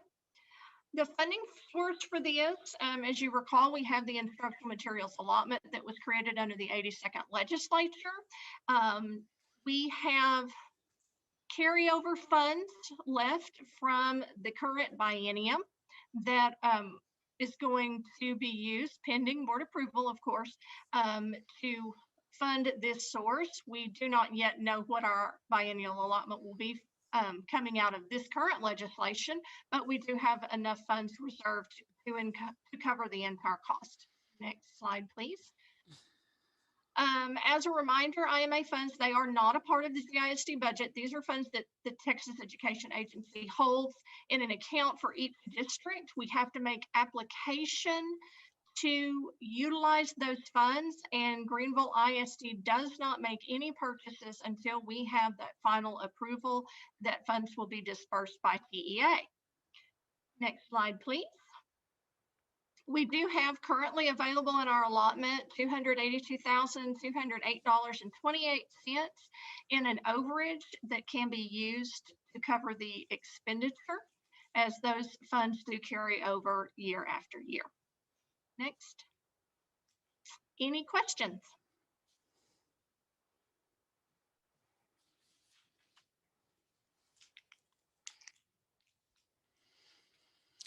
No. I move that we authorize payments of technology and instructional materials allotment funds to Is publisher. that actually, Tish? No, we're just, Oh. we vote next. It'll be Y'all let me for- say all of it. No, Just for discussion. yeah, just, Well, we had it on the blue sheet. yeah. Well, save it for next month and As a, it It's was right here. there. It's right here to make a Yeah. motion. Yeah. Excellent. well, It's right. Well, the next 3, you do not have to Okay, because motion for. it just flowed on like normal, like always. Yeah, Yeah. just float on and said make a motion. So I was making a motion. Okay. Okay, well, Okay, well, I'm not hearing any questions. Please know that if you do have questions, please reach out and to Dr. Liggins, and then we'll be starting to get your questions answered prior to meeting again to formally adopt this materials. okay. So we'll move into instructional materials disposal. Given that we have materials that are expiring this year, being those pre-K materials, we are required to adopt a disposal method. The Board of Trustees is required to approve that. Next slide. And what we're recommending is that we donate any out of adoption materials to any teachers in the form of like teacher editions, student editions, so that they can keep materials in their classroom, build them, build their literature libraries, things of that nature for supplemental use. Any out of adoption student materials, we would donate to students that may like to have them and wish to take them home. Then anything that's left over that is still that is in a condition and acceptable by a recycling facility, we would donate those items to a recycling facility. Anything remaining that's just not suitable for donating and can't be used or at a recycling center will be located and donated to our local refuge, meaning they will just be thrown away. Next slide. Do we have any questions about the disposal processes?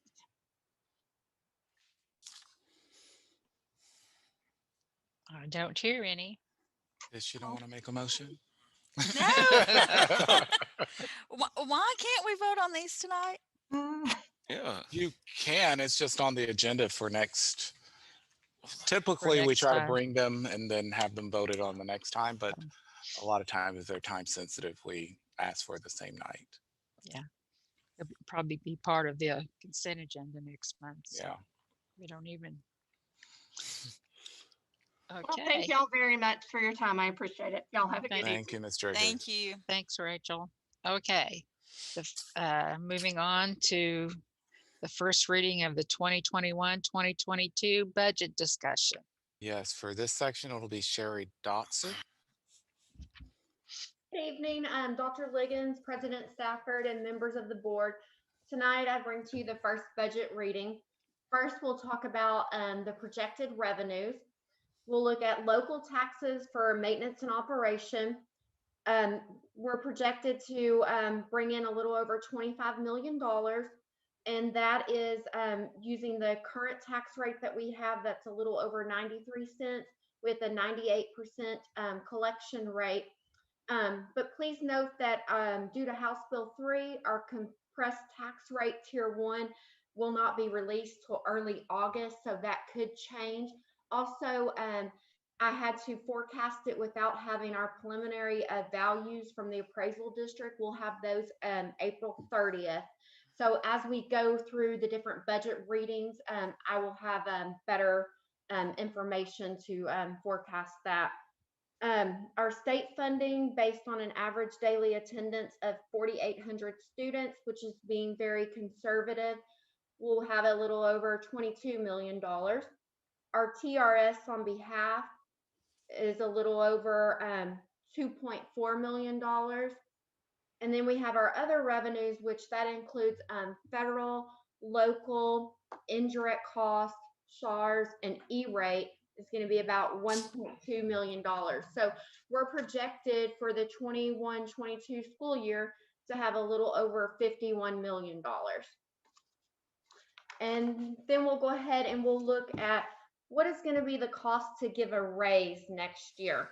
So I've run three different for you. I've done a 1%, which will be about $343,000.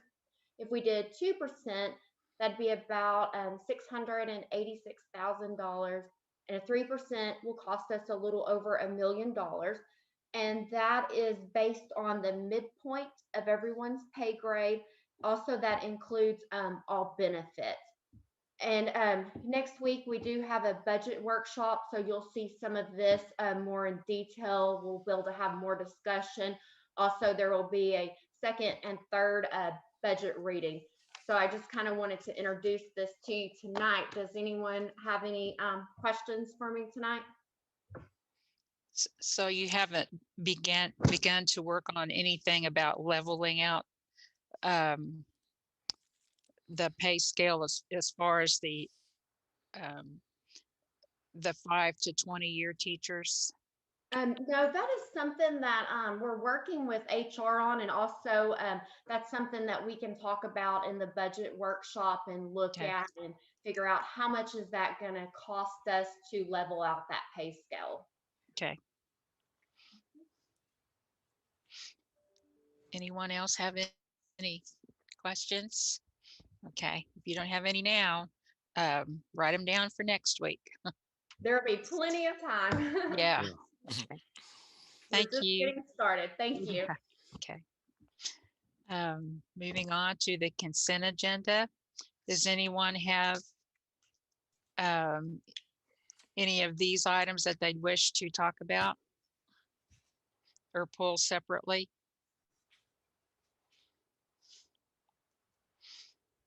Okay. Hearing nothing, is there a motion to approve the consent agenda? I move to approve the consent agenda as presented. Okay. Second. Okay. So we have a motion by Tish and a second by Mike. Is there any discussion? If not, all those in favor, please say aye. Aye. Aye. Those opposed, no. Okay. Okay. The motion passes by all 6 board members present. Okay, before, is there any other open forum or public comments for non-agenda items? Okay, good.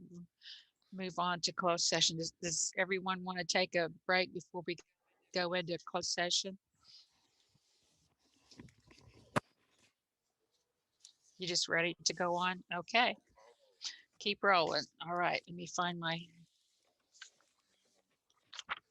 sheet here. Okay. Closed session. The Board of Trustees on April the 20th, 2021, beginning at 10:03, Tish, will convene in closed session in accordance with the Texas Open Meetings Act for the purpose of discussing items listed under the Texas Government Code, Section 551. No final action, decisions, or votes will be taken while the board is in executive session. Texas Government Code Section 551.071, private consultation with the board's attorney.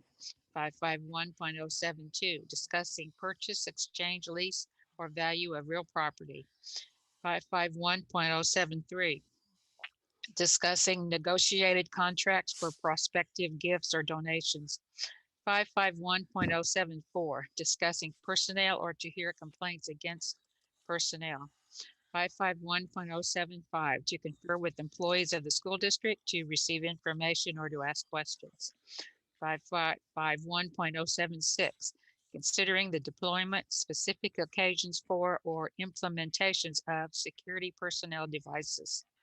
551.082, considering discipline of a public school child or complaint or charge against personnel. 551.0821, considering non-disciplinary student-related matters. 551.083, considering the standards, guidelines, terms, or conditions the board will follow or will instruct its representatives to follow in consultation with representatives of employee groups. 551.084, excluding witnesses from a hearing. So it is now time to be in closed session. So Shannon will turn everybody off. And we will have to remain on because of Mr. Rackley, so he can Oh, that's hear. true. Yeah, okay. Sorry about that, guys. That's all right.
10:50 on April 20th, 21.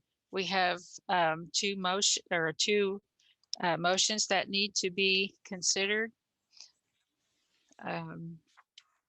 under to approve the new hires, and then the other contracts, returning contracts, I guess, returning teacher contracts. Okay.